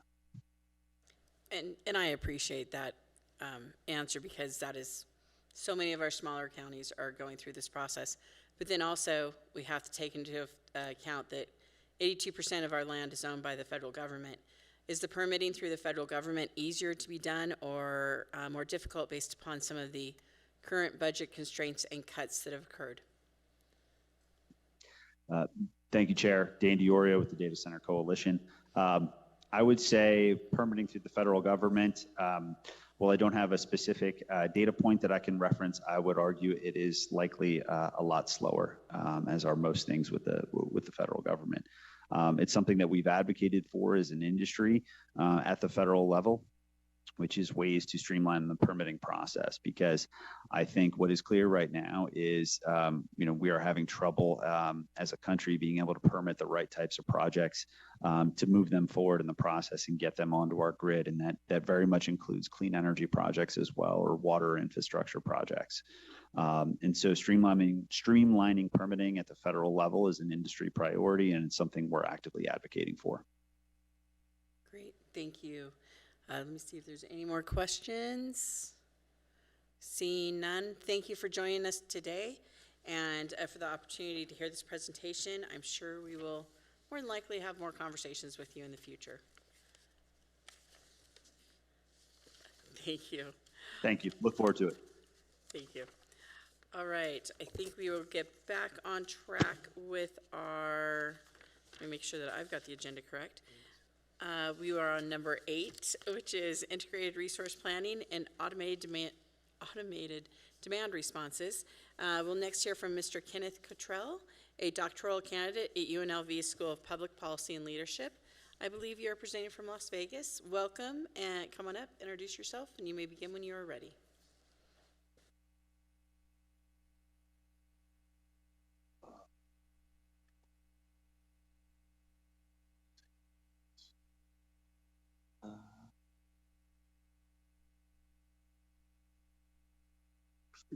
Presentation of it?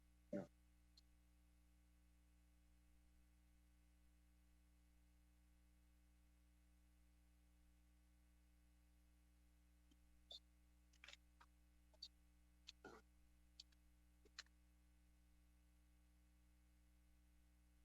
Yes, there you go.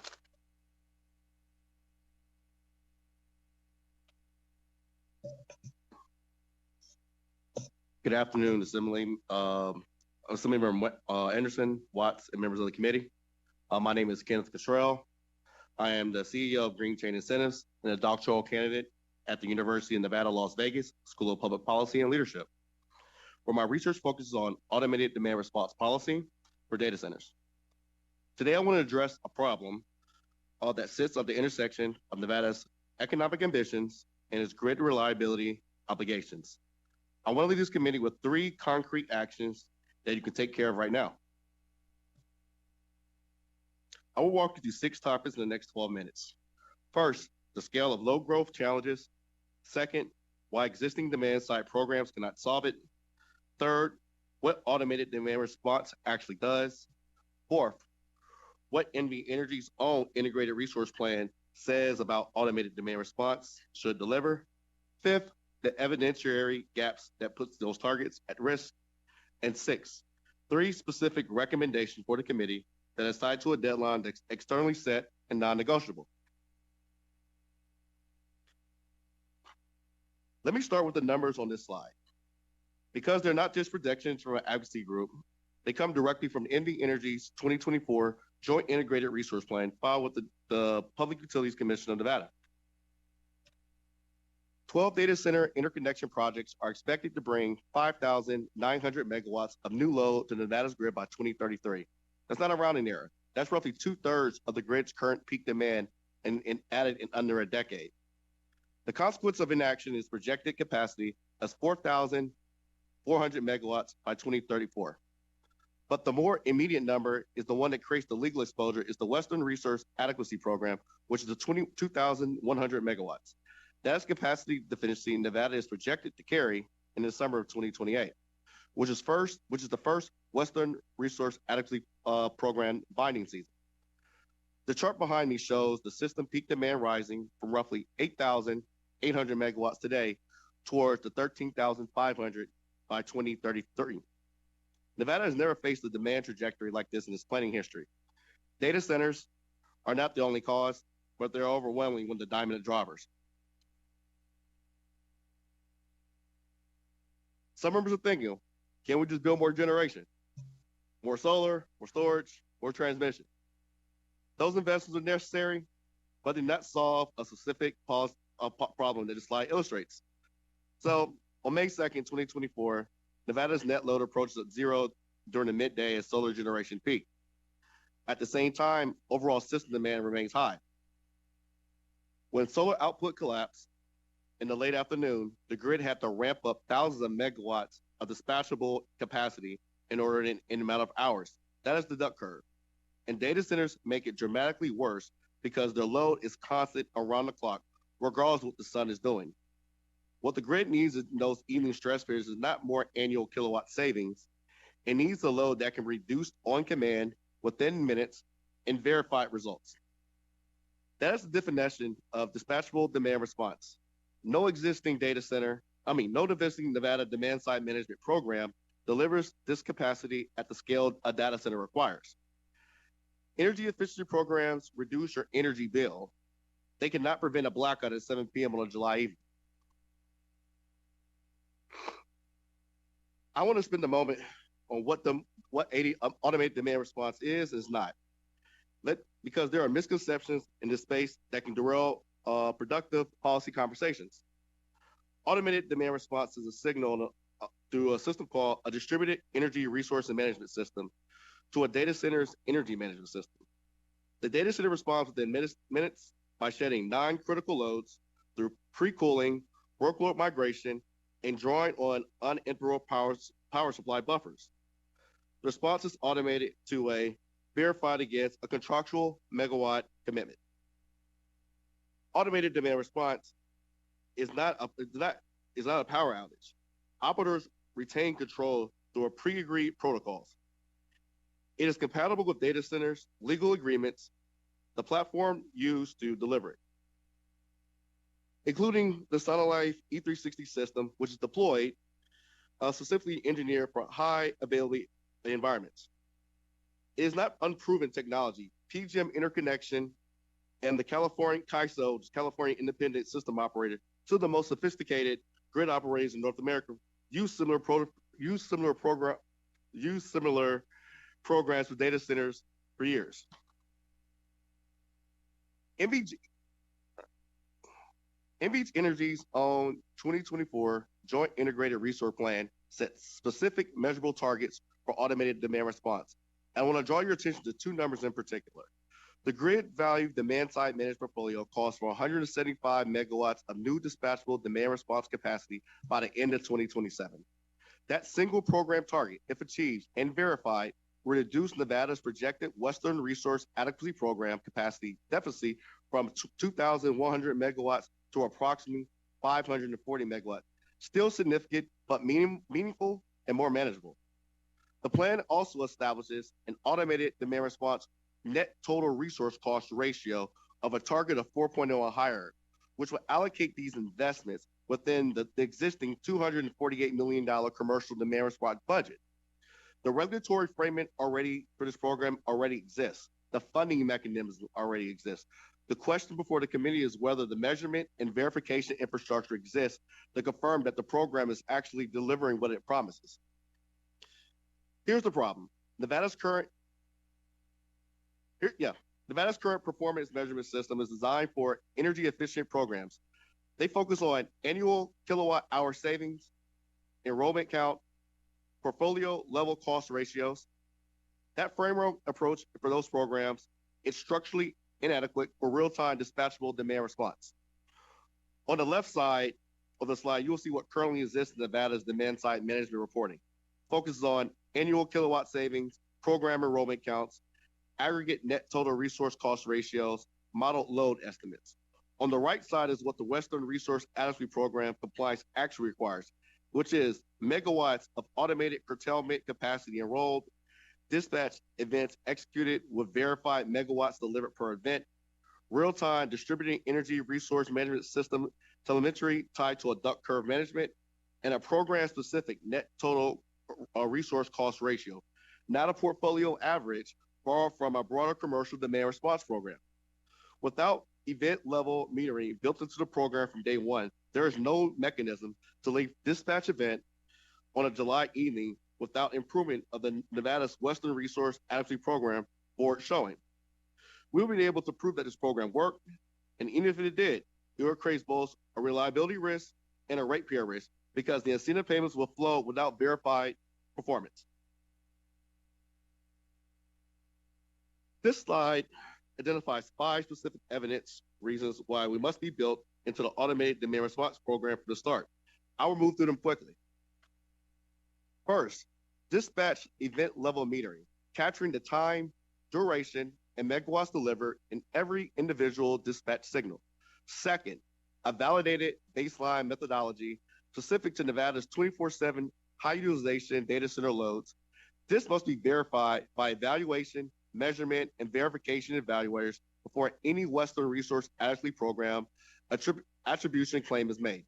Third, the distributed energy resource management system telemetry demonstrating a dispatch reliability rate at least 90%. Fourth, an automated demand response specific net total resource cost is calculated from the actual pilot cost, not inherent from broader commercial demand response portfolio. And fifth, documented that the event timings align with the Western Electricity Coordinating Council binding season stress periods, formatted for the Western Resource Adequacy Program capacity credit attribution. Each link in this chain is necessary. A gap at any point invalidates the claim that follows, including Nevada's Western Resource Adequacy Program for showing before the Western Electricity Coordinating Council. I am now on my recommendations, and I want to be precise what I'm asking for. Recommendation 1, help NV Energy redesign a commercial demand response program that is dedicated to data center automated demand response track with the mandatory dispatch protocols and event level monitoring. The first step is a letter of intent with one of the large data centers operated for 6 months, executed within the 90 days of the utility action plan approval.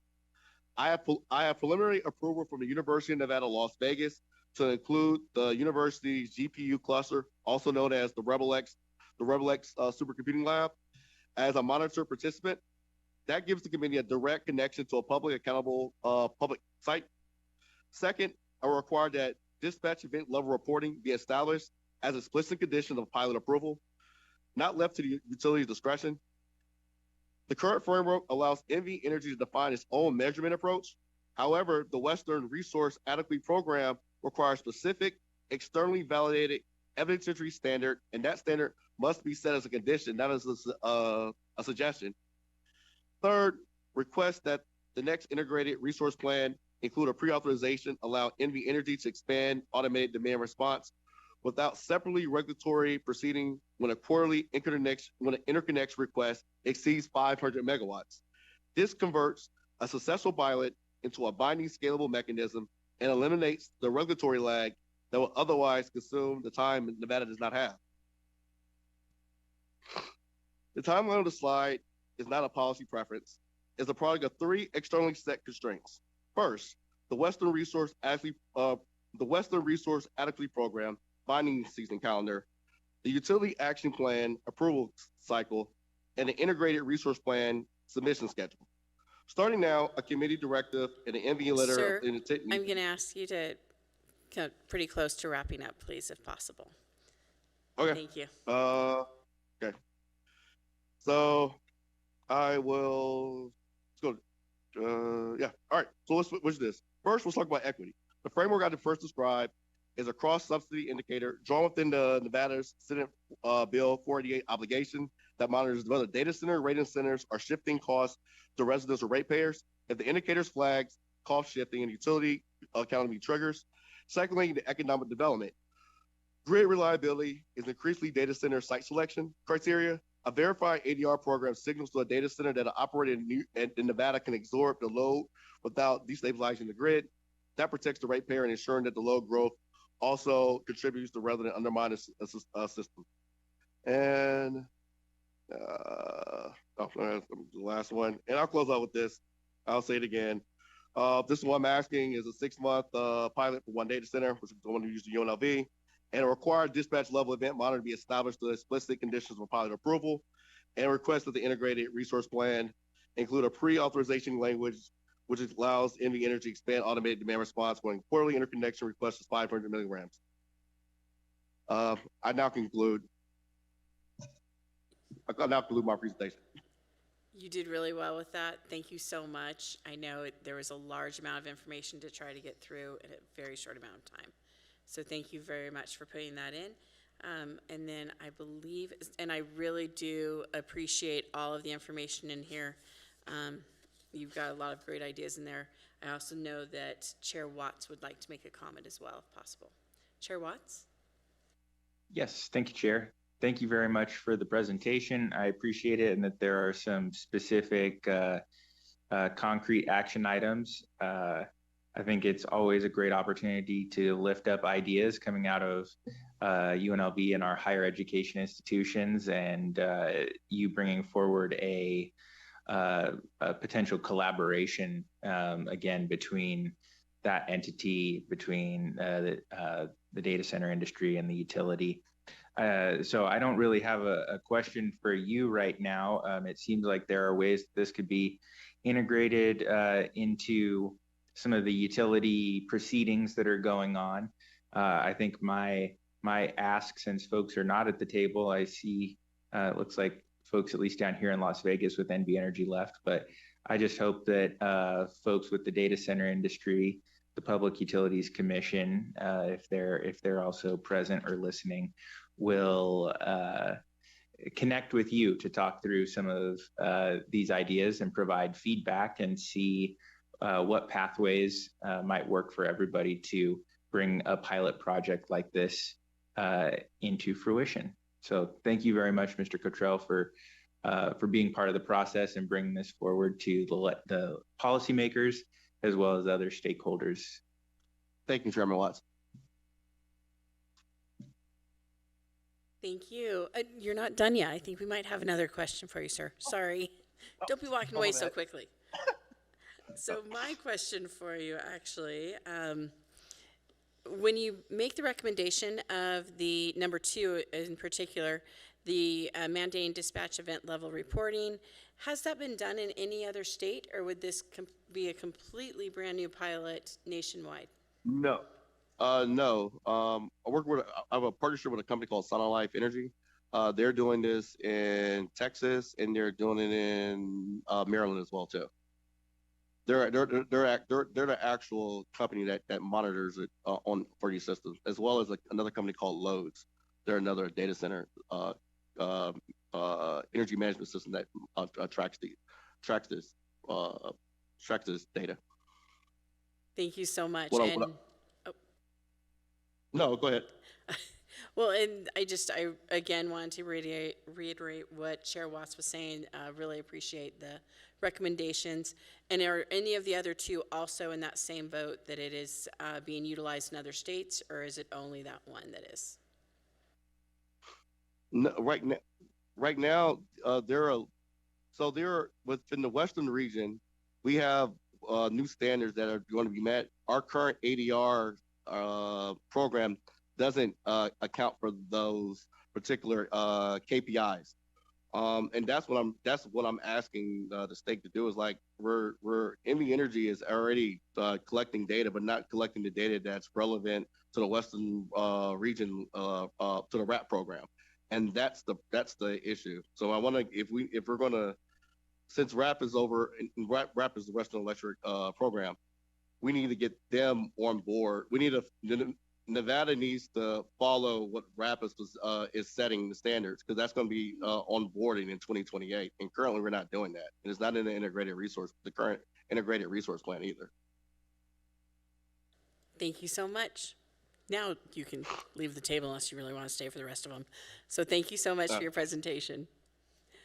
We're going to move on now to number 9, a water resource planning for data centers, obtaining water rights and cooling system policies. We'll be hearing from some of our water authorities. For our first presentation, we have Mr. John Ensminger from the Southern Nevada Water Authority.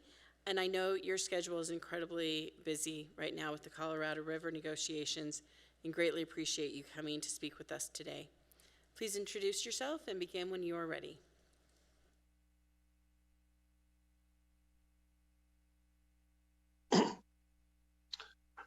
Thank you, Chair Anderson, Chair Watts. Great to be here. Thank you very much for the invitation. I'm not busy at all. There's hardly anything going on in the water world. So it's good to be able to spend some time with you guys. Go ahead to the first slide. I'm going to move through this pretty quick. I know you guys have had a long day, and I want to leave time for questions. This is just an overview of our system. You know, we have 3 major intakes, 2 major treatment plants, about 600 miles of 12 to 14 foot diameter pipes. And that's where you get your water to take your showers every day in Southern Nevada. The one thing I would point out is I believe it's the Data Center Coalition or something, said that the average unaccounted for water or water leakage in a water utility was 18%. SNWA loses less than 1% of our water every single year. So if you want to blend us in with 1890s, lead pipes in New York and Boston, that's fine, but we're much more efficient than that. Go ahead, Chauncey. Is it up? Okay. I'm going to go through the bad news quickly. This slide shows the tail of the tape of the 21st century of Colorado River water flows. The blue is good, the yellow is bad. There's a lot more yellow than blue. This year, 2026, could absolutely rival 2002. There is very, very little snow, and the reservoirs are going to decline precipitously until next fall, when hopefully we'll get some snowpack. Go ahead. This, further illustrates that. I think the biggest takeaway here is, Lake Mead will be in our backyard and it'll be in the news, but Lake Powell at elevation 3490, it loses the ability to produce hydroelectric power. And that's bad news for the Western grid. It's bad news for power users all over. So they being the federal government, will likely be instituting plans to move water from upstream, Flaming Gorge, Navajo, Blue Mesa. But you got 2 to 3 years of reserves. And if it doesn't snow, we're really going to be in a pickle. Good.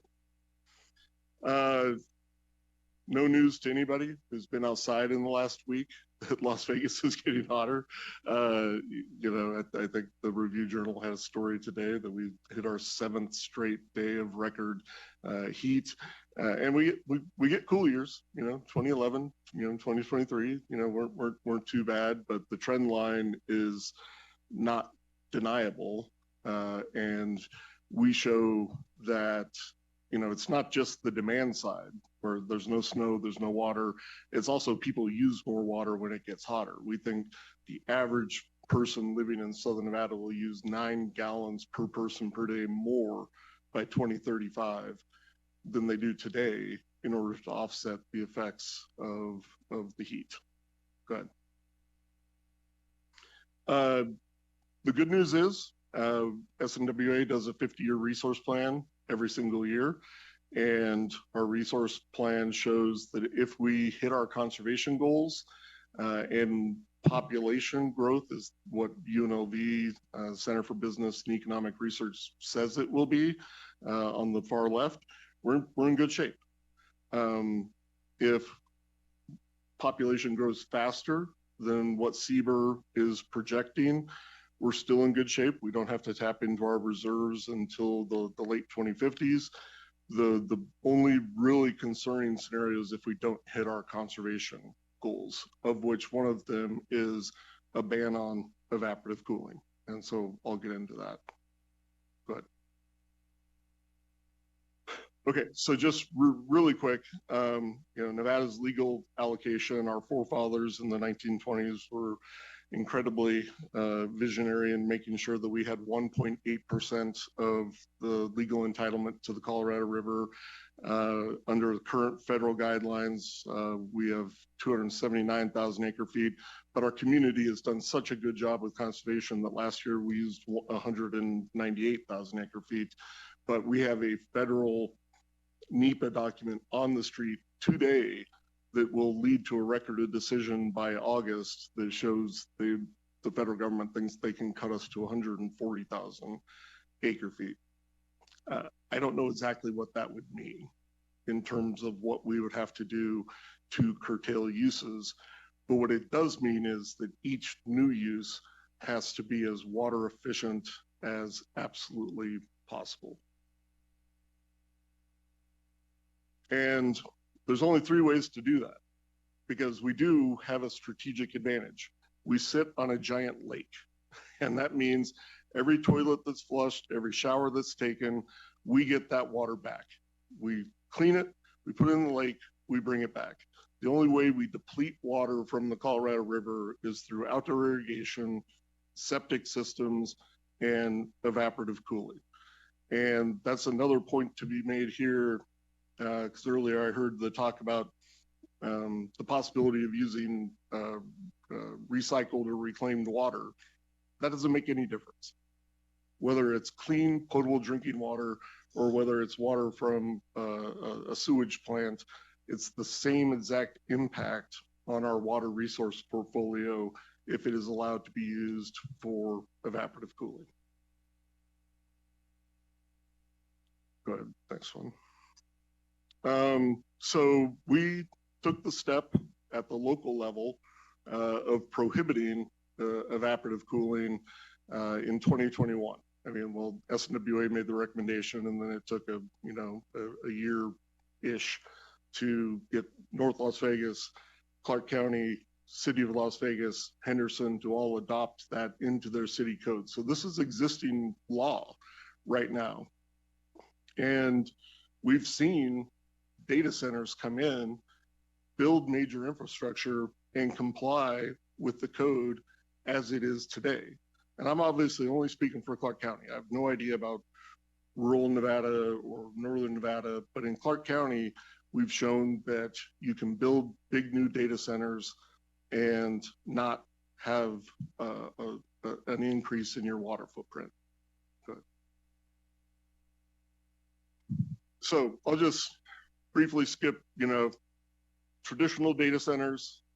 If you go out, I won't name names, but a legacy data center uses about as much water as half a golf course. So you don't see it, but your smartphone is a water hog if you do it the old way. But the way we're doing it now, you can do it with a 0 water footprint. So go ahead. Go to the next one. And that's proven with an up and running data center. Nova, that had 2 new data centers in Utah, built a $400 million data center in North Las Vegas with all mechanical cooling, and a zero water footprint. We have a permit application in our queue right now at the water district from Switch, which would build a new data center with 20,000 tons of cooling with zero water footprint. So just for comparison's sakes, the Red Rock Station probably has 16,000 tons of cooling. So this is a big data center with a zero water footprint. So with all the plans we're seeing in Apex, in West Henderson, on the South I-15 corridor, we're seeing a lot of plans for data centers, and that's fine, but they can be built without consuming any more water. So I'm going to skip my last two slides. Oops. Sorry. I'm going to skip my last two slides and go to questions if you have any.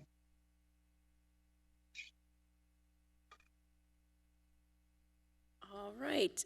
I think I might go a little bit different this time and maybe go to Chair Watts to see if he has any questions. Thank you. Yes, we're really mixing it up. Thank you for that presentation. Appreciate the work that you're doing and also some of the realities that we are facing, not only in this community, but across the Colorado River. So again, I've been trying to, I think you did a really good job at making this quite clear, but at least in Southern Nevada, standards have been put in place for the cooling systems for data centers and for other facilities as well that essentially have eliminated that the loss of water. Because Southern Nevada has recycling for its indoor use, anything that they're using that's not related to their cooling is being recycled, and that's why you say that there's a zero water footprint here. So I guess I just want to, as we're hearing about concerns that people have about the high water usage for cooling data centers, it sounds like going forward here that issue is not really on the table because of what you talked about in terms of the policies that have been adopted, and that we are continuing to see some data centers be developed here that are meeting those new highly water efficient standards. Is that a good understanding of things? Absolutely. I think I'm unaware of any business that has not located here since the beginning of 2022 because they couldn't build evaporative cooling. Maybe that happens, but I'm not aware of it. The Oakland A's new baseball stadium is 100% mechanically cooled with a zero water footprint. So these things can be done. Obviously there's, and we could have a longer conversation if you want to about the percent of increase in power costs, but I would leave the committee with at least one point. You can build more power generation. You cannot build more water supply. Thank you. I appreciate that. And all I'll say is, again, as I asked some other presenters about what principles they may bring forward that can help ensure that we have these protections across the state, it seems to me that what Southern Nevada is doing could be a potential model for policy for the entire state to consider to ensure that at least the water impacts associated with the development of data centers are mitigated. It's not really a question, I guess it's more of a comment, but thank you again for the presentation, and thank you, Chair. Thank you. And thank you for highlighting the Southern Nevada water and their ability to work in this fashion. Assemblymember DeLong. Thank you, Chair. Thank you very much for the presentation. I actually had a question, not a statement.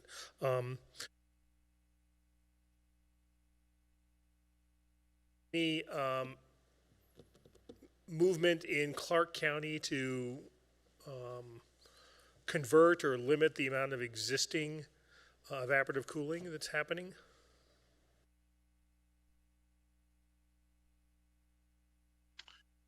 Well, we do have incentive programs, and our board recently lifted the limits on those. So I believe right now, if your traditional evaporative cooler at your business is reaching its end of life, we have a water efficient technology program where I believe we'll pay up to $2 million. It's on a percentage basis, per program, to incentivize people to install mechanical dry cooling instead of the traditional evaporative cooling. So there's no mandate, there's no requirement that anybody converts from their traditional evaporative coolers, but there's a prohibition on installing new ones, and there's an incentive program to transition to the newer technology when your facilities reach end of life. Thank you very much. Thank you, Chair. Thank you. Any further questions? So I do have a quick question. Obviously, my prior questions to the last presenter had more to do with the smaller counties, but the permitting process in Clark County, how long does that usually take traditionally?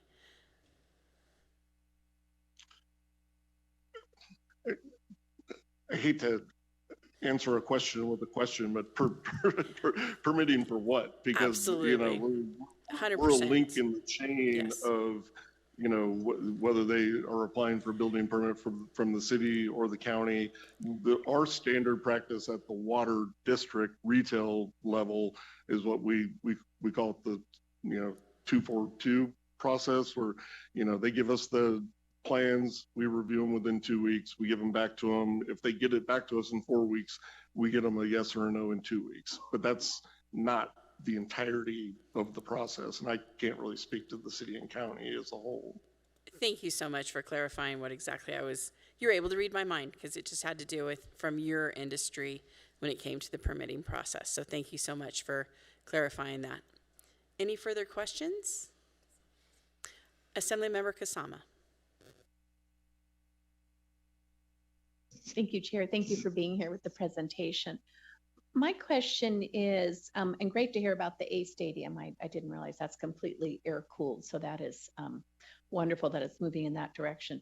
I'm just asking about some of the large resort properties, and with their demand 24/7, with the people staying in the rooms and the floors, it's 24/7. Are they able to fully go to air-cooled, or do they have to have water-cooled? Or I'm just thinking about the demand and just the scale of those.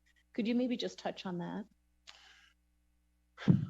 Well, I mean, ultimately, it gets down to cost. The technology is absolutely there to do 100% mechanical. And we saw, I'm forgetting the name of it, and it's not a huge resort, but we saw a new casino on Henderson's Water Street that's 100% mechanically cooled. So it can be done. But there are trade-offs, and we've certainly heard from some folks in that industry that would like to have that conversation. And I would say that conversation's ongoing. Mm-hmm. Great. Okay, so it can be done as far as it can cool the facility. It can be done. It's just a matter of cost. You can build a baseball stadium with 100% mechanical. You can build a hotel casino with 100% mechanical. It's some of it's the footprint. It takes more space to install traditional, essentially air cooling, than it does a traditional, evaporative cooler. So some of it's the footprint of the property, and I think there may be situations where property was purchased a decade ago, and now the rules have changed where you have to have that conversation. But going forward, I think people should be on notice that the property you buy needs to be big enough to accommodate the mechanical cooling. Great. Thank you for that insight. Thank you. Any further questions? Thank you so much for your presentation today, and I'm sure we will continue to be in discussion with you. Next. Okay, thank you very much, Chair. For our second item under agenda item 9, we have representatives from the Truckee Meadows Water Authority and Truckee Meadows Regional Planning Agency, Mr. Danny Rotter and Mr. Jeremy Smith. Please join us here in Carson. Thank you both for being here today. You may begin when you're ready. Red is go. You're okay. on. Well, thank you, Chair Anderson. And wow, sitting back there, I had it all ready to go, and I completely lost my thought process. Other chair in the South, and the committee members today. With me, I have Jeremy Smith. My name's Danny Rotter with the Truckee Meadows Water Authority. Going to try and be brief here. I know we're at the end of the day. I want to focus on three things: growth pays for growth, the planning that we do, and the collaboration that we do in Washoe County. And so in 2001, TUMWA was created by Reno, Sparks, and Washoe County, and one of the first policies they implemented was that growth pays for growth. That means that growth brings their own water rights, they pay their share of infrastructure, and they build sometimes their own infrastructure to serve their demands. Planning. We just completed our 2045 Water Resource Plan. You can see that at tumwa.com/WRP. And basically that looks out 20 years at the resources that we have available to us and potential for that growth. That's about 20,000 acre feet of additional demand on top of our existing 85,000 acre feet of demand. And there's enough water resources to meet that demand. In there, one of the key differences is that water is very local. It's very different from Southern Nevada to Northern Nevada, and even in different places in Northern Nevada, it's different. One of the key things that we have is the Truckee River Operating Agreement. That's over 30 years of litigation and negotiation for users on the river, and that determines how water is used, how it is returned to the river for downstream use. That is a major thing that we have. And so it's flexibility for times of drought. It's flexibility in times of excess that returns water to fish credit water. And so that's our governing rules for everything that we do and all the growth that comes our way, whether it's a large water user or a small water user. We also collaborate very closely with Reno, Sparks, Washoe County, Tri-GID, and Truckee Meadows Regional Planning on all the things that we do. And a couple of those key things, we have an agreement with Tri-GID to deliver 4,000 acre feet of effluent. Now, just one quick thing that's pretty confusing. The Truckee Meadows Water Reclamation Facility is not owned by TUMWA. That's owned by Reno and Sparks. So they're actually delivering the water to Tri-GID and keeping it out of the river. But we're involved to make sure that the return flow water rights are accounted for by TROA. And so we're kind of working with everybody to make sure that the water is whole, the river is whole, which is a good thing because it keeps the effluent out of the river. It keeps the nitrogen loading off the river and keeps fresh water in the river. The other thing that we do is we've been working with Jeremy in regional planning and the project of regional significance. So maybe Jeremy, if you want to touch on our work there and your work, and then we can answer questions. Thank you, Danny. Yes, I'm Jeremy Smith. I'm the director at the Truckee Meadows Regional Planning Agency. Thanks very much for this opportunity to be here, and thanks for including me, Danny. So yes, if you don't know about TMRPA, we were created by the state legislature in 1989, and we create and maintain the Truckee Meadows Regional Plan, which helps to coordinate master planning, facilities planning across Washoe County, including the jurisdictions, the city of Reno, city of Sparks, and Washoe County itself.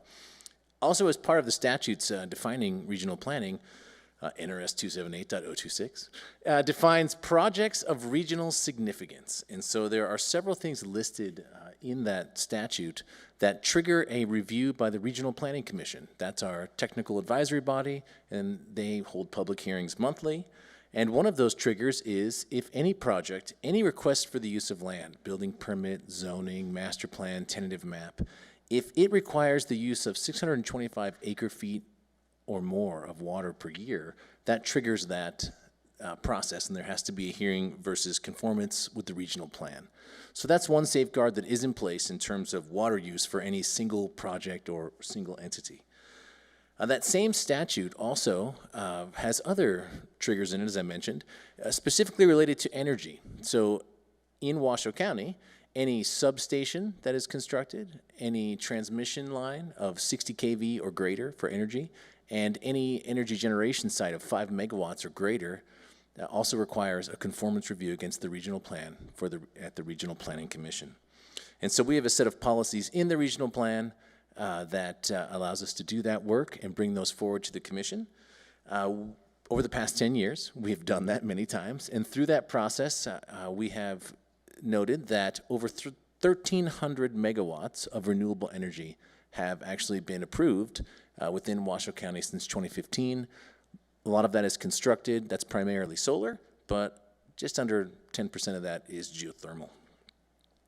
So the Regional Planning Commission has an interest in water use, has an interest in energy as well, and at the beginning of 2025, they tasked us at the agency to do some research on data centers and high energy users and bring that information back. We've been working on that since then and engaged the community in several ways, had several meetings, and you can find out about our research by going to our website, tmrp.org. There's an energy and data center page there that basically lays out 4 areas of interest that we've really dug in on: land use, water, energy, and economics, the economic considerations.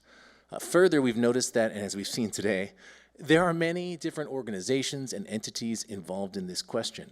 And not everyone does the same thing, right? Some organizations do this and others do that. We all have our roles. And so we've put together a schematic kind of describing what each organization does and how to get in contact with them via email or a website. So that's available there too. We're still working on the site and continuing to improve it. There's resources that you can get there as well. Some of them have been mentioned today. So it's a good one-stop shop to get started if you want to learn more. So I encourage you to check that out. And then finally, we are next week actually going to be launching a widespread engagement effort with high energy use and really data center oriented stakeholders, groups that we've heard from today and others that are not here. We're going to engage all those groups with a series of questions regarding data center use and high energy concepts, and then bring all that information back to bear in a big stakeholder meeting, take that to the public, and ultimately that will help us to refine our policies in the regional plan and how, there's a lot of changes happening rapidly, so we want to stay on top of it. But further, we've been charged by our Regional Planning Governing Board, that's our elected level board, to help work collaboratively with the jurisdictions and entities like TUMWA to come up with recommendations for local ordinances or rules that would help govern the approval process for these kinds of data center requests. Thank you very much. And Danny Rotter, again for the record, in addition to forgetting Chair Watt's name, also I forgot to say that we only have applications for 3 data centers right now within the Truckee Meadows water service area. It appears they're all closed loop. They're all less than 10 acre feet. So they seem to be pretty small. It seems to be that the economics is driving that decision just by the price of water and infrastructure in our area. So I think with that, we can answer any questions. Thank you so much. Well, I do have one question. Has there been any sort of discussion about utilizing a similar water efficient data center as what is utilized in the Clark County area, in the Washoe County area? You want to try and take that? Sure, Jeremy Smith, again for the record. So I've had a few conversations with data center operators and the sort of government affairs people. I can remember one conversation with Google's person, and their claim was that the Google data center in Story County uses no water for cooling, only for domestic use for like the bathrooms and whatnot. So I think that technology, that kind of technology, it varies as we heard today, but yeah, it is also possible in northern Nevada. Seeing no other questions, I think you guys beat us down. Or it's towards the end of the day. Thank you so much for being with us today and for providing this information. Looking forward to future discussions. Next up, we're going to actually have Mr. Bob Sweeten. He was in section 10A, and there had been a little bit of a misunderstanding when Mr. Dan Diario, came up. So, Mr. Sweeten, if you would also like to add in information, I'll give you a few minutes. Thank you, Chair, and thank you, members of the legislature. I do want to just, Bob Sweeten for the record, I'm a partner in Davis Van Cleve. We're an energy boutique firm. The firm's existed about 20 years. I've worked there about 8, My partner, Kurt Ledford, has been one of the few lawyers in the state practicing energy law on the private side for about 20 years, and I've been doing it for about 7. The last 4 years, we've basically just lived and breathed data centers. Some of the numbers we've talked about today to give you an idea of that kind of that load that those numbers that NV Energy went through earlier, what's under development, what's under request. We collectively, our firm represents about 13 gigawatts of that data center load, and of the load that's currently under contract with NV Energy, that 5 gigawatt number they gave, we're a substantial portion of that. So this is our real wheelhouse. I wanted to, and kind of, I did have some other comments. I didn't do a presentation. I'm just going to quickly go through a few points of what's happening here in Nevada and what we're seeing that I think are germane. I'll start. Garrett Weir, my good friend from the PUCN earlier, said, Nevada's ready to embrace the challenge. This, I think, is a really unique opportunity that the state has right now. And jumping into this issue that's come up kind of throughout the day of data centers should pay their way. We're calling, we often call this that the beneficiary pays. So if you're a data center and you come in and I'll just, to be efficient, use the example earlier from our friends at NREA, the Rural Electric Association, and they're concerned about supply constraints, material constraints, costs are going up because these folks are selling off the data centers instead of to the local utilities. We're finding that's a real opportunity. And the reason that's a real opportunity is because the utilities don't have to construct this stuff anymore like they used to. And that when the utilities would construct it, the ratepayers ultimately paid for it over time in little small billing increments. What we have a real opportunity to do here in the state now is have these large data centers pay for it. They come in, they need the facilities, they pay for them up front. They get them installed. I'll talk in a few minutes about, the stranded cost component of that. But that is happening both in NV Energy referenced this component this earlier, but also outside of NV Energy in the areas they don't serve. This is the standard operating model. It is kind of nationwide, but here in Nevada, we're really uniquely situated to capture a lot of this because of our unique regulatory and statutory framework. Speaking specifically to water, which has come up a ton and kind of the point of today's hearing, I do have some metrics that are pretty interesting. So the legacy data centers, which is where, and look, I appreciate all the public comment today. That's kind of my life. I just go around rural Nevada and talk to folks and attend council meetings and commission meetings and things. And when you Google the information, right, it's all aggregated across the country. And we've heard a lot of that today from our national trade groups. Legacy data centers, let's say at 100 megawatt size, so relative medium-sized data center, you're at about 300 million gallons a year under the old frameworks of water use. That is the equivalent of, and Mr. Ensminger referenced it earlier, basically think like Bellagio, like a resort with a big fountain and a bunch of water use. That's about what you're looking at, or in the alternative to 18-hole golf courses. That's the other metric that I like to use there.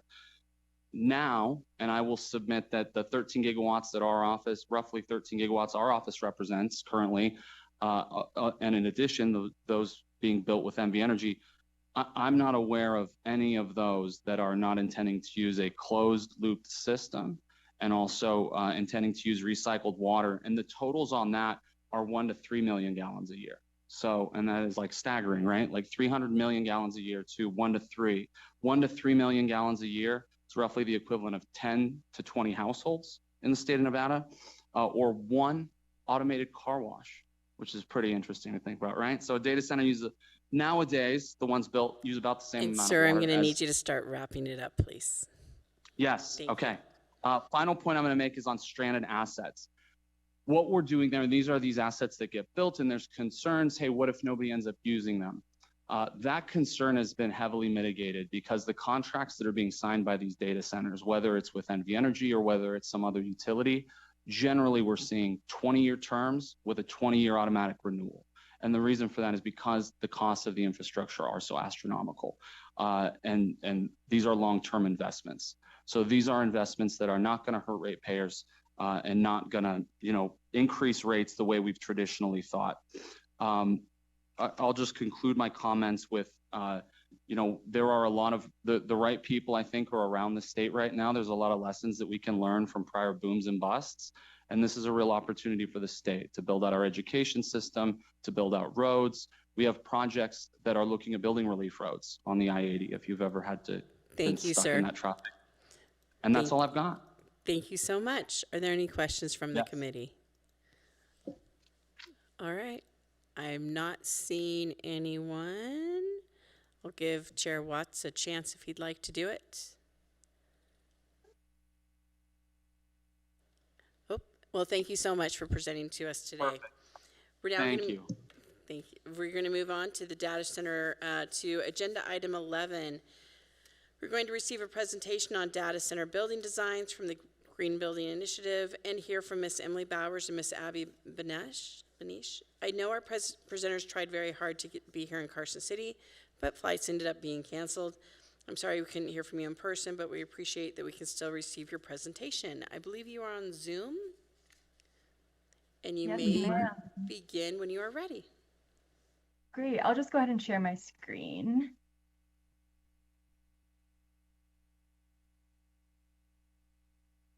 Can you see that okay?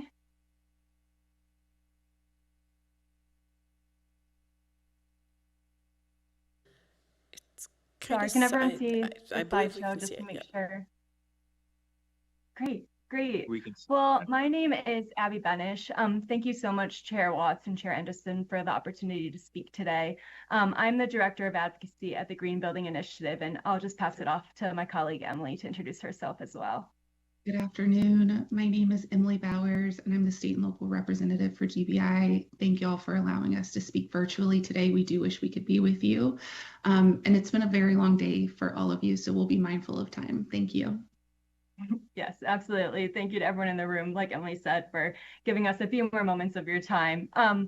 Today, we've heard a lot of really important comments and questions and concerns, obviously all related to data centers. And we're excited to have an opportunity to really highlight a solution to some of those concerns.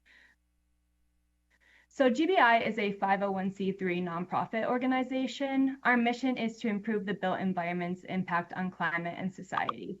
And the way we do this is through our green building certifications. So most relevant here is going to be our flagship rating system, Green Globes. It's the only ANSI-approved whole building certification assigned or designed for all types of commercial real estate projects, including data centers. And this year, GBI is really excited to be celebrating 1 billion square feet certified.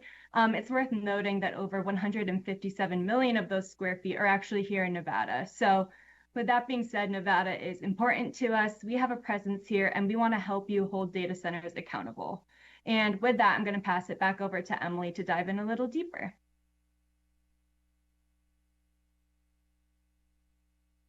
Oops, Em, I think you're muted. There we go. All right, thank you so much. So the world's building stock will double by the year 2035. That's equivalent to building in New York City every month. And this, of course, includes the expansion of data center development. The International Energy Agency reported that data centers consume nearly 1% of global electricity and contribute to 0.3% of CO2 emissions. And this market is rapidly growing, particularly with the advancement of AI. And you can proceed, Abby. GBI certification, Green Globes, is no stranger to the Nevada market. As my colleague mentioned, we have certified over 157.4 million square feet of commercial and multifamily property in the state, namely in Assemblymember Watts District, where we have certified over the majority of this in every casino and hotel on the Las Vegas Strip. Green Globes was also part of the landmark green building tax abatement, where we strengthened buildings throughout the state and made them more resilient as a whole. And we wanted to just list our impact to date with the various building types that we operate in. The majority of that right now is, of course, data centers. And you can proceed. So today we have heard incredibly important comments regarding the expansion of data centers in the Nevada market. Data centers do use energy, and in some cases they use water. These are fair questions for any community to ask. But what's equally important to highlight today is how dramatically green building certification can change the design and the output of these buildings. Green Globes pushes data centers to be designed with sustainability as a core requirement, not an afterthought. Through Green Globes, data centers build to strict environmental and operational standards, including rewarding for facilities that minimize or even eliminate water use through advanced cooling technologies, by pushing facilities to improve energy efficiency, and by forwarding buildings forward to the use of lower carbon and renewable energy sources. We also ingrain a third-party engineer or architect in the certification process so that they can call out ways to make these buildings even more sustainable and resilient as a whole. And these technical requirements are making a dramatic difference. We're now listed as a requirement for data center development in Michigan, Illinois, Arizona, Minnesota, and Washington state.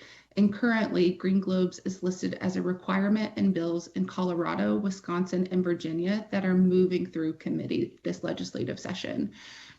Existing data centers that adhere to our certification are in the 99th percentile in water savings, and newly constructed data centers reduce water usage by up to 49% through Green Globes.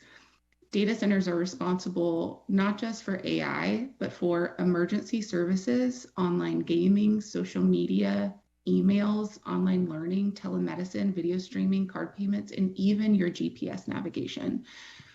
Data centers are at the heart of our digital lives. They're always on, and growing energy demands can have a significant environmental impact if not designed, constructed, and operated with sustainability in mind.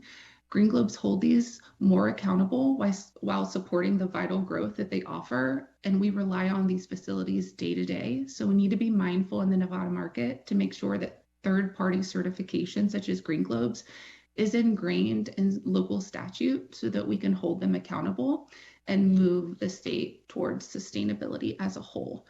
So with that, I'd like to pause and see if anyone has any questions today, but we're really appreciative of your time and thank you for the opportunity for allowing us to highlight this. Thank you. Let me see if there's any questions. It's incredibly important information. I don't want you to think that we're not listening to it. I'm not seeing any questions, however, coming forward. So thank you so much for giving us so much time and this information. I'm sure we will probably be talking with you in the future. Thank you. Thank you so much. Thank you. All right. On to policy. We've made it to our final discussion agenda item and the last few presentations for the day, which focus on policy recommendation to addressing environmental and cultural impacts. First up, we'll hear from Western Resources Advocates, who I believe will be presenting in Las Vegas. There she comes. So whenever you are ready, you may introduce yourself and begin. Thank you for being here and for staying with us the entire day.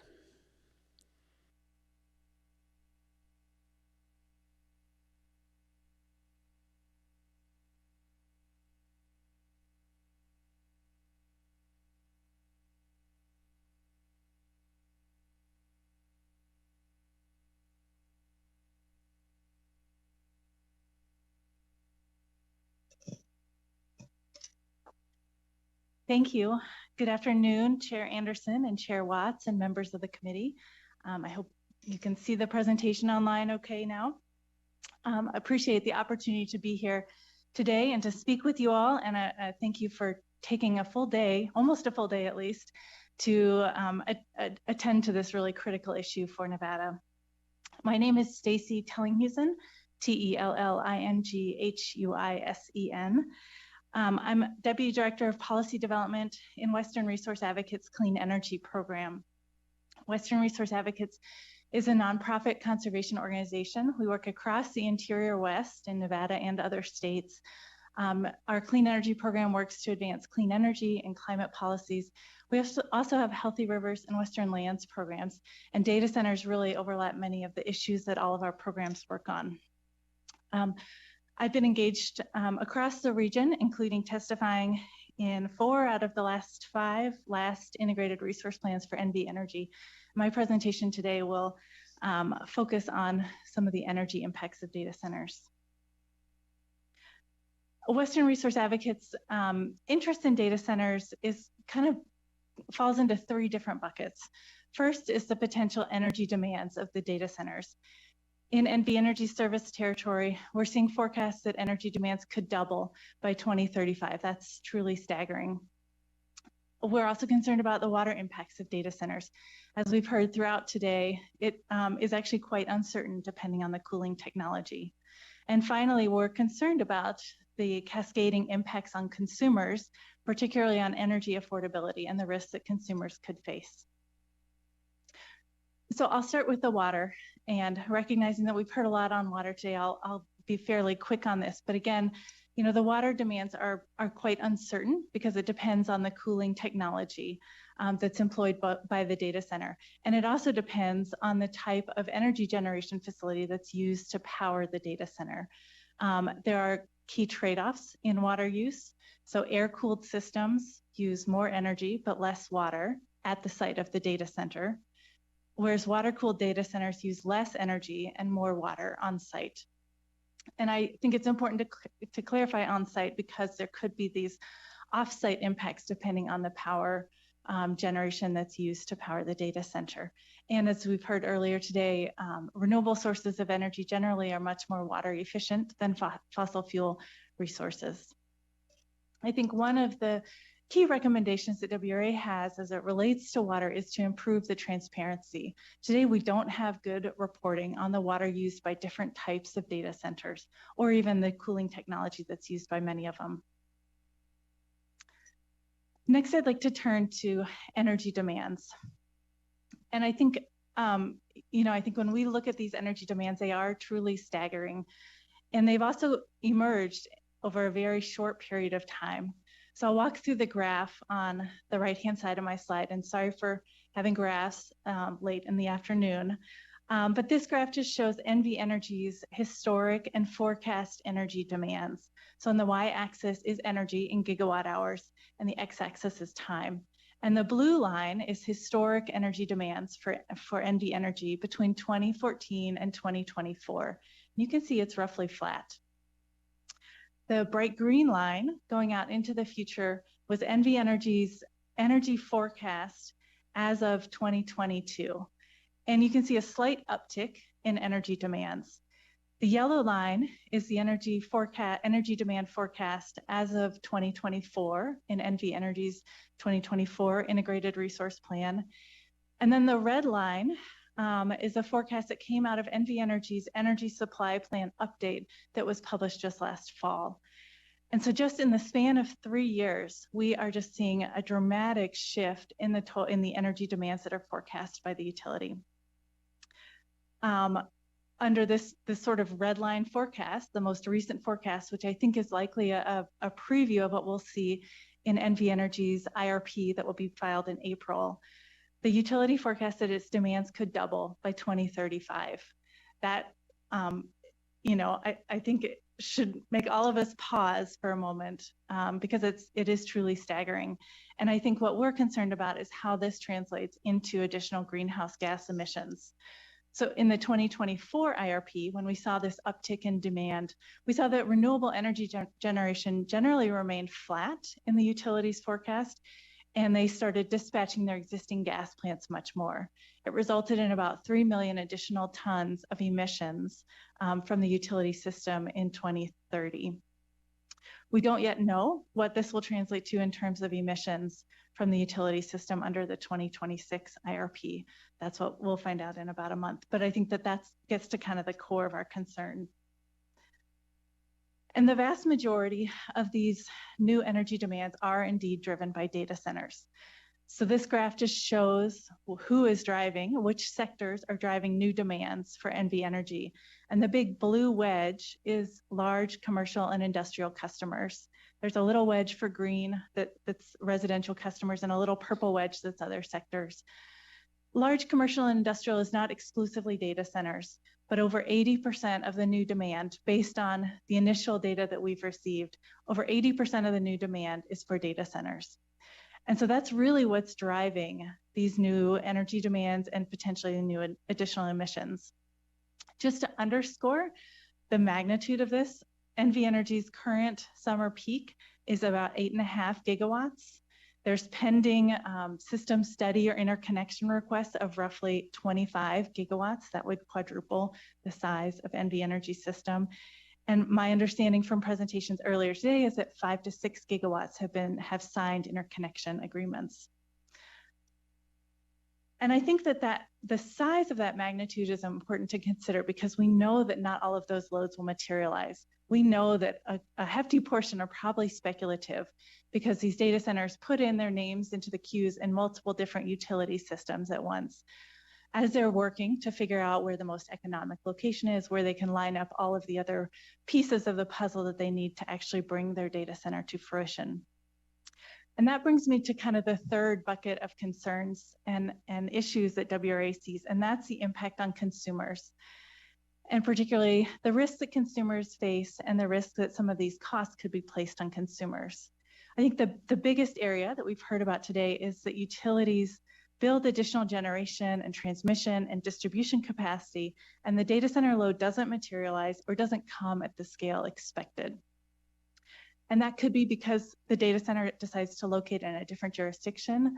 We have, improvements in the energy efficiency of the chips so that the data centers don't use as much energy as they forecast.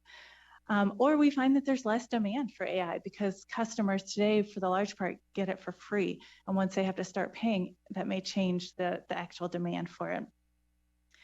There are other potential costs and risks. I think one of the key ones is making sure that costs to serve data centers are accurately assigned and aren't subsidized by residential and commercial customers. And so that leads me to policy solutions. Again, these kind of fall into the three buckets that I've addressed today. First, on energy and climate, we think it's essential that data centers are powered with clean energy. We heard from Google today about the clean transition tariff, which is, I think, an exciting model. I think there is an opportunity to ensure that all data centers follow that model. Today, most of them are not. To my knowledge, Google is the only data center that has clean resources acquired through the clean transition tariff. And so legislators could look at how to either incentivize or regulate to ensure that these data centers are connected with clean resources. The second key bucket that I'll highlight is consumer protections. So I think these are the contract and tariff provisions and rate-making reforms that we've heard about today. I would say just that the devil's in the details for all of these things, of course. It depends if it's a 10-year contract that the data center is signing up for, or a 15-year contract, or a 5-year contract. That has really different implications for whether other ratepayers bear some risks and costs. And then finally on water, as I mentioned, transparent water use accounting, water use efficiency performance metrics are some of our key recommendations. And I'll just say on energy and climate, I think there's an opportunity here. What we have heard from utilities is that these data center companies that have pretty big pocketbooks also have an appetite for risk that utilities often don't have. And so they may be willing to invest in clean energy technologies like enhanced geothermal that helps us to really advance the ball on clean energy. And so I think that's an opportunity that we can look towards. I'll just wrap up quickly here and just note several pieces of legislation, one in Colorado that's currently pending. Oregon and Minnesota passed legislation last year. These have kind of the core components that I just mentioned around protecting our energy and climate laws, protecting consumers, and protecting water resources.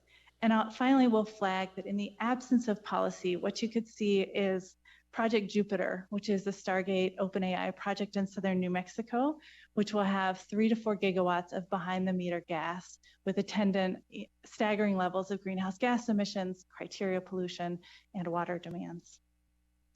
And thank you again. I appreciate your attention late in the day. Happy to answer any questions. Thank you so much, and you went through that so quickly and so efficiently, so I really appreciate it, as well as giving us all this information. I do have a few questions, first from Assemblymember DeLong. Thank you, Chair. Thank you very much for the presentation. I just want to make sure I heard you correctly. Were you recommending that the data centers or maybe any other large load users be responsible for ensuring that the power they get is from renewable or green sources? Or were you saying it still needs to be on the utility to provide that power? Thank you, Assemblymember DeLong. Stacy Tellingusen for the record. You know, I think what we have seen primarily is utilities supplying power to data centers, not policies that direct data centers to self-supply with clean energy. I think, you know, data centers generally probably prefer to be connected to the utility grid for the resiliency that it provides. You know, at a certain level, I think we would likely be agnostic as to whether it's clean energy that's provided by the utility or provided behind the meter by the data center, but knowing that data centers prefer that resiliency that a utility offers, I think that that's the more likely path. The model that you heard Google discuss earlier today, I think provides a really good model. Google has essentially, I think they describe it as a sleeved PPA, where Google worked with Fervo to develop the enhanced geothermal project, but NV Energy ultimately provides the energy to, contracts with Fervo and provides the energy to Google as a customer of the utility. I think our recommendation is really just ensuring that these data center loads are met with clean energy. Quick follow-up. And is it your belief that even if it's behind the meter, that needs to be a criteria? I think it is critical that these data centers are powered with clean energy. Of course, behind the meter, if it's exclusively behind the meter, I think that becomes more challenging. If a data center needs you know, reliable power around the clock without developing sort of either a project like an enhanced geothermal project or a lot of battery storage. But I think that the risk of allowing data centers to develop gas generation behind the meter is a real risk, both because it undercuts the state's broader clean energy goals, and it also contributes to criteria pollution that affects local communities as well. And that's the example that I provided from southern New Mexico, where I think the local community is rightfully concerned about the number of gas generators that will be going in that are, you know, quote unquote behind the meter, though I think it's still TBD whether that particular data center is actually connected to the grid. I hope that answers your question. Thank you for that response. Thank you, Chair. Thank you. Chair Watts. Thank you, and I will follow up on that line of questioning from my colleague. So my understanding then is essentially, and now I mean we've seen just within the last couple of weeks some headlines about some of these projections that have been discussed today, throwing us off of our ability to meet our current statutory and constitutional renewable portfolio standard. If things kind of continued as they are right now, we're on track to meet that, but some of these kind of massive projections in new energy needs are now showing that we would not be able to meet that. And so are you essentially saying that we need some policy guardrails, especially since we're now hearing these some of these warnings even coming from NV Energy themselves, to ensure that whether it's through the clean transition tariff, whether it's through the utility, that enough clean energy is being brought online to ensure that we're on track with the other established public policy that the state has? Thank you, Chair Watts. Stacy Tellingusen for the record. I think that's right. I mean, that's our key recommendation. And I'll just share, you know, this legislation that WRA has been working on in Colorado, Senate Bill 102, has provisions that require a data center to work with the utility to ensure it's supplied with clean energy, or if it is self-supplying, that it is meeting the same level of rigor that we expect of our utilities. And so I think that is critical. With this sort of level of load growth, we may need these extra guidelines or bounds or regulations to ensure that these data centers are not harming or sacrificing the state's clean energy goals. Thank you. I appreciate that. And I know that other states are in session right now, and I'm sure that's all being talked through. I think that would be helpful for us. And I really appreciate that language that you used around kind of matching the rigor that the utility already has, right? To me, that is kind of a level playing field, so to speak. I think my only other question, again, this is more of a follow-up item. I know that you have done some of this research, but again, as you're seeing different pieces of policy coming forward, as you're seeing some of these tariffs being adopted and developed in other states, as I had asked other presenters, I'd be interested in some of your thoughts on best practices for on the ratepayer side, the ratepayer protection side of what should be included in those tariffs, in those contracts, et cetera. Thank you, Chair Watts. Stacey Tellingson for the record. And would be happy to follow up with more detail. But, I think that there are some pretty standard provisions like contract terms, minimum payments, exit penalties. One of the pieces I think that we're also interested is, those are features of tariffs or contracts, but another piece that we're interested in is just looking at rate making and making sure that rates are fairly allocating costs between residential and small commercial and these data center loads. And I think and this gets pretty wonky quickly, but some of the traditional rate making practices that maybe just look at the top 4 hours of demand of the year, those often kind of unfairly target residential customers compared to, for example, these data center customers that have very high loads, but in every hour of the year. And so there may be some shifts in rate making where we want to look at, what cost does the data center impose on the system in every hour of the year, not just those 4 peak hours. Thank you. Thank you, Chair. Thank you, and thank you so much for the presentation and for being with us all day. I don't see any further questions. All right, let's go on to our almost last presenter.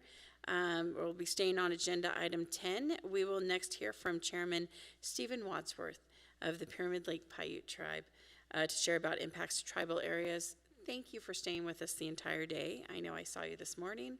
It was good to see you again. It's been a long day, and we appreciate you being here. You may begin whenever you're ready.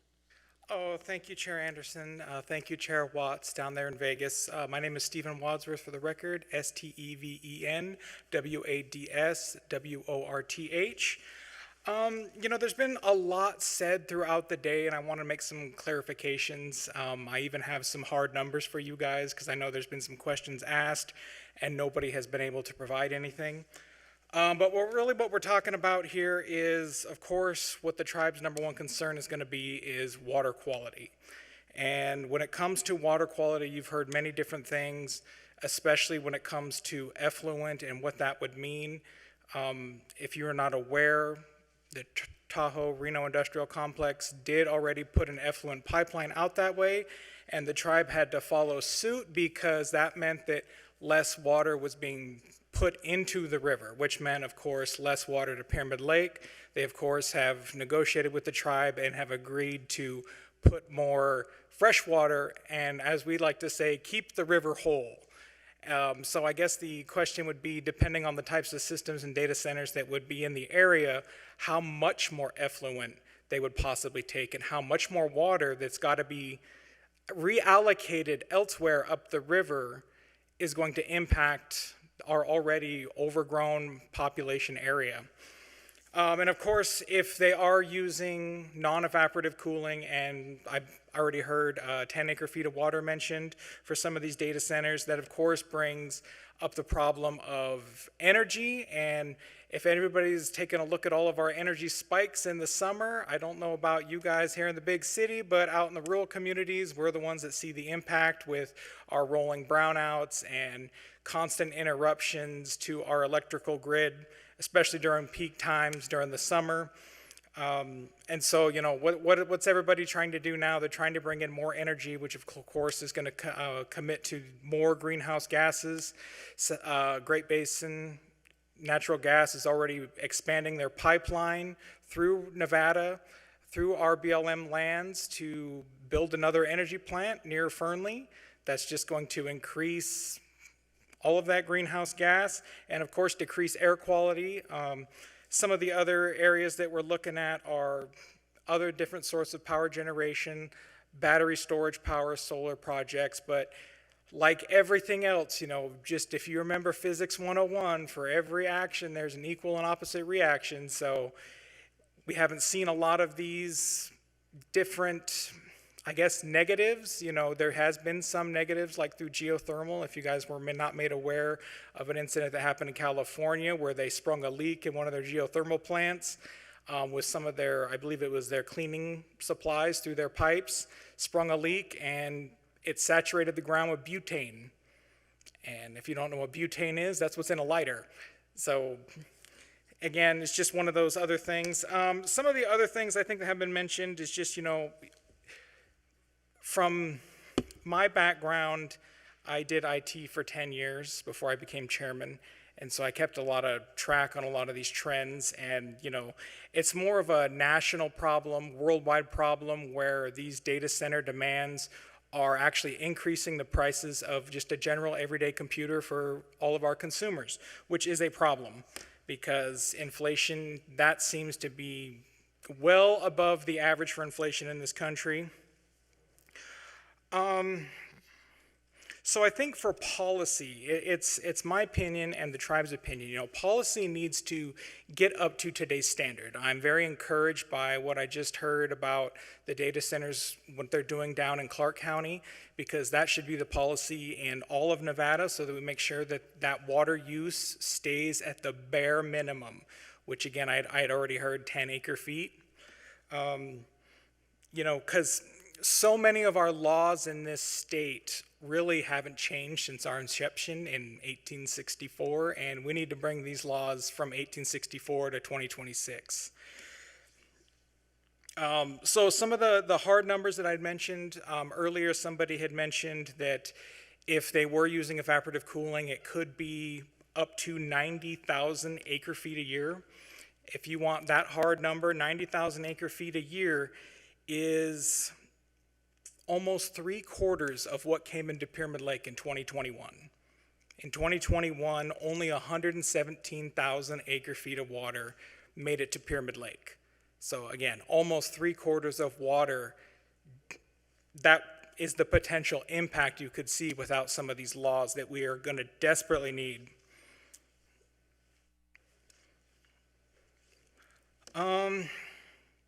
I think I'll really just wrap it up. You know, there's something that we talk about for all the tribes, and that is, you know, these lands where they want to put everything, you know, all the expansion, BLM lands, these are the traditional homelands of our people, of the Paiute, of the Washoe, of the Shoshone.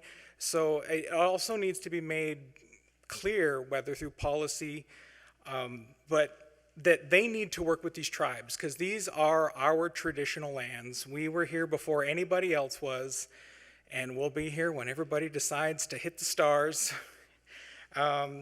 So that to me is probably very critical. Of course, I don't speak for the other tribes. I only speak for Pyramid Lake, but they have to be brought to the table by whoever is proposing a data center, by the state, because they're the ones that are ultimately going to be impacted, because these are our areas that some members may go to pray. Others, you know, depending on where they're at, maybe the Pine Nut Hills, whether in central Nevada, down, you know, on the southwestern border.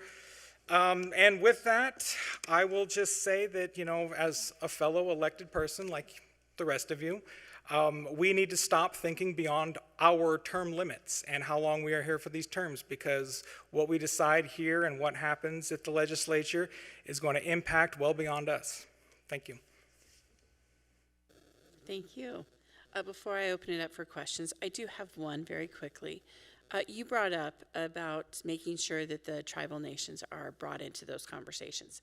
What has been the process so far? Has it been more of a, I'm going to tell you this is happening, or has it been numerous meetings, or have there been memorandums of agreement? What has been the process so far with the discussions from your Just experience? about everything you had just mentioned. We've had meetings. A lot of times it's really an email with no follow-up, which has been the problem in, for many of us tribes in the past, where there's like, oh, excuse me, we sent you an email and there was no follow-up. Maybe the email didn't get there. Certified letters, of course, are going to work. Government's probably the only organization that still uses the Postal Service, but that's probably going to be the best way, so at least everybody has proof that yes, we did try to contact the tribes and somebody did pick up a letter. Thank you so much. Let me see if there's any other questions. Let me look up something really quickly. Seeing none, again, thank you so much for being here today. I know you and I have had other conversations as well, so greatly appreciate you being here. I have a feeling we'll probably be talking a lot more between now and the session. Thank you. Thank you. And now we have our final presentation today. We'll be hearing from the Sierra Club. Again, thank you, Ms. Tanager, for being here and for your patience. I know that you were here this morning, and you were very kind to request to be one of the last presenters today. So you may proceed whenever you are ready. Thank you. Thank you, Chair and members of the committee, and I'll just wait for slides.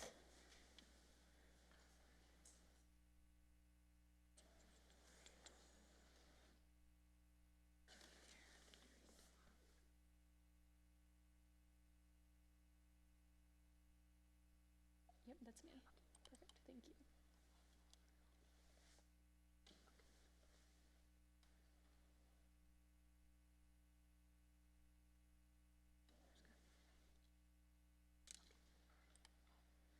Perfect. Okay. Thank you for the patience. Thank you so much for the help with the slides. For the record, my name is Olivia Tanager. I'm the Executive Director of the Sierra Club Toyabe Chapter. As you all probably know, the Sierra Club Toyabe Chapter is the largest grassroots environmental organization in the state of Nevada. We represent 40,000 members and supporters across our state. And I will note, I know we're at the end of a very long day. I would encourage you all, when you're decompressing tonight, maybe consider watching the film Eddington. I think you will have a better appreciation for the conversations we've been having today. So I want to start with a lay of the land and talk about some of the considerations that my organization has had as we've pursued this conversation over the last couple years now. So the Sierra Club Toyabe Chapter in a lot of ways has been the leading organization advocating for data center accountability and data center standards in the state of Nevada. We've been involved in conversations around local ordinance development. We've been involved in conversations at the regulatory level. And now we're having conversations with you all about what appropriate state policy and state regulation would look like on this issue. So we've been involved at every level, every way that this issue impacts communities across Nevada. We've been having those conversations. We've been having town halls with folks across the state. And as you heard from public comment this morning, and as I'm sure you all are hearing from your constituents, this is something that is at top of mind for a lot of folks right now in 2026. And certainly we don't expect it to slow down going into 2027. And so earlier, Assemblymember Kasama asked why data centers are coming to Nevada. We are a dry state. Southern Nevada is quite hot, notoriously, and a couple of folks have tried to answer that question. But ultimately, I did want to point out, as you heard, we do have relatively cheap energy, especially compared to our neighbors in California. We have fiber optic cables that data centers really want to hook into, particularly in northern Nevada. We have proximity to large markets, including Silicon Valley. We have very strong tax incentives and tax breaks for folks to come here, as well as perceived land availability. And so my point in talking about all of that is that data centers want to come to Nevada. And so regulating data centers appropriately is not necessarily going to stall economic development or growth. Corporations want to come here. They have a lot of reasons to want to come here. And so we need to make sure that the costs and issues associated with data centers are not unduly passed on to the public. So I'll be talking about affordability and impact on utility bills, and I'll try not to be duplicative, talk a little bit about climate impacts and some things that I don't think have been pointed out yet today. And then I'll talk about the impact on natural resources, including water quantity and quality, as well as air quality. And then I do want to point out, on this slide. So while I won't be talking about the economic impacts today, I understand that's not the purview of these committees, and that conversation would be better held with revenue folks. We do believe that if profits are private, meaning that because we have such large tax abatements in the state of Nevada for data centers, the risks cannot be public. Okay, so cost shifting, how and why. We've heard a lot about this today, but just kind of wanted to explain it in a way that made sense to me when it was first explained to me and how I've come to understand it, because I think it might be helpful for you all as you're legislating on this issue. So there was a report that Harvard released last year called Extracting Profits from the Public, which found that utility rate structures can shift the cost of serving data centers onto the general public. In that report, it specifically notes that cost shifting is something that could happen in Nevada. We currently don't have any rules or regulations on the books that explicitly prohibit cost shifting in the state. Nevada, like most states, uses a regulated monopoly utility model where utilities build infrastructure and then recover costs from all ratepayers through bills. Utilities build infrastructure for data centers. Data centers require new power plants, new transmission lines, new substations. And utilities really are incentivized to build, right? We all know that. They earn profits on capital investments.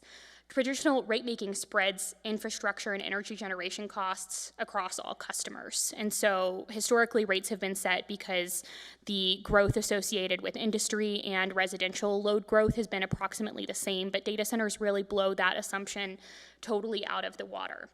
So the model made sense when growth was gradual, when growth was broad-based, but with data centers, costs for infrastructure and energy generation serving a handful of corporate customers can still be rolled into rates paid by everybody unless you have explicit and transparent laws on the books preventing that.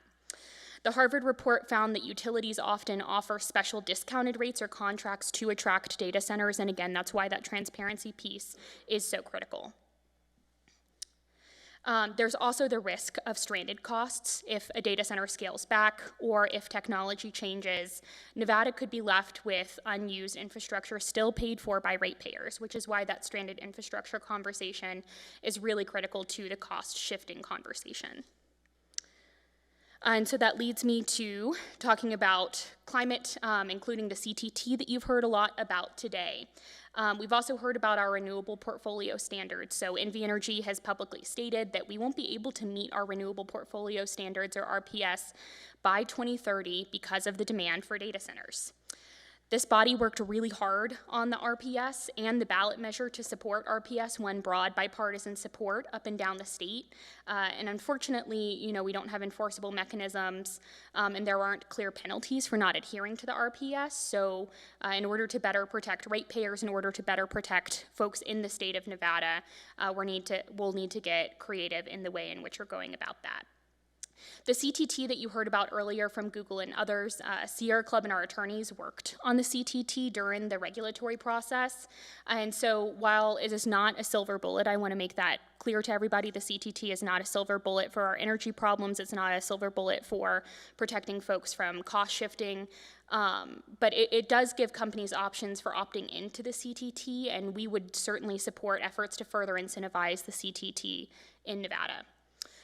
We know that the system, our energy system, is being pushed towards large capital-intensive generation build-out, which is often gas, right? We know that the utility is looking at building out 3 gigawatts of new gas in Nevada, which is certainly concerning.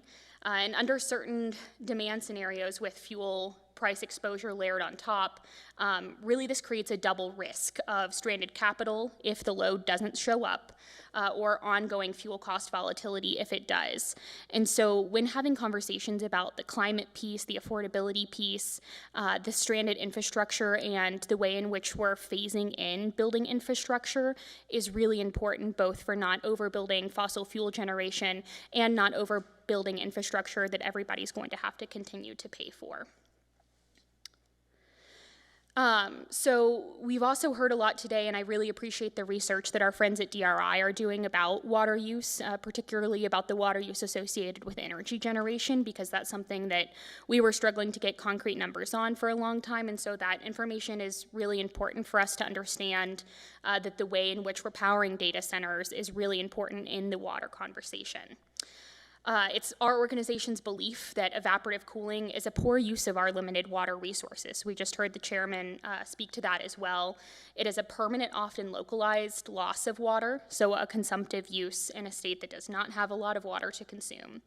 Forthcoming development of data centers should not include evaporative cooling technologies, and a lot of data centers are moving away from that anyway, right? But the fear is that if we continue to allow these things, we're going to attract what we're referring to as dollar store data centers. So the lowest quality data centers, the folks who are poor actors in communities, but it is important to consider that restricting evaporative cooling does not solve the water issue with this industry. And so we really appreciate the way that Sunwa has gone about restricting evaporative cooling. We believe that is the right thing to do, and we should be doing it up and down the state. But the energy generation piece continues to be a really large factor in the water conversation around this industry. I did want to briefly note on the water quality issues. One thing that has been raised in other states is the concern around fire suppression. So data centers, because the technology runs very hot, requires a very specific type of fire suppression. And so should there be a fire that needs to be put out, it does have very specific chemicals, some of the forever chemicals that you all have discussed in legislation before, including PFAS. And so that's an important part of this conversation too, is mitigating against, again, unique problems associated with this industry. So I wanted to spend a little bit of time talking about air quality as well, because I think that's been a missing piece of the conversation today. And I wanted to give a couple of concrete examples. So the Amazon data center at the TRIC, this project would use grid power, but it would have 358 diesel-powered backup generators. So a lot of data centers that are coming to Nevada because of the fear of brownouts or blackouts, because they have to run 24/7 to be able to power their load and deliver the things that they promise their customers they're going to deliver, they're building out massive amounts of backup diesel generators. And so we have the Amazon data center with almost 400 diesel-powered backup generators. The Vantage data center near Reno would include 88 diesel backup generators. The RNO1 data center, again, east of Sparks, would include a total of 126 diesel-powered generators. And not all backup diesel generators are the same. So the EPA tiers the quality of backup generators. And a lot of what we're seeing is lower tiered backup generators. So when those generators come on, they're going to contribute a lot to a state that already struggles with poor air quality, and therefore have impacts on public health and the air you and I are breathing as well. So when we're looking at adequately regulating data centers, we believe that backup diesel generators and the air quality conversation is an essential piece of the conversation that we don't want to be left forgotten.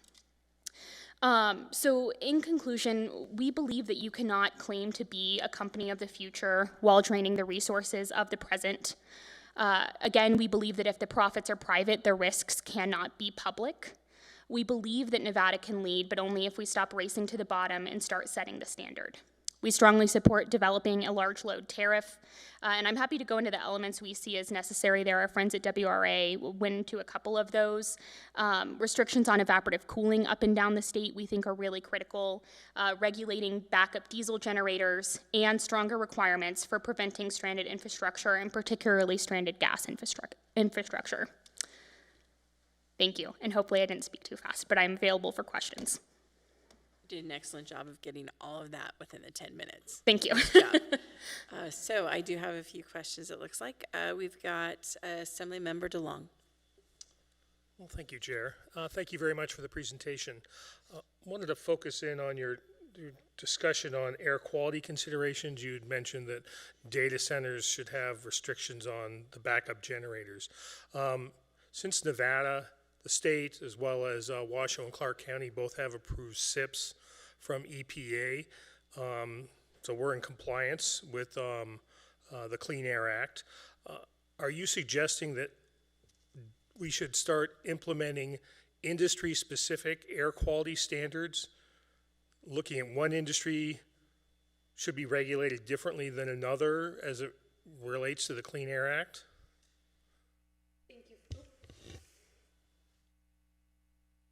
Thank you for the question, Assemblymember Olivia Tanager, again for the record. So because this load growth is coming so quickly and in very localized areas, right? Like we see the Tahoe Reno Industrial Center. We know there's going to be a lot of development in Lyon County. We do believe that there needs to be more specific focus on the way in which we are regulating these backup diesel generators. And so what we've seen in other states, including Illinois, is there has been some legislation to look at that. Again, like these backup diesel generators we're seeing can be the size of semi-trucks, so they can be really large. They're emitting a lot of air pollution. And so we're asking, and we've submitted public comments to this effect, as different projects have gone through the permitting process with air quality permits for data centers to be using Tier 4 backup generators instead of what we're seeing with a lot of data centers is the Tier 2 in Nevada. And the concern, and we've had this concern broadly, is the death by 1,000 cut of data centers. And so if you have a bunch of different data centers, you know, a couple hundred backup diesel generators here, a couple hundred backup diesel generators there, at the end of the day, you might see thousands of backup diesel generators in an area that might experience a brownout or a blackout at a similar time, and all of those coming online at the same time would make for very poor air quality in a localized area. Follow-up, Chair? Yes. I hear what you're saying. So just as an example, you're saying if a casino has backup generators, it gets one set of regulatory standards, but a data center has a different set. Olivia Tanager, again for the record. To your question, Assembly Member, I would love to see every backup diesel generator in the state be the highest quality backup diesel generator, regardless of what industry it's being used for. It's just something that we're seeing more and more air quality permits coming through for data centers in particular, but my organization has always been concerned about the air quality impacts of backup diesel generators, regardless of the industry. Thank you. Thank you, Chair. Thank you for that clarification. Next up, Chairman Watts. Thank you, Chair. Thank you for the presentation. As I've asked others, would you mind sharing some of your thoughts on best practices for large load tariffs and ratepayer protections? Absolutely. Thank you for the question, Olivia Tanager, again for the record. So we believe that some of the new best practices in large load tariffs include a choice for renewable energy, again, because of the conversations that we have had with large loads being particular for cost shifting and for the fuel cost exposure. So we believe that new large load tariffs should have a clean energy choice. We believe that that new large load tariffs should give access to the aggregate load of large customers or their parent companies to ensure that everybody's falling into that LLT. There's been some discussion in various states about what the appropriate threshold is for a large load tariff. It's my belief that that should be 20 megawatts and up. Again, you're seeing some states that are regulating at 25, some states that are regulating at 30, some states that are regulating at 50. But the 20 megawatts and up really captures the true large loads, particularly in Nevada, and wouldn't capture smaller businesses. We believe that proposed large load tariffs should now include provisions requiring the utility to reassess their rate allocation schemes as well, so a rate adjustment mechanism. The marginal cost, so looking to make sure that new large loads pay the entire incremental cost to service their requirements. You know, we want to make sure that there is an exit fee as well. So large load tariffs require that if customers are going to substantially reduce their use or leave altogether after we have built out that energy generation or infrastructure, they still have to make the utility whole and therefore ensure that those costs aren't passed on to ratepayers. And I believe our friends at WRA went into some of the long-term contracts as well. That's a pretty important component for us, is having long-term large load tariffs, so in that 15 to 20-year time frame. Thank you. Thank you, Chair. Thank you. Any further questions? Seeing none, thank you so much for all of the discussion, preparing, and then also for all the other meetings that you've been engaged in over the last few weeks, and I have a feeling of the next future weeks. Indeed. Thank you. Thank you, Chair. All right, we've arrived at the last item on our agenda, which is our second period of public comment. And again, please call in, please dial 888-475-4499. When prompted, please enter meeting ID 876-1103-2529 and press the pound key. And if prompted for a participating ID, please press pound again. Please remember to clearly state and spell your name before you begin. Each individual will have 2 minutes. I'm actually going to start on AVH this time, but if you are in Carson, come on down. If you are in Vegas, come on down to the table. AVH, do we have anyone on the phone who wishes to make public comment? Thank you, Chair. To provide public comment, please press star 9 now to take your place in the queue.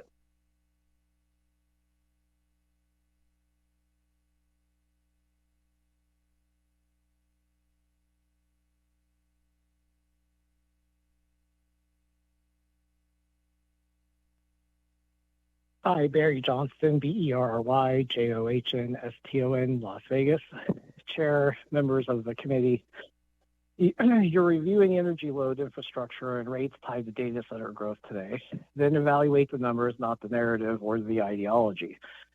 Nevada's current integrated resource planning direction leans heavily on solar and storage expansion. That stack has 3 structural cost guidelines.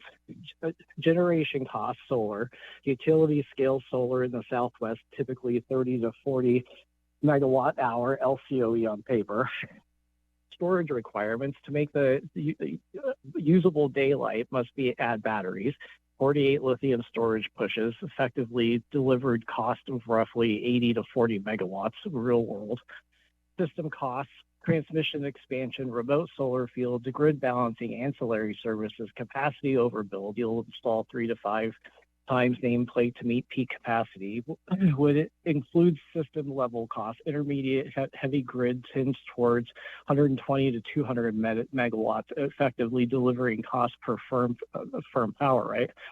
So now compare that with advanced nuclear, closed loop nuclear, advanced reactors, SMR fast reactors. Currently, first wave builds 90 to 140 megawatt hour, 90 to $140 per megawatt hour. Scaled fleet and standardized builds tend towards 70 to 100 megawatt hours. Key difference in firm dispatch 24/7 power and 90% capacity factor. No storage layer, no overbuild multiplier, no solid drop off curve.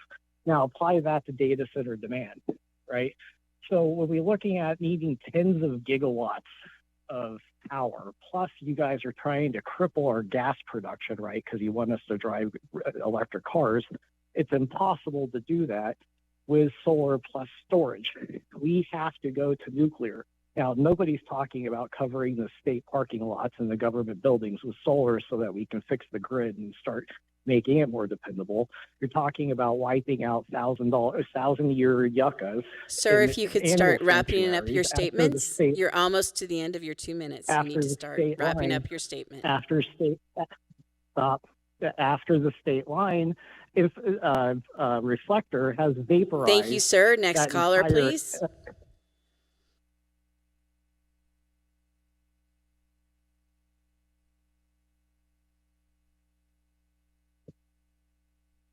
Good afternoon. My name is Manny Becerra, MANNY-BECERRA.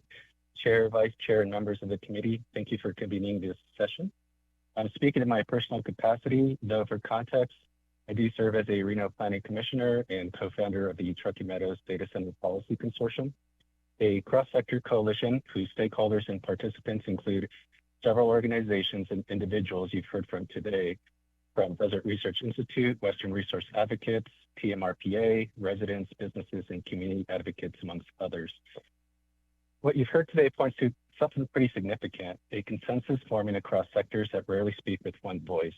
So the question is no longer whether Nevada needs standards, it's whether the state will seize this moment to give every community, from Reno to Lincoln County, from Lyon to Esmeralda and beyond, the tools to make sound decisions about high energy land uses like data centers.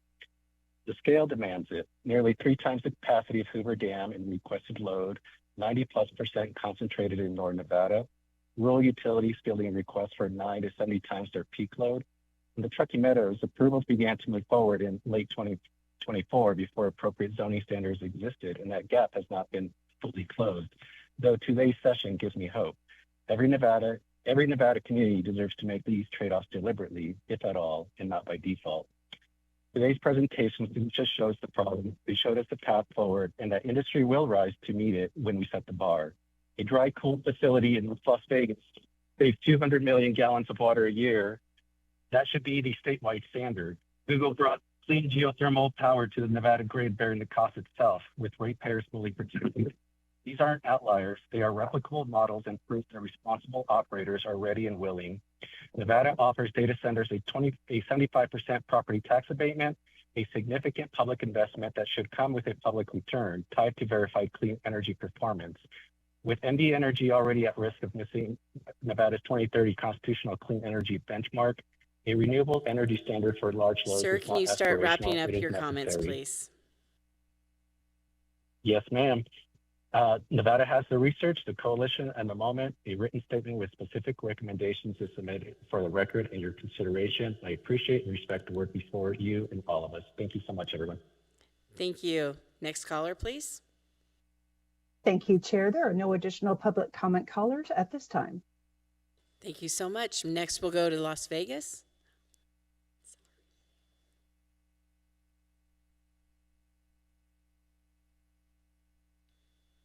You may begin when you're ready, sir.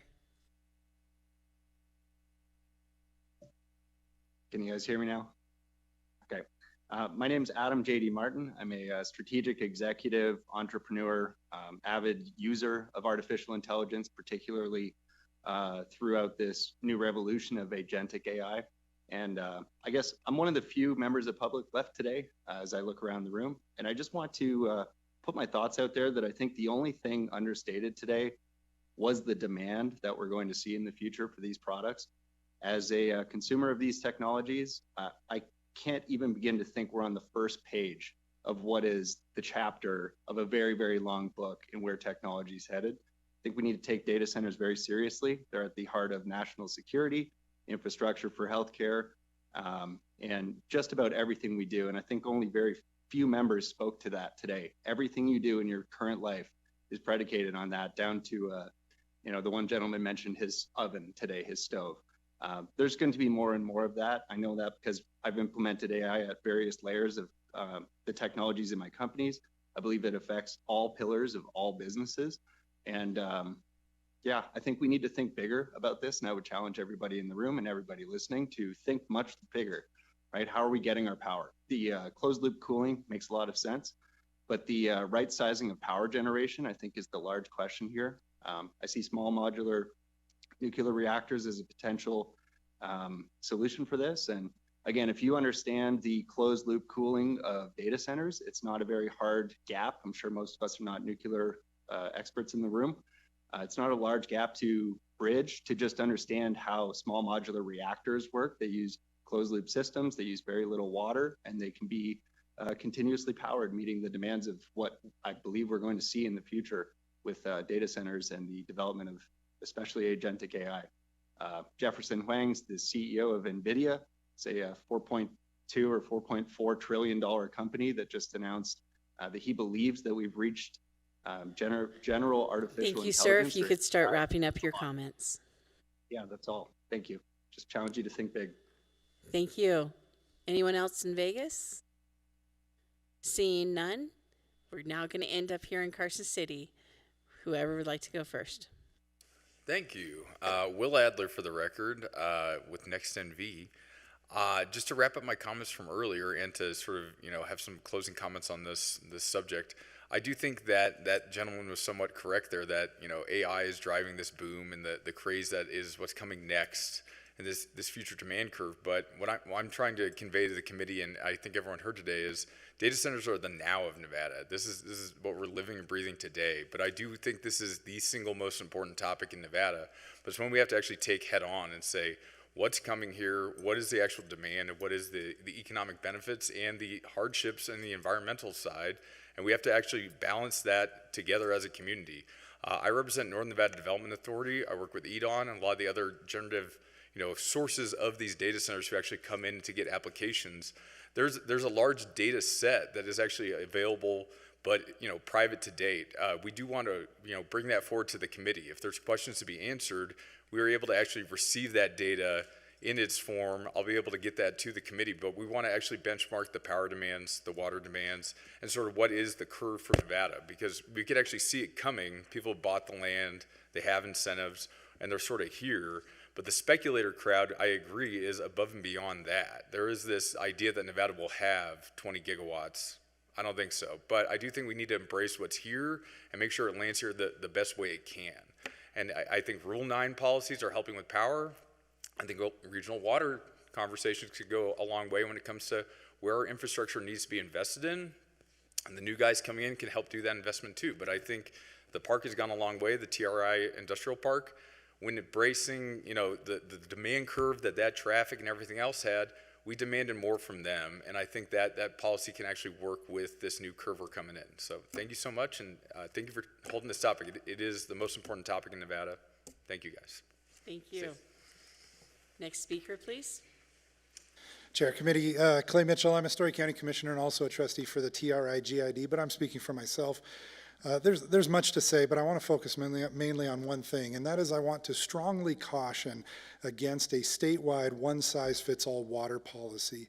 As Mr. Rotter mentioned earlier, water management is local, and each region has very different factors at play.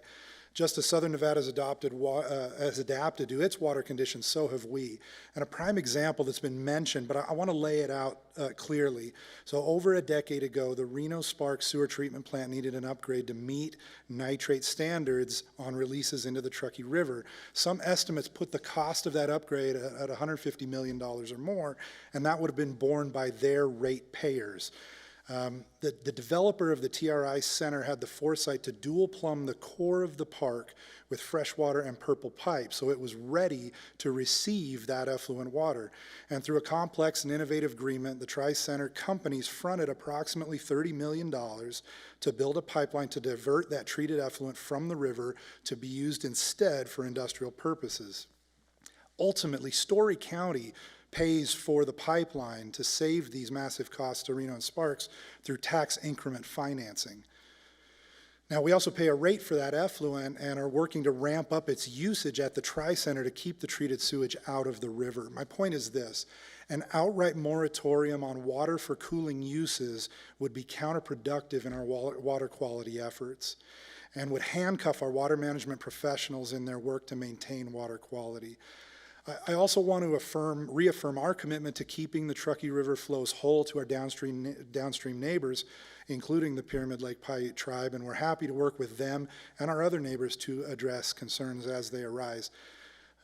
Finally, while broad brush data and ideas can be informative, I would encourage this body to work closely with those like Ms. Sherry Whalen, who deal with data centers every day and have relevant current data that can properly inform policy decisions. Thank you. Thank you. I was just going to have to cut you off, so thank you so much. Seeing no one else coming to the microphone, I'd like to just, we will be concluding the meeting, but first I'd like to thank all the members of our meeting, of the committee, as well as our entire staff for Legislative Council Bureau, as well as our legislative police for all their work today. Thank you so much, and this meeting is adjourned.